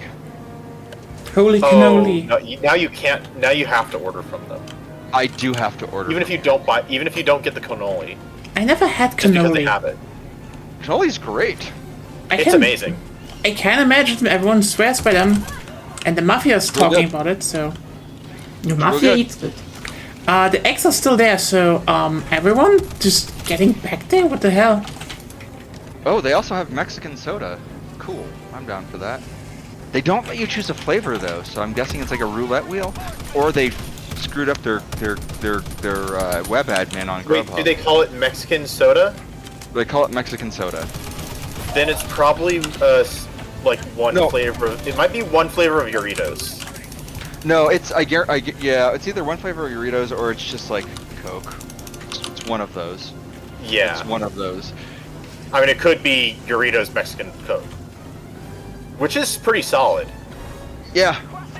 We're gonna get. Oh, okay. Yeah, we're gonna just find out. We're just gonna find out. Get 2 of them because I think. Nice. Time to find out. Yeah. Oh, But oh, yeah. wait, hold on. I think I'm gonna live skeet this. I'm gonna live skeet the Mexican soda. We'll do this. We'll make a thing out of it. Well. High life on Blue Sky. But yeah, hey, if you like boomer shooters and storm chasing, you can follow Patrick on Blue Sky. I mentioned him in the shoutout, so well for the stream. Hey, find me on Blue Sky. I am Beyond WX.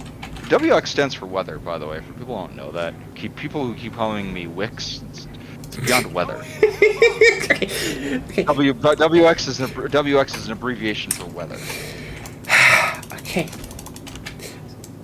Okay. Should I give you some unholy German knowledge? Drop your. Yes. So Vix is to masturbate in German.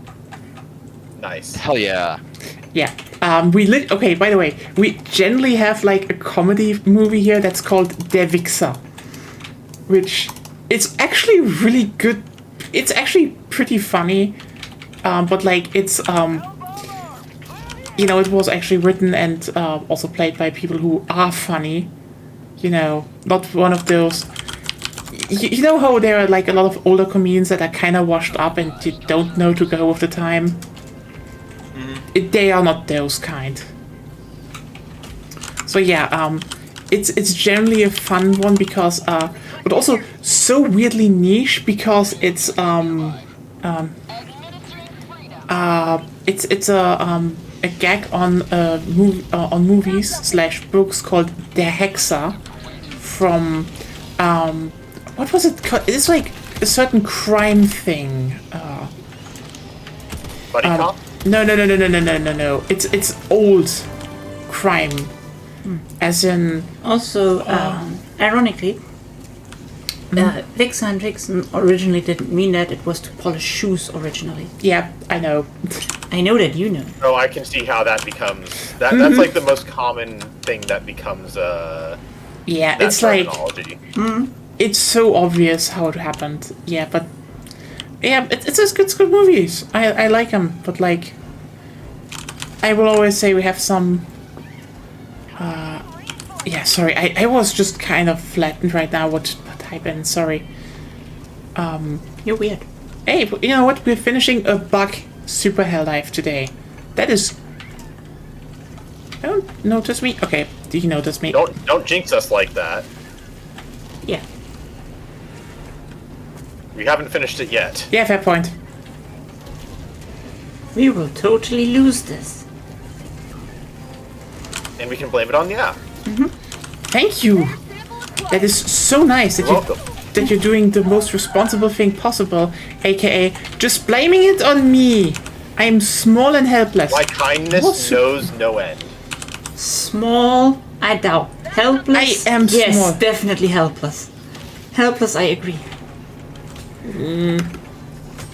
Shut up.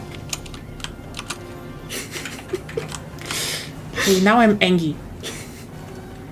Also, I got like 3 super credits already, so You mean 30, right? 3 super credit finds, but yeah. 3 stacks, so.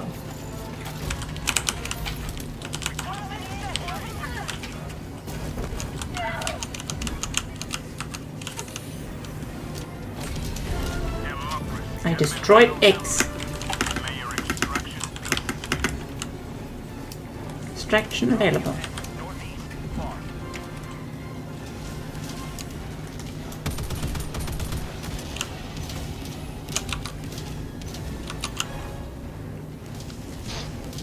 That's the other thing. Man, Lego shut down the Bionicle Massive Power game. That's real disappointing. Oh my god. They shut down everything Bionicle. I don't know. I mean, but that's the thing. It's Lego is such a shitty company. Holy shit! Like, Yeah. So for And- I'm actually, I'm honestly a bit more surprised that there isn't more, resistance, like, outside of, like, in Germany, there's, like, a really big culture around, quote-unquote Lego, but they all do kind of, know that Lego sucks. And they do promote a lot of other companies because they're like, fuck Lego.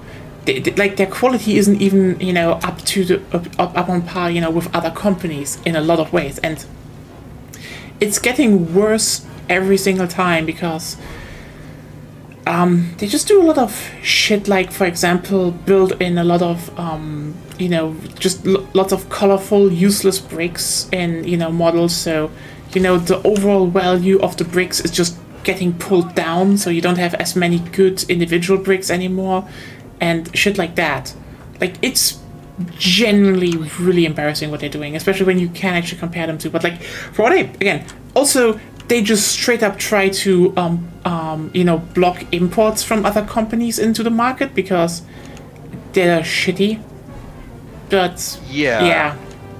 Like, so like the tea behind this is just like Lego has like kind of like their own like I don't know OGL style thing where it's like, hey, if you want to make like Lego fan movies or Lego fan projects or whatever, they wanted to foster that kind of creativity, and I am down for it.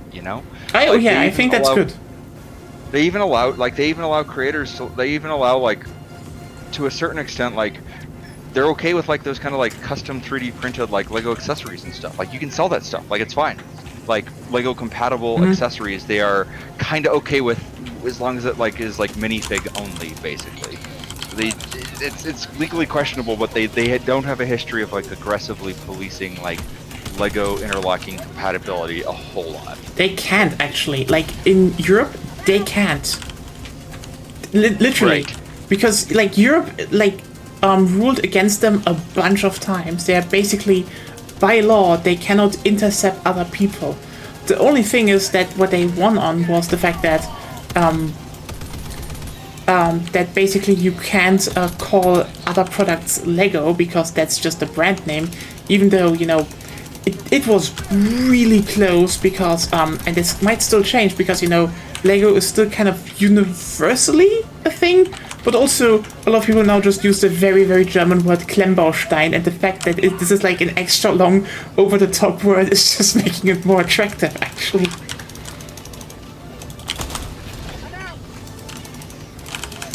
But yeah, no, there's a long history and shit show here, but like, they can't, go against a lot go of... on. What? Patrick wanted to say something. Sorry. Oh no, I was gonna say yeah. So, but basically you can even make Lego fan games, right? So like basically, Lego basically they didn't endorse the game, but like when asked about this in like an official capacity, Lego said yes.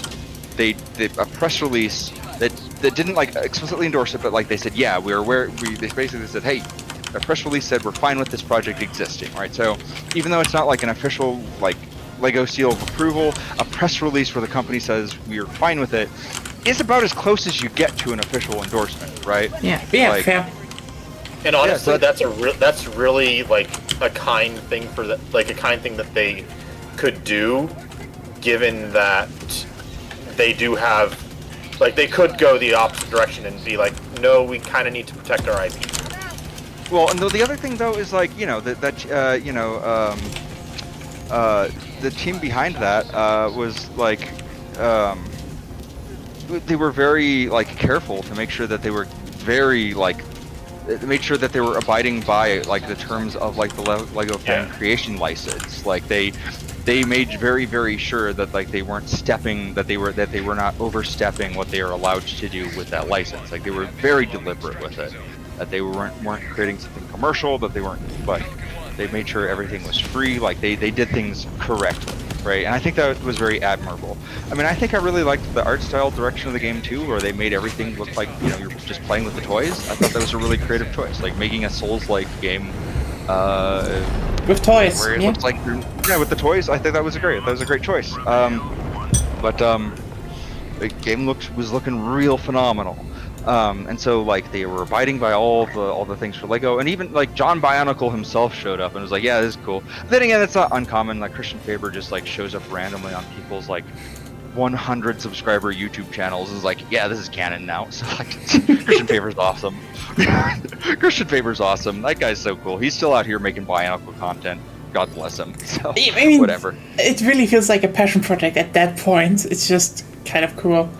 But he's always cared about it. He's always cared about the fans. Like Greg Farshty isn't out there making unhinged forum posts anymore. But like Christian Faber's out here still. I mean, Greg Farshty's busy writing Ninjago, so he gets a pass. But like, yeah, I heard that Ninjago was apparently really good, and the movie is good, but I have not seen that one yet. Ninjago is apparently great, but like, yeah, I'd be like, whatever. But again, Christian Faber, the guy who created like the original like first couple toy lines, like he's the guy who created the original concept, right? He's the one who like pitched the idea to Lego. Like, you know, it's really cool. He's on Instagram. He just like lurks. I swear to God, that guy just has like a Google alert for like Bionicle or something, because that guy just shows up freaking everywhere. Like, you got a 100 subscriber YouTube channel, you got 4 followers on Instagram, and you make a Bionicle mock, he finds it. Yeah. He knows about it. Honestly, the writing for Bionicle is shockingly inspired for a children's toy series.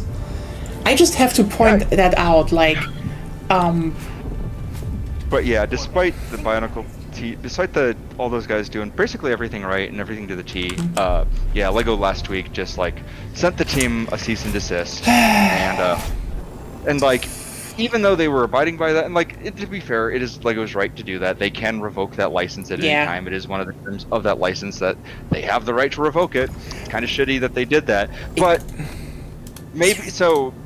They didn't say why, and they did it under like a whole like you can't talk about this kind of thing. So there is some speculation that maybe. Well, the whole speculation about this is, I hope they do what like Konami did, which was fly them all out to fucking Denmark and like give them a whole bunch of cool Lego shit. Like, you know, because like with the whole Resident Evil like remake stuff, like that whole team, like that was Capcom. There was a whole like. Sorry, did I say Konami? I meant Capcom. It was Capcom. Yeah. They were like, sorry, we're kind of working on it, but I think they even hired a few people. So like, they hired some of them. Yeah, like that was the thing, as they hired some of them. So like, I hope Lego does the right thing by them, and that these guys like get all the gold masks and shit. Like, you know, like I hope they get I hope they get the sand terracotta. Yeah, I mean, like, honestly, the thing is, what I'm surprised more about is that Lego isn't actually, you know, like, I know the whole superhero, you know, game genre is kind of dying right now, and rightfully, but like, Bionicles, I can see, aside from maybe a rerun of like the old models or so, not a lot of young people might jump at, oh, you know, I'm wrong, maybe they rerun the old stuff and everyone's like, yeah, fuck it, this is banger. Like, I can only say, by the way, like, my parents wanted me to sort for my old Bionicle stuff, and then my nephew found it, and, you know, he's like, oh, let me just lie, 5 or so. He fucking loved it. And, you know, how is that called? How's the person called that married your sister? Legally? Your in-law? Yeah, basically. Assholes? Oh. He's just weird. I don't think he's an asshole. He's a consumer. Oh god, yeah. You know, if you can say that he's like he's a Disney fan, and you're like, oh, he's fine though. Like, he's fine. No, it's fine. It's fine. That's always the joke. Yeah, but yeah, I'm sure they're fine. I'm sure they're fine. Yeah, like, I talked to him a few times. We had some good talks. We have some stuff in common to, you know, rant about, and he's equally pissed about Lego, by the way. So, you know, when he was like, wait a second, you have like a whole fucking Bionicle thing here, and I was like, yeah, it's like, it's fine if, you know, just keep it, because, you know, my nephew's like a bunch of times at my parents' house, and he was just like, yeah, sure, if it's okay, would be cool if they can just play with it, because it's like, Bionicle is just like toys you don't get anymore with that quality nowadays. Well, that's the thing though, right? Is like, I was looking at some of like So like the season 1 Rahi were. Oh, I'm still here. Yeah, the season 1 toys. Honestly, like the ones that were like still really heavily Lego Technic, they didn't really make a whole lot more of that because I think the last like really heavily Lego Technic ones were. I think like their season 1 Rahi were like the really heavily Lego Technic ones, and I think like the Exotoa were the last like really heavily Lego Technic ones before they went for more of the bespoke pieces, which is fine. I think the bespoke action figure pieces were really good too. Or I think some of the vehicles that they drove in some of the later seasons. They still have a lot of like everything that wasn't the main stuff was like still a lot of Lego Technic. Zep, where are you? Zep. I'm getting my stuff and my samples. But we have a flag to raise. I'll be there. I'm not that useful without my gear. Well, it's probably nearly done without you. I was also trying to get rid of a Mega Nest, which is spawning in to Bile Titans. But you know, I think all the one thing I would like to see, and I've said this before, but I'll say it again. I think that I hope that the reason that they're shutting this down is because Lego's gonna bring it back. There have been rumors about Bionicle coming back for years, and like, I would like to see it come back, and I would honestly like to see it come back with system bricks, because I think that'd be cool. Making Bionicle part of system, I think would be a good choice, because like, you can integrate it, you can... I get what you mean, but like, also to a big degree, I would say, the biggest problem I see here is just the fact that, now, people, focus. Yeah. Because we need to clear this flag. Nobody gets gear back. If you lose your gear... Yeah. Yeah, no, I'm not going to go running off. I'm going to help out with this.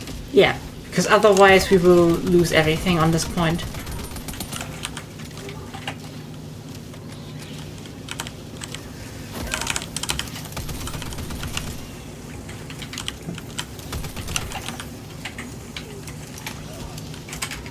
Oh god.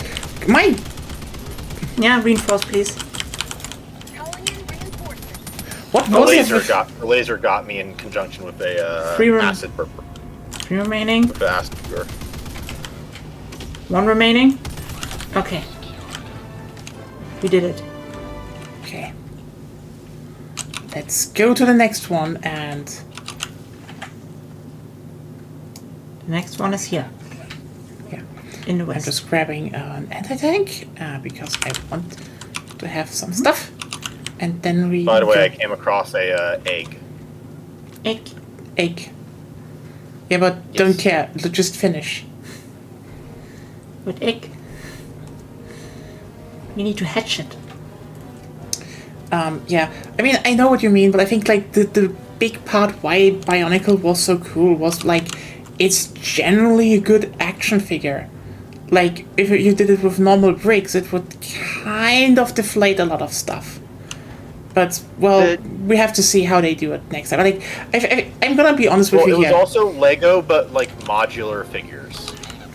The gift with purchase, the gift with purchase set that I got for my brother for Christmas is actually pretty robust. Like, I mean, all the joints are good. It's a good action figure. Like, it holds up pretty well. Like, it holds up its own weight pretty well. I don't think you could do any of the larger sets in that style. I dropped a napalm barrage. Yeah. Okay. So that the thing is clear.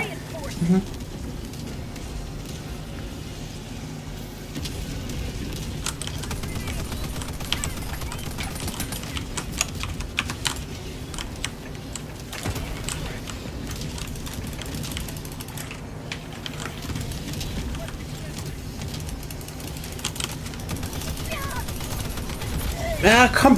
Why did? Yeah. Your barrage was kind of on a wrong place. They spawned before it. So? I just dropped it on the flag to clear everything. And we need to kill the bug holes. Yeah, I'm doing that.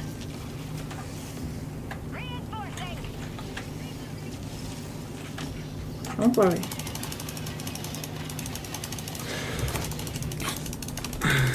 Well, maybe you worry, but...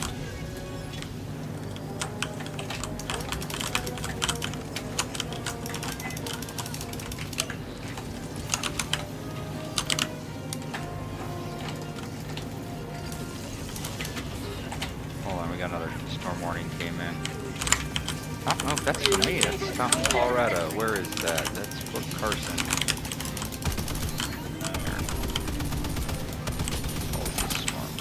Okay, another hole closed.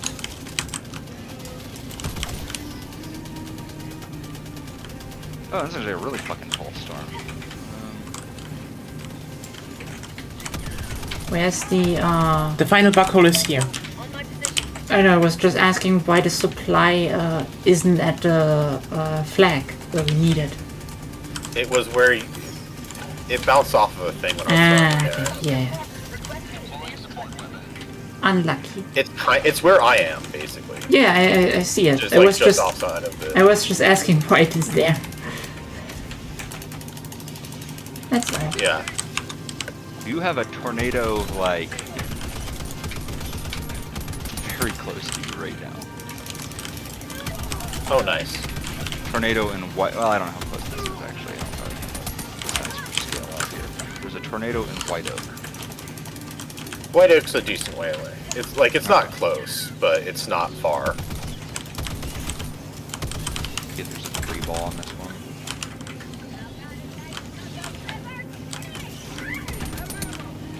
You have a turret?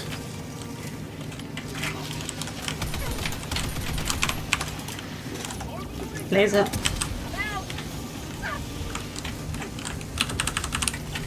No debris ball, as far as I can tell. God, some of these bugs are like throwing haymakers at me. And lariats. Marshall bugs. Yep. I wonder... So, okay, Marjorie Taylor Greene believes that Democrats have a weather machine that they use to aim hurricanes at Republicans. Who does she think is operating the weather machine right now? The person that is going for the that tries to make a false flag. Yeah. Because, like, it can't be Joe Biden. Tried to get supplies because I was out of ammo. It is Joe Biden. Maybe it is Joe Biden. Yeah. It might That's why he was on the news today. Totally. Okay, let's go to the last flag location. Yeah, you can reinforce me there. I gotcha. Okay. That's fair as well. Only thing I want to. I'm gonna go grab that egg. No, Zap, you come to us. Do not do the stupid shit. Look at the reinforcement budget. There is no more room for egg. Fine. I'll get on the way to the extraction. No! You get on the way to the fucking... Okay, bunker. Flag. Yeah, to the flag. I'm sorry, we don't have time for distractions. No bunkers. Yeah, that's true. But, again, flag. I'm coming. Where are you? I mean, both Behind of you. Both of you. I was reinforced. You were too busy running instead of throwing me before you. So now I have to fight through your backhole. Yeah, now you killed me. No. Because you went... No, the game said killed by agony, meaning this is because you weren't here. No, that means your death was painful. Shut up.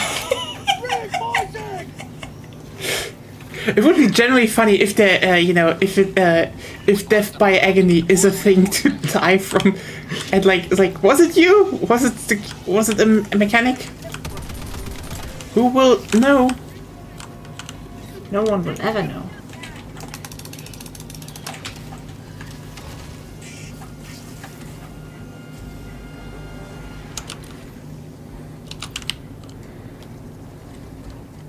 The hover pack is good for is pretty good for doing a rounds reload.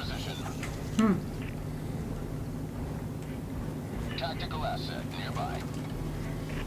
See, No. I'm just pointing it out.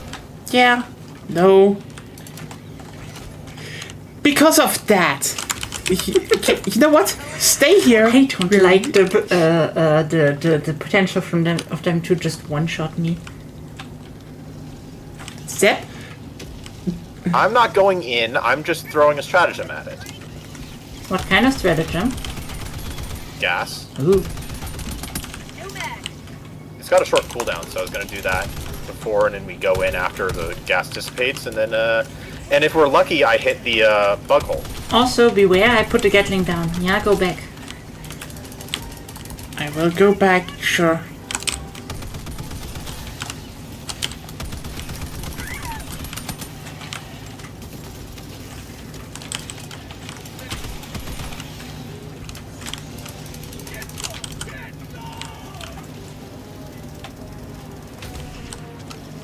We got another Your Gatling is down.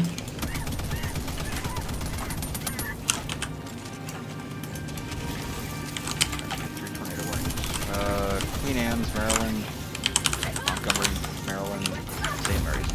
Fuck! Keep going. None of them have debris balls, so they're all just radar indicated.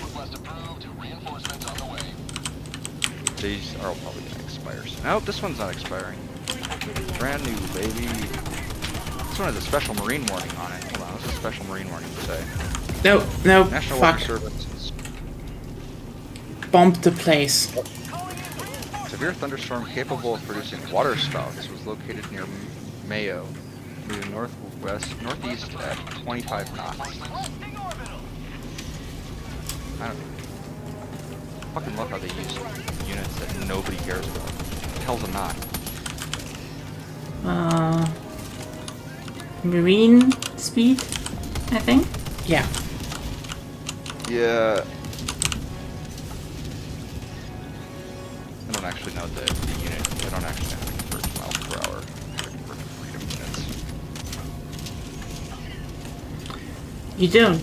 You put a rope into the water, and depending on how many knots visible. That's literally how it was, though. I know. Yeah, that was how it was. Yeah, I do know that much. Fuck. Sorry. The game glitched. Oh man, so speaking of stream sniping, I got stream sniped by the hold on, I gotta look it up. Gotta find the screenshot. I got stream sniped by the Zep. on Race and clear. I'm surviving. Race and clear. Or just hold back for a while. Fair point. That's what I'm doing. I don't have the equipment to do a quick clear. So I did a little backyard storm chase. Well, when I say backyard, I did a local storm chase here in just eastern Colorado on Wednesday out in Cheyenne County. And so while I was on stream, a guy showed up in stream. Cheyenne County Office of Emergency Management, their official YouTube, just showed up on my stream. It was like, "Hey, where are you located at?" And so, like, I don't know. I don't know if I feel better or worse that the Cheyenne County Office of Emergency Management is just sitting there watching storm chasers on YouTube.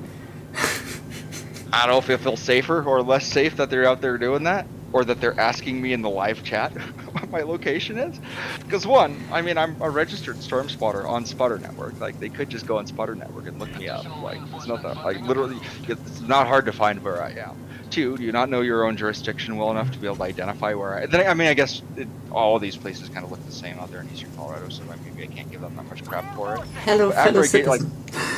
May I acquire your whereabouts? yeah. Okay. Well, yeah, they could have DM'd you about that.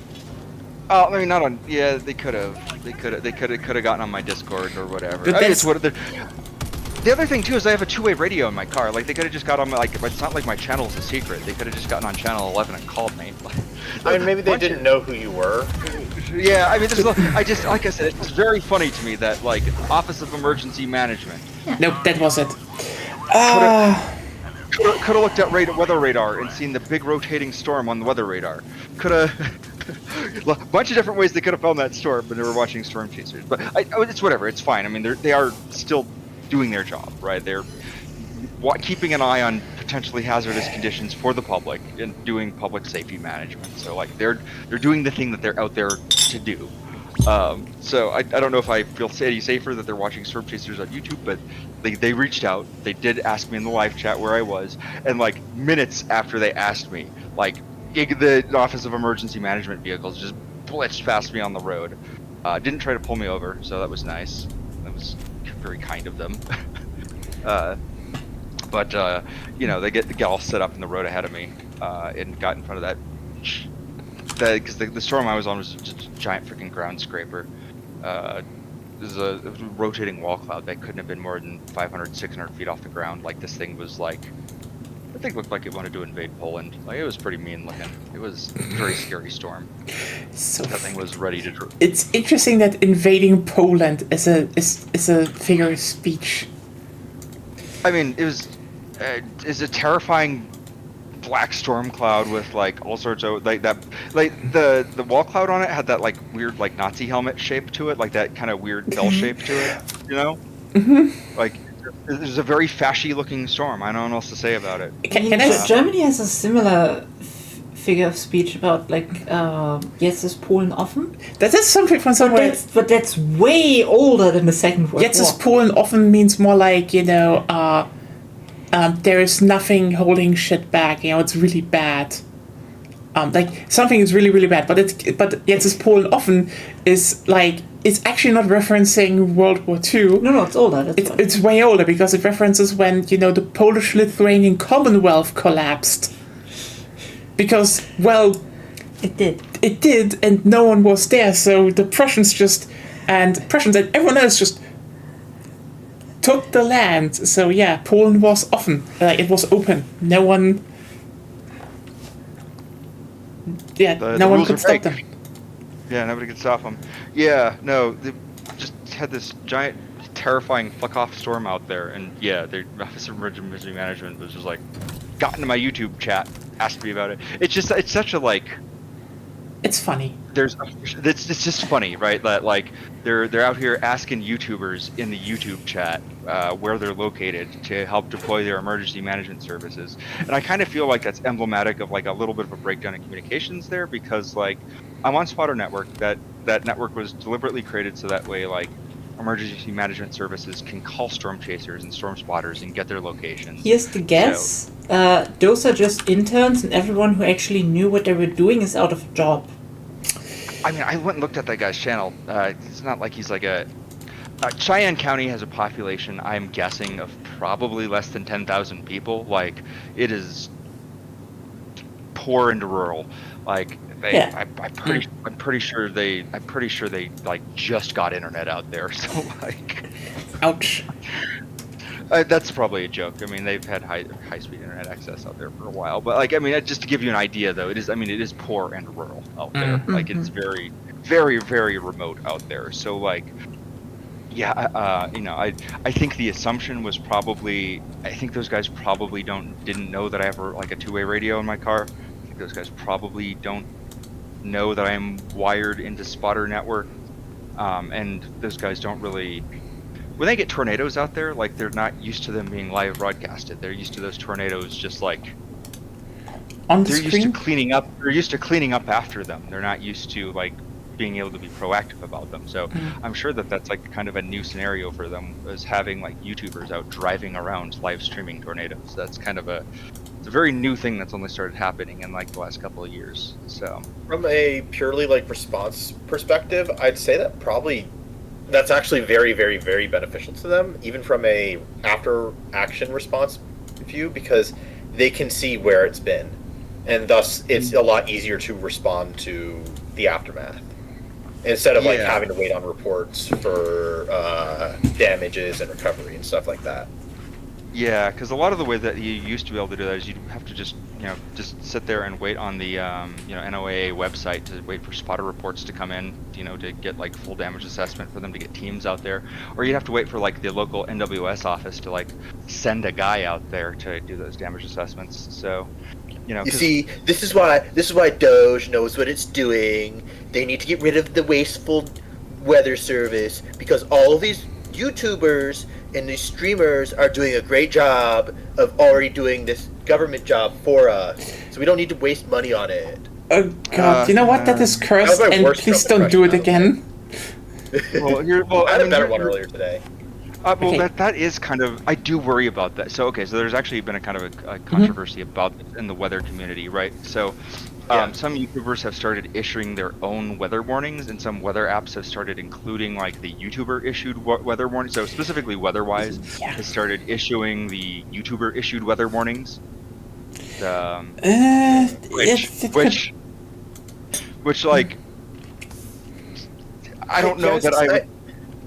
Would you want PewDiePie issuing like? Would you want? Would you want like? Oh god, that kind of shows my age that I reference PewDiePie. But like, yeah, I don't know. Would you want? I don't even know who like the big streamers are right now. I don't know. Would you want a YouTuber issuing a weather warning for an area, as opposed to like a coordinated emergency response from like say the National Weather Service? I would prefer the National Weather Service do this. That being said, the National Weather Service gets it wrong a lot of the time too. So, but YouTubers also get it wrong a lot of the time.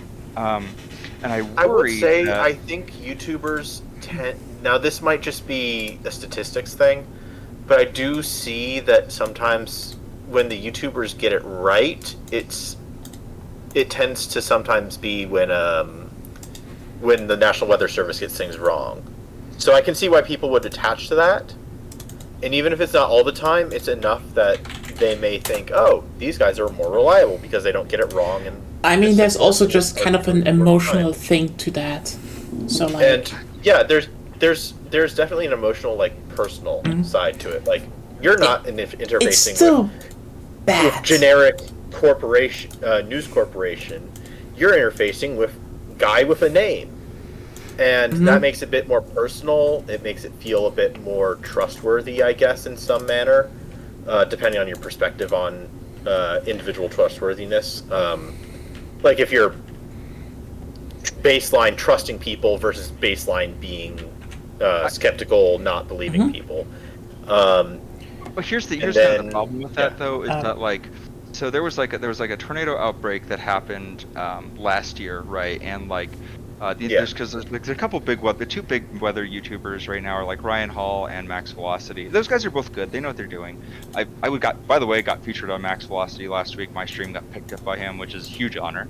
That's why my channel blew up all of a sudden. That's why I'm at 2,000 now, and I was only at 1,000 last week. As I picked up 1,000 people from that stream. It's incredible. Wow. Yeah. But like, you know, Max is an actual meteorologist. Like, he's a credentialed degree guy. You Ryan talked Hall, about him before. Yeah. Ryan Hall, not a meteorologist. But like, I think the thing that I worry about is that like last year there was a little stretch of like severe weather where both Ryan and Max were like on vacation at the same time. Yeah. And people tune into them instead of like their local weather, right? There's like a local weather guy who works at like his like local like CBS affiliate, a guy named Dan Scoff, and he's out there doing God's work, like just getting up in the middle of the night, getting his station online, and like rallying all the people that it takes to run a local news studio, and like getting out there and covering the severe weather outbreaks when they happen. And like, here's the thing: Dan Scoff is uniquely positioned to cover a local severe weather outbreak in Arkansas, where somebody like Ryan Hall just can't. You know, because he's local, he knows the area, he knows the people, he knows the weather systems, he knows the traffic. He has the kind of in-depth coverage that somebody like Ryan Hall just can't do. Like, and that's kind of, there is value in having local weather people still.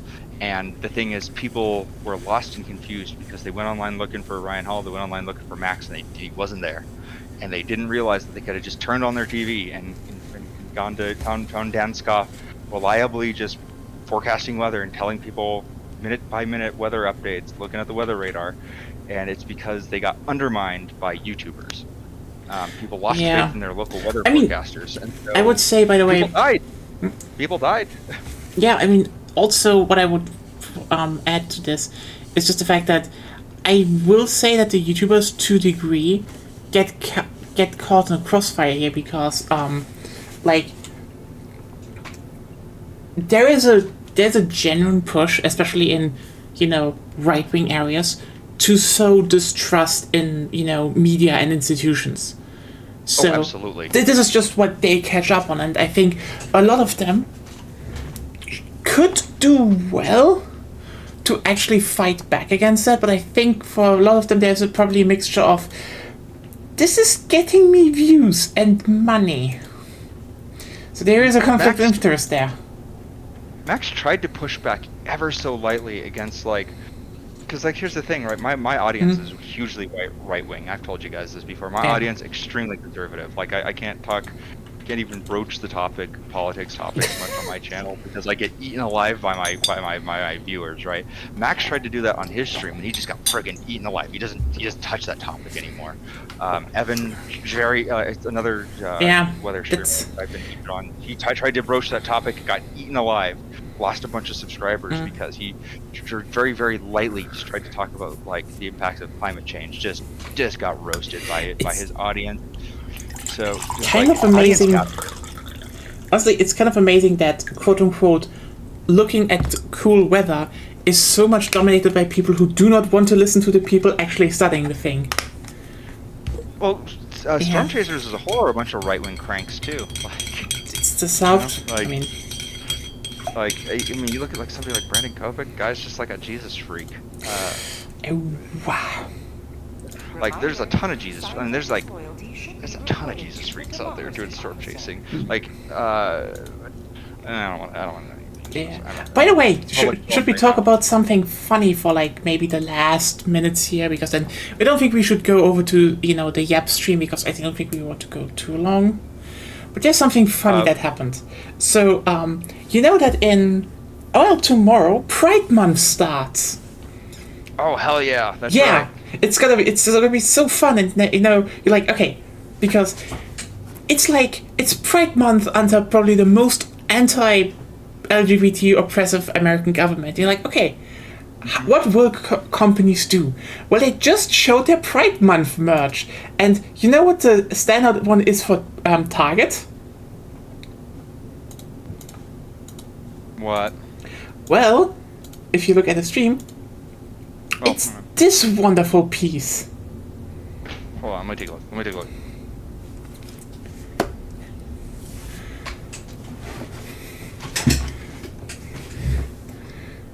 Okay.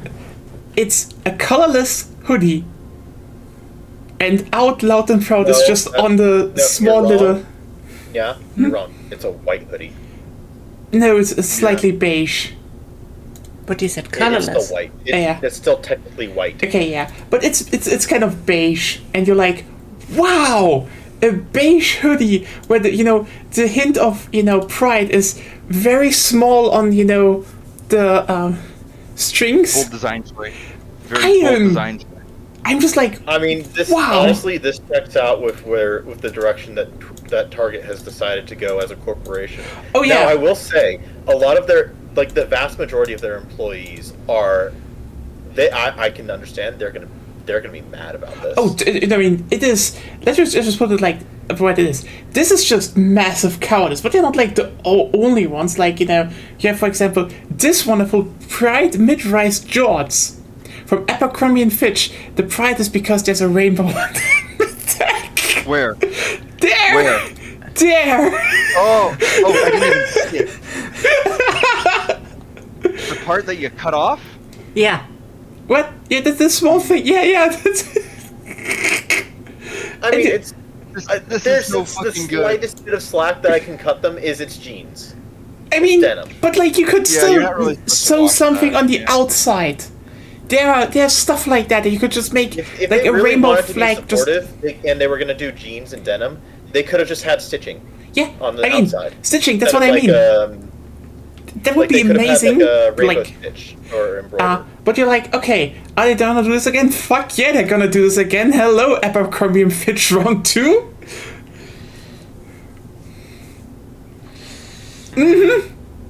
You see the rainbow hidden in the neck? And the thing is, it's not even like a pride rainbow. Like, it's just a rainbow. Yeah. Also, look, at least they have rainbow colors on the socks. Do you feel the pride rainbow? Hold on. I mean, I kind of see it a little bit. But a little bit. Maybe. I mean, I can see. Okay, so you've got like, what is that? It's like a trans flag on on one foot. So you got like you got one trans foot, and then I think the other foot's a lesbian foot. So you got a lesbian foot and a trans foot. You're almost there.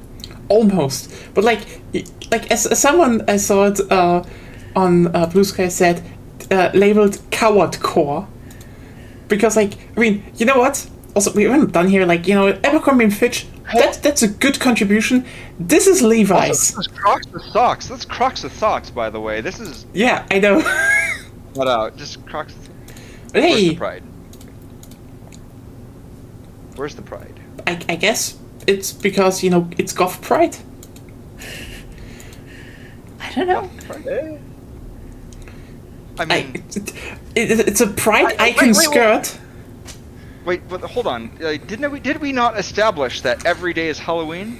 So Halloween pride? did we? Who knows? Did we not establish that every day is Halloween? So Anyway, let's go for another round of oh my god, this is amazing. Pride with human love for all. Wow, that is. And a bit of rainbow stuff again, hidden on the neck. This is so fucking good. You couldn't write this. Like you couldn't like this is like a this is a parody sketch. Like I mean, writing itself. I mean, I know. My Metabot, the little Metabot icon here on screen is more pride themed than literally in it. This is not even on purpose. Like, you know what the funniest bit about that is? Every time someone makes jokes about companies being like, "Oh, we are so out pride stuff," and I will tell you, I feel like very much Arrowhead will, if they have guts, will probably put something like Super Earth is like the only civilization in the galaxy that actually values pride and such. Just like, to be like, everything we do is in Managed Democracy stands behind varied identities, and so like, yeah, you know what, it would be funny, but also like it would fit, but even then, this would make Super Earth still more supportive than most companies. But by the way, we're not done. You wanna know another banger? Hold on, I gotta get the fucking human. I kind of want to order this just for the. I get you. It's also just the shittiest blue. By the way, it's just you can totally see how some you know what this is. Like, aside from the fact that this is like the shittiest Pride merch possible, this is like this thing, this shirt, this tank top gives off the vibe of like bisexual jock that really has a bad fashion sense. Yeah, this is like I'm trying to think of the kind of person you'd see at the gym wearing this. I know the type. Yeah, you're like there is a gym type for that. I am so yeah. This is like somebody who's not quite all the way out yet. That's the type. That's the type.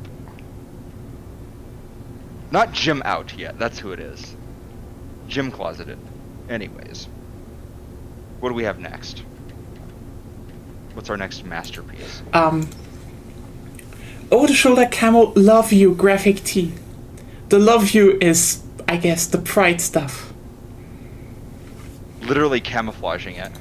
Yeah. Mm-hmm. Can't see it if it's camouflage like that. Out of sight, out of mind. Yeah, I was gonna say it's literally been camouflaged on there. I had to take a second to find it in the camouflage. Yeah. By the way, also, by the way, a little fun thing. The DC Pride Parade is on the 7th. Okay. It's a big thing, and you know what their route is? Mm-hmm. Right past your Their home? route?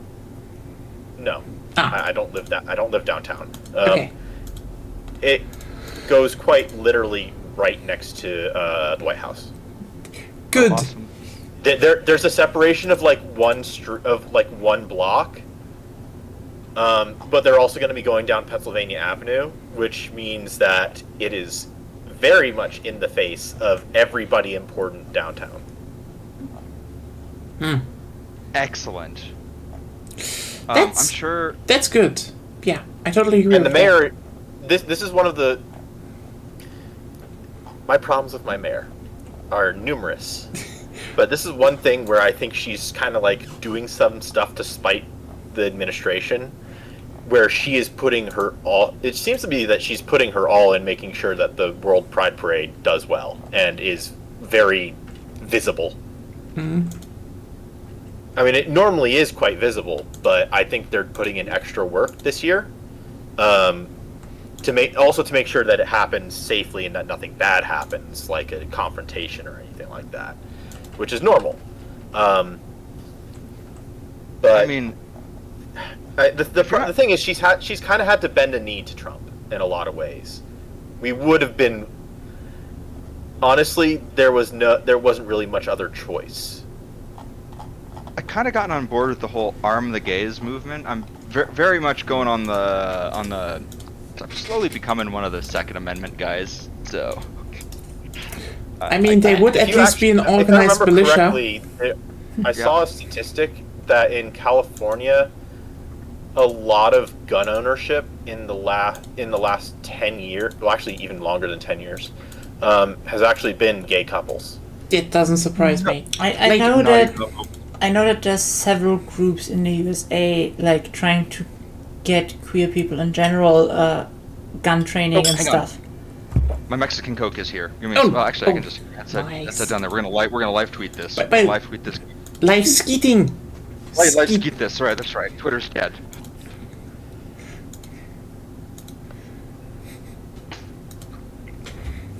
Yeah, we have still a few things to go through, by the way. It's very much entertaining to just look at them and be like, mm-hmm. But yeah, the thing with gun ownership is like, I mean, here's the thing. To a big degree, I get why people do it, even though, there's like long-ass history of how it doesn't work, or, in what people, in which way people expect it, because, basically the main thing why people buy guns nowadays is fear. That's like the main driving force behind gun ownership. And you either have, the right-wing part, which is fake fear, but like, I can totally get that, how a lot of leftists, and especially, queer people, they live in real fear. And I will not judge them for being like, if that makes you feel a little bit safer, sure. It just... Ideally, if you can get training, because if you don't have training on guns, having a gun oftentimes doesn't bring you much or is actively detrimental. Yeah, I mean, also, let's just be real here, the best way to use guns is actually, that you have them as deterrents in a group. That's still the most effective way to do, like, the presence of a gun is more effective than actually using a gun. That's also like a really, really big thing. If you start using the gun, then the other party starts using. Not only that, it's just actually like in most scenarios, guns are just very ineffective because, like, let's just be. Here's the thing: it's the same as with tank combat. You're like, oh, but my gun is so good and can do this. Those who shoot first usually win. That's sadly a thing. Again, deterrence-wise, they're good deterrents. You don't really dismantling my point. What do you mean with that now? You didn't address my point at all. I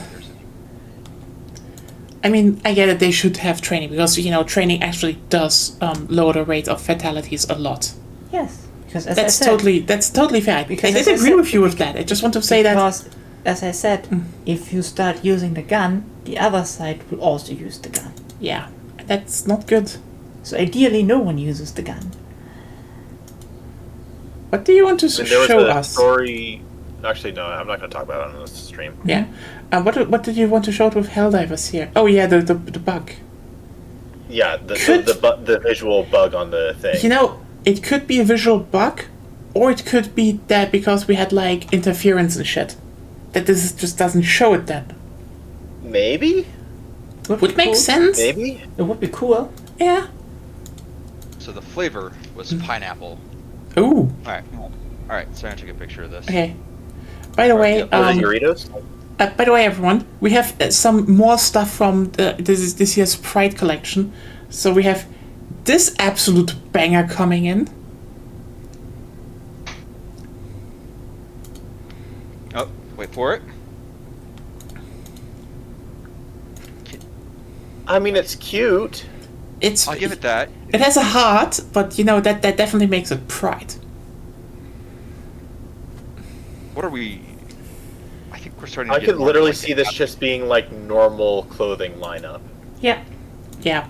Most of the clothes are. That's most of them. It's just like, wow, that is a week. But hey, Target, was like, you know what, we need more Pride stuff this year. But like, it's more like, make it kind of incorporate the rainbow so it doesn't look like rainbow. I mean, okay, hold on.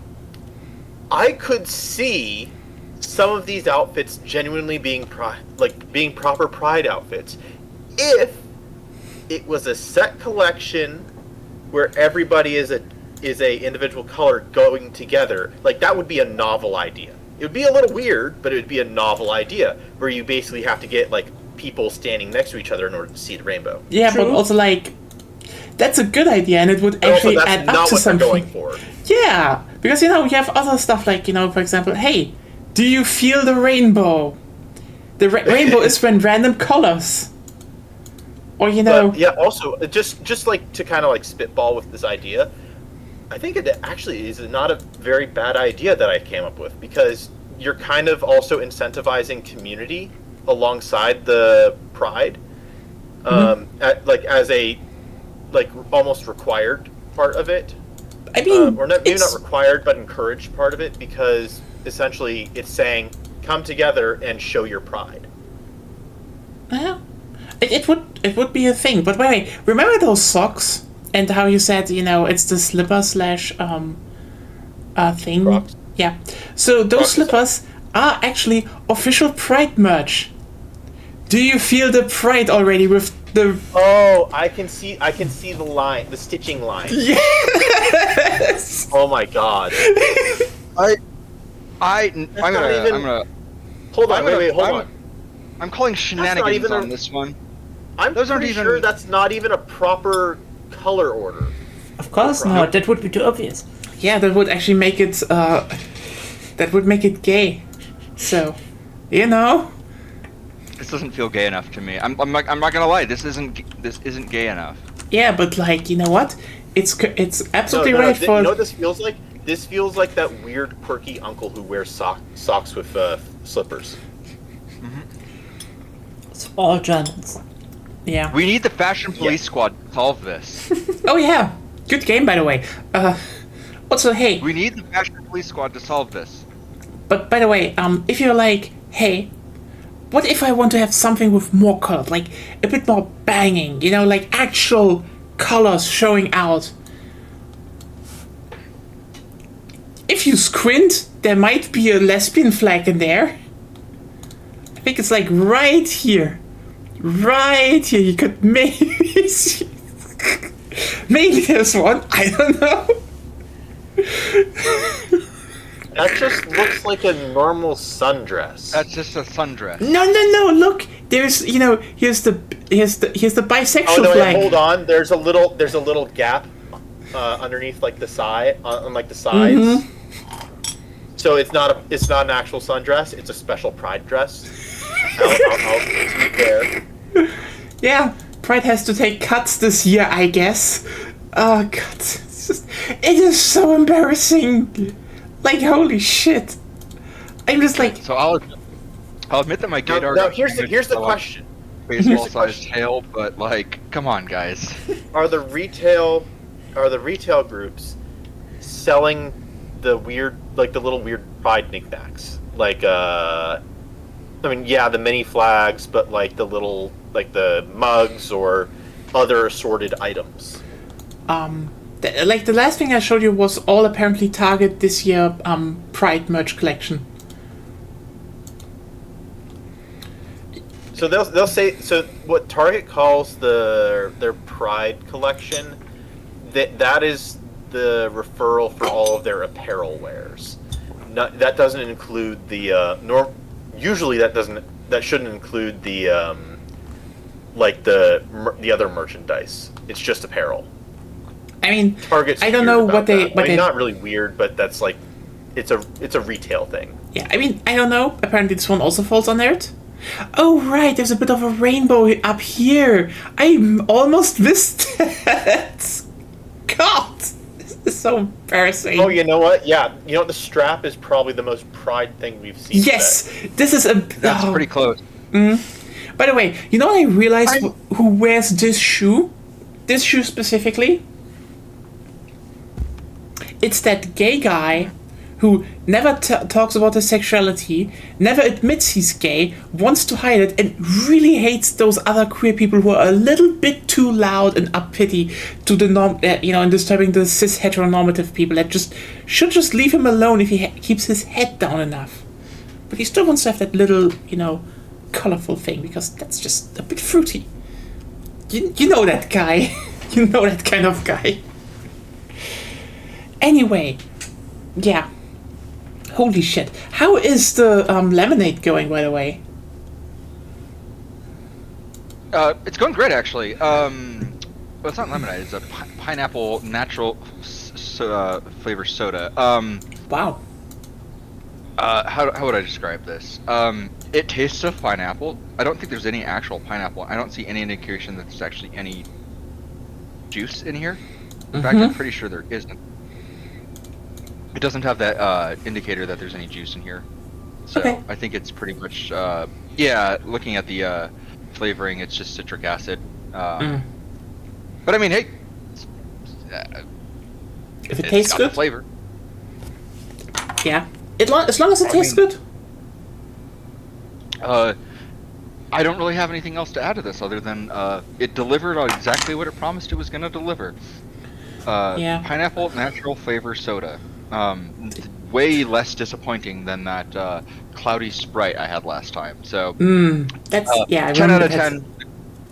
It was cold when it got here. The glass bottle just adds to the experience. Nothing to add to this. It's a perfect soda drink. Nice. Hope the pizza is also good. Yeah, the Hellfire pizza. It's a pizza with hot sauce and jalapenos as toppings.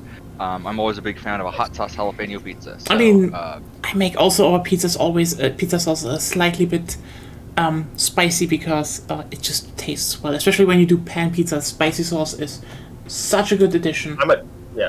I'm a Thai spicy kind of guy too, so I can definitely get behind that kind of pizza. Although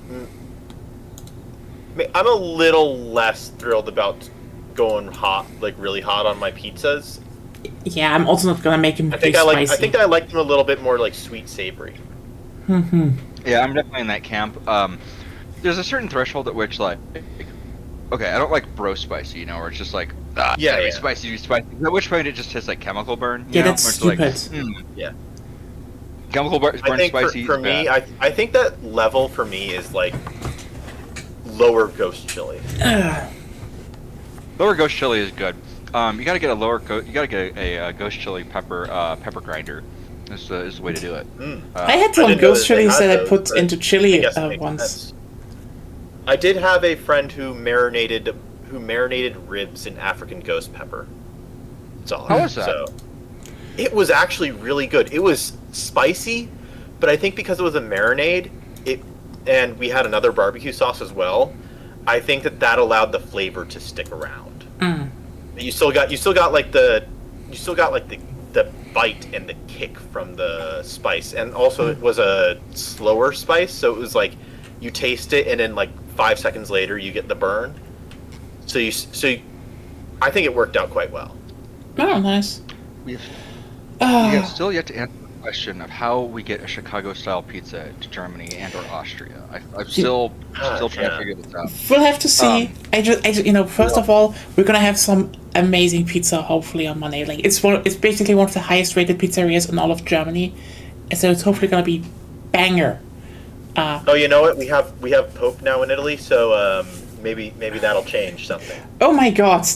I genuinely, you never know, because I could see a pizza place in a pizzeria in Rome being like, we've got the Chicago Pope, so we're gonna do some Chicago style pizza, just as like limited, okay. fun thing.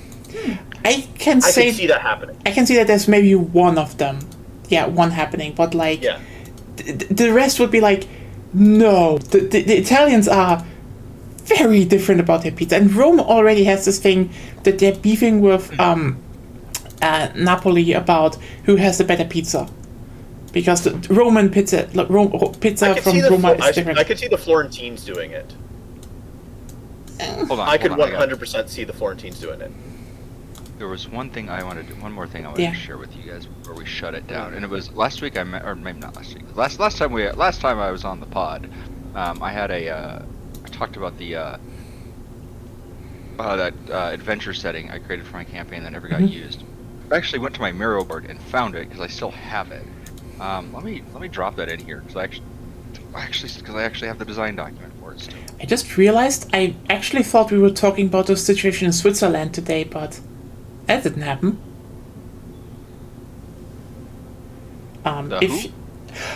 Oh, you don't know? No.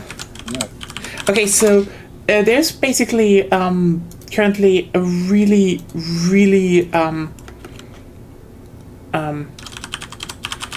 there's like a really just big catastrophe happening in like a canton of Switzerland. Basically, there was a mountain slide. Oh, I heard about this. Yeah, because this was actually a thing a while ago, because the mountain slide already happened, but it slid onto the nearby glacier and then pushed that one forward, and now it already evacuated the village. So they still looking for one guy, but like aside from that, no one got hurt. But this is how it looks right now.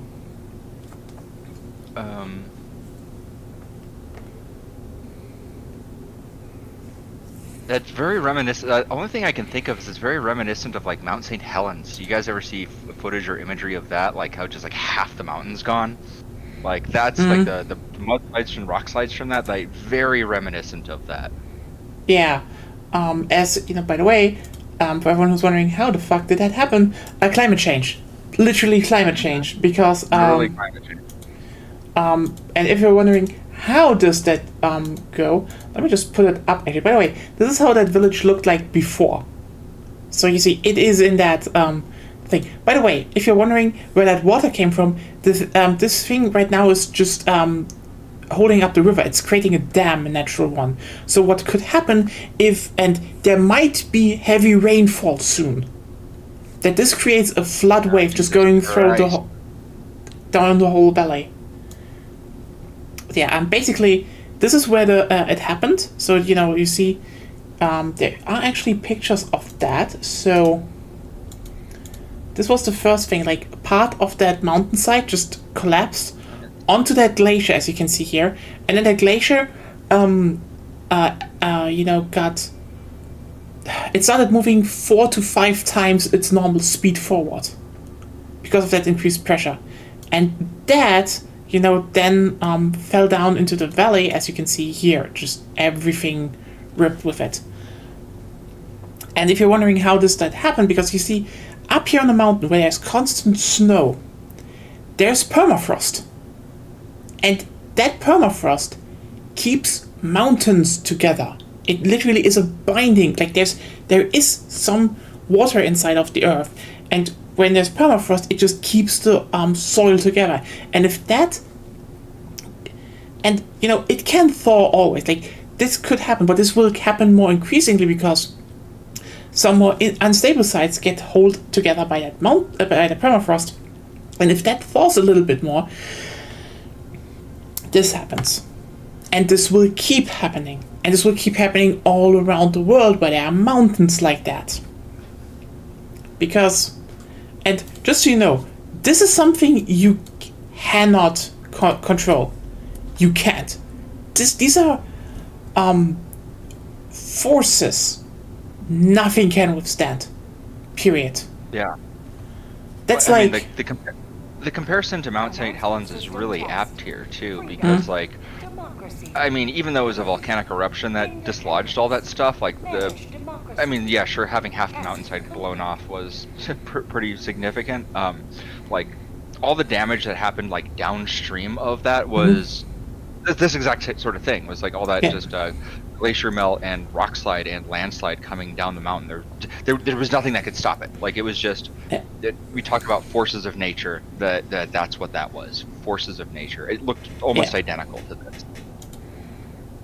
Holy shit! Like, look how tall. Like, if just as like a scale reference too. If you look at some of those pines, just in the near ground there, that's a lot of debris. Like, you can't. It's just horrible. And yeah, they are basically working overtime because they have to. Like, if there really is rain coming, they need to basically prevent the worst, because like, again, it is now currently flooding up us. It's not flooding. It's it's basically a dam that was created, and the water is just rising there. And if it really starts to rain, the whole fucking valley will just be ripped apart by a giant flood. Yeah. It's bad. But yeah, that's like, and again, if you saw on like the no, not the Pride one here, that's a very small river. Now that's not a lot. This is like a typical river. If you look at right now how much water there already is, like, it's bad. There's a new lake basically there. Where a village was, there's just a lake. It's not like they can rebuild from this either necessarily, because like, what are you gonna do? They probably will dig it up, save what can be saved maybe, and the rest is either that. I mean, they're gonna have to adapt to the fact that this is just a new regional feature, though. Like, they can't rebuild in that location. From what I understand, they do plan on removing most of the masses in the center of the valley. But yeah, I can totally see that this, as with always, this happened, that the village probably moves away from the river and just more upside the up the slope. Yeah.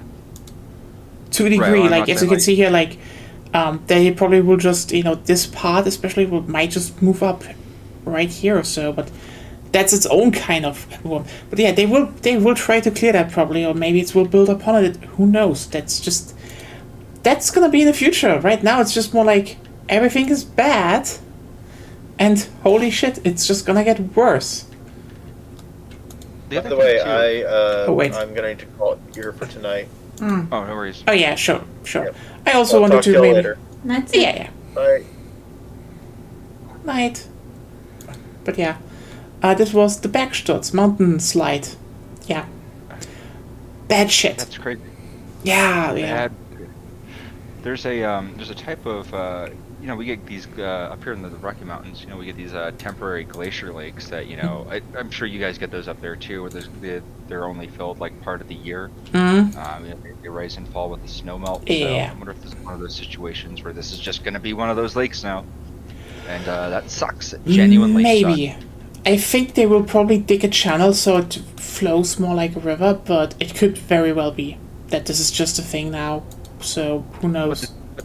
But the thing is, like, we're gonna have to start considering, like, looking at this from like a public safety perspective. I'm sure that now that this has happened here, I'm sure that like the Swiss government is probably gonna start like doing assessments in these areas of. Oh, they already have. Like, this is regarding their safety. I mean, that's one of the big things where I would say, like, the thing is just that we all know that the climate catastrophe is here, and. Like, I mean, a few years ago, we had the whole thing in the Ahrtal in Germany, if you remember that. I don't remember that. Oh, okay. So basically, the Ahr is a small valley, is a river going through a pretty narrow valley that connects that flows into the Rhine. So, and there were like really heavy there was really heavy rainfall that year, like really heavy rainfall, and basically the whole, it just got flooded. Like this is how it looked like there. Like everything got just ripped away because also that infrastructure was to a degree just not built for that.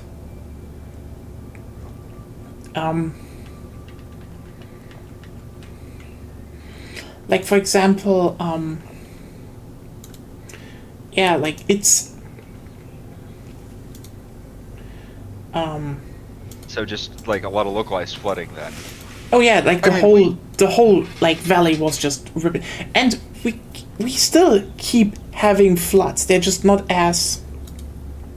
This was just like the worst one in a long time.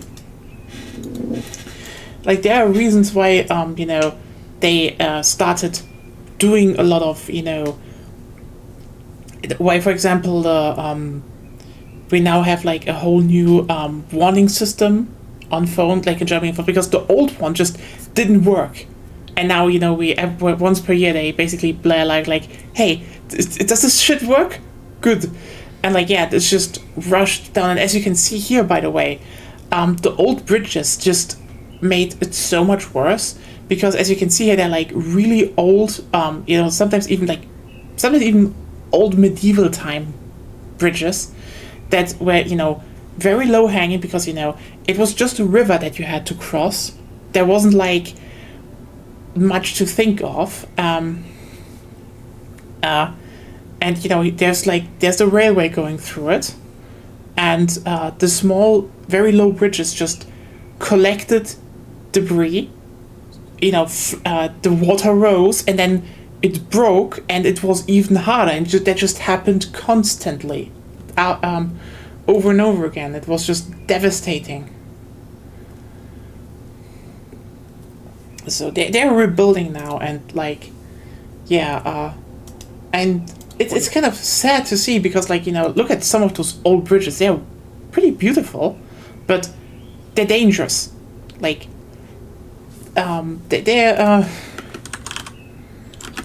currently rebuilding a bunch of stuff, and it's basically they have to rebuild the bridges, but they're doing it with a much more different.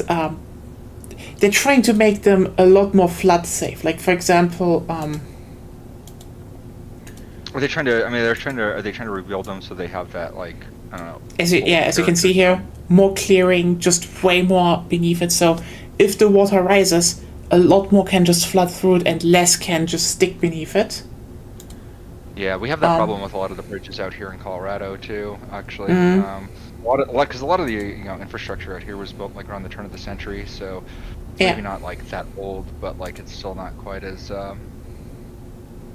It has a lot of surfaces on it that stuff can just get caught. Yeah, the bridge that you've got that you're showing there is all the new construction out here looks like that. So. I think an interesting new thing they are doing, because they have to a degree.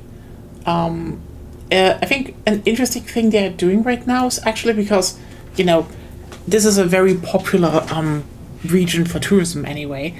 That they when they're rebuilding, for example, the railway bridges and such, that they're just planning to have the bicycle paths right on it, so they can cut down on bridges, and also railway tracks are pretty level anyway, so it makes sense to combine them with bicycle paths a lot of times. And which is one thing I'd say, when people are like, oh, should we reactivate, old railway lines? What should we do with, the bicycle paths, etc.? And the answer is always I would say, you should reactivate them, and also just put the bicycle path right beside it. You have the right of way. Just build a bicycle path near your fucking railway line a bunch of times, because it just makes that much sense.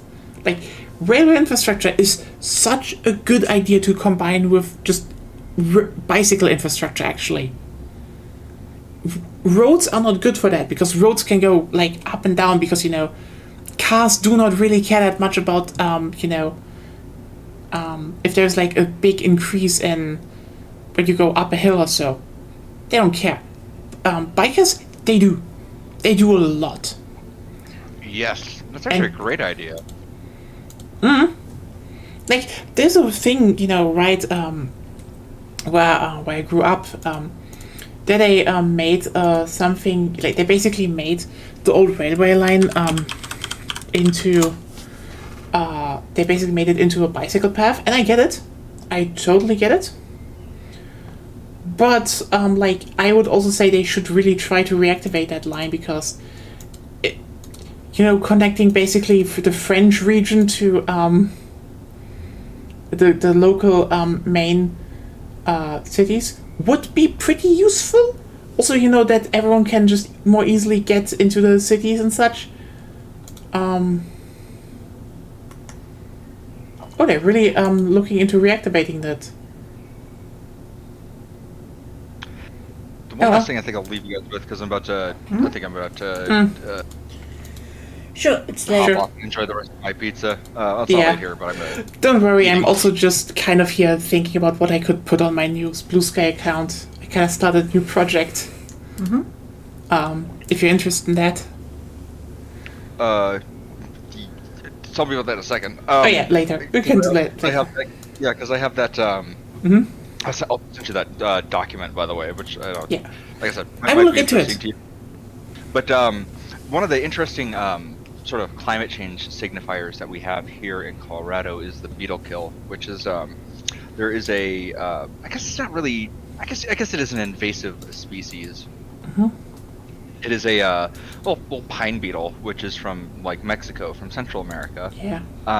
That can thrive in warmer climates, and it eats pine trees, right? And because it has been getting progressively warmer and warmer for longer and longer, it's been able to thrive at higher and higher elevations that normally it couldn't survive at. And so for the last couple years, last couple decades, because of the warming trend, it has been able to make its way all the way up to British Columbia. And now, I sent you some, I think as a DM. Well, actually, I put out in the server picture. We now have just miles and miles and miles of beetle kill, where we have just our pine forests have just been absolutely decimated. That are just dead trees. And the problem with these, of course, obviously, is the high country up here obviously very prone to lightning strikes, or people throwing cigarettes out their windows as they're driving, or just any number of other fire starters up here in the high country. And you can see where the beetles have managed to get up to in some of these really high elevation places that are very difficult to get fire control measures up to now. So a lot of times when these beetle kill places get hit by lightning like that it's it. They're cooked. They're just completely gone. And so they take entire swaths of healthy forest with them when they go up in flames, because like you just have a giant pile of tinder up here that could just burn and just get like, you see those images of like fire tornadoes out in like California and stuff. That's what this is. It's all beetle kill. It's technically really interesting how that's still kind of self-regulating. Not good for us, but it's still self-regulating. It just takes a long ass time. No, it just means like bugs eat trees to death, but then their own habitat becomes dangerous for them because it can easily ignite and then kills all the bugs, or most of them. Yeah. And then I start somewhere else. Opening this right here, yeah, I see it. We have similar problems here with like, I think Borkenkäfer it's called. Like we have problems like that as well. There's also like to bark. Lena's not wrong. It is almost xenofungus. It is almost xenofungus. Yeah. It's bad. Like I get it. Like we have how's it called?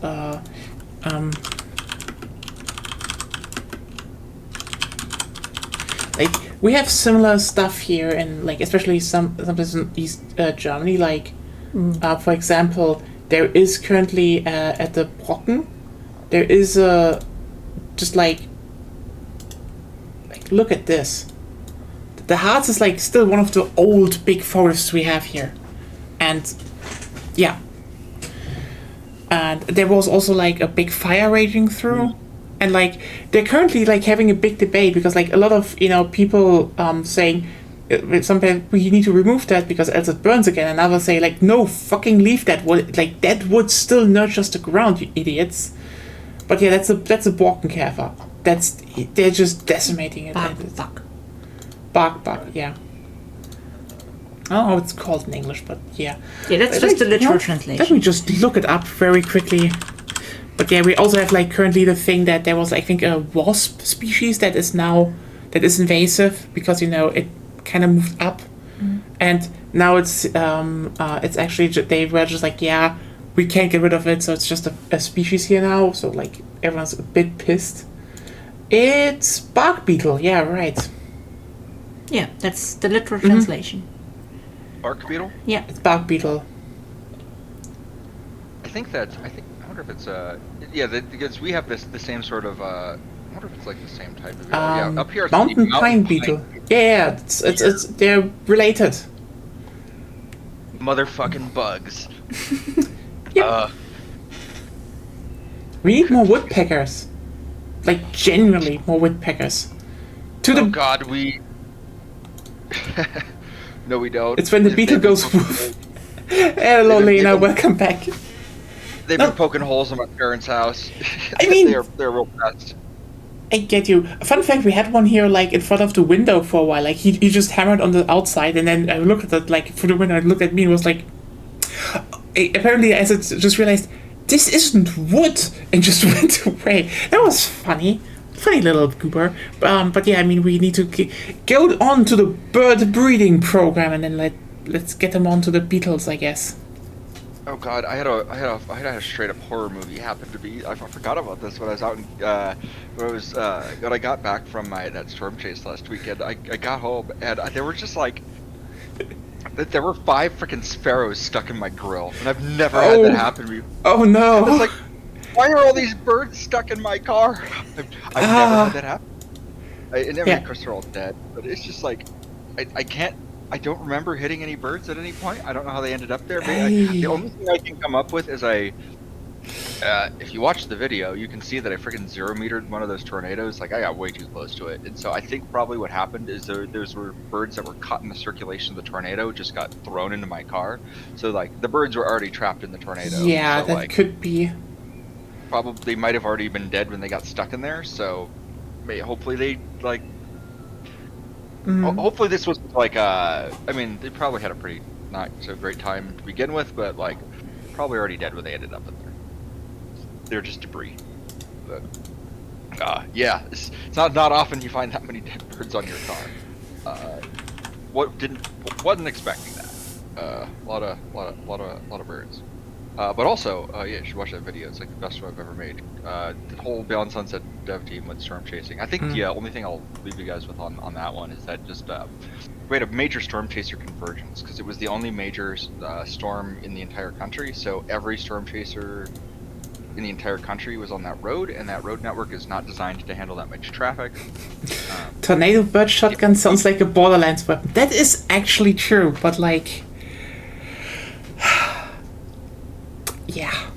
Anyway, God, we have a lot of stuff to talk about here. Yep Central returned, but it's not labeled. You know what? Maybe we'll just label the stream as Yep Central again. Nyacast with some Helldivers. Anyway. Yep and dime. I'm gonna go and enjoy the rest of my pizza. Yeah. You do that. Yeah, thanks for being here. It's always fun, and yeah, we can talk in a second just about the whole. Yeah. Anyway. Thanks everyone for being here. Hope you all had fun, and see you all on Sunday for some Tales from the Borderlands. Bye. Bye. Bye guys.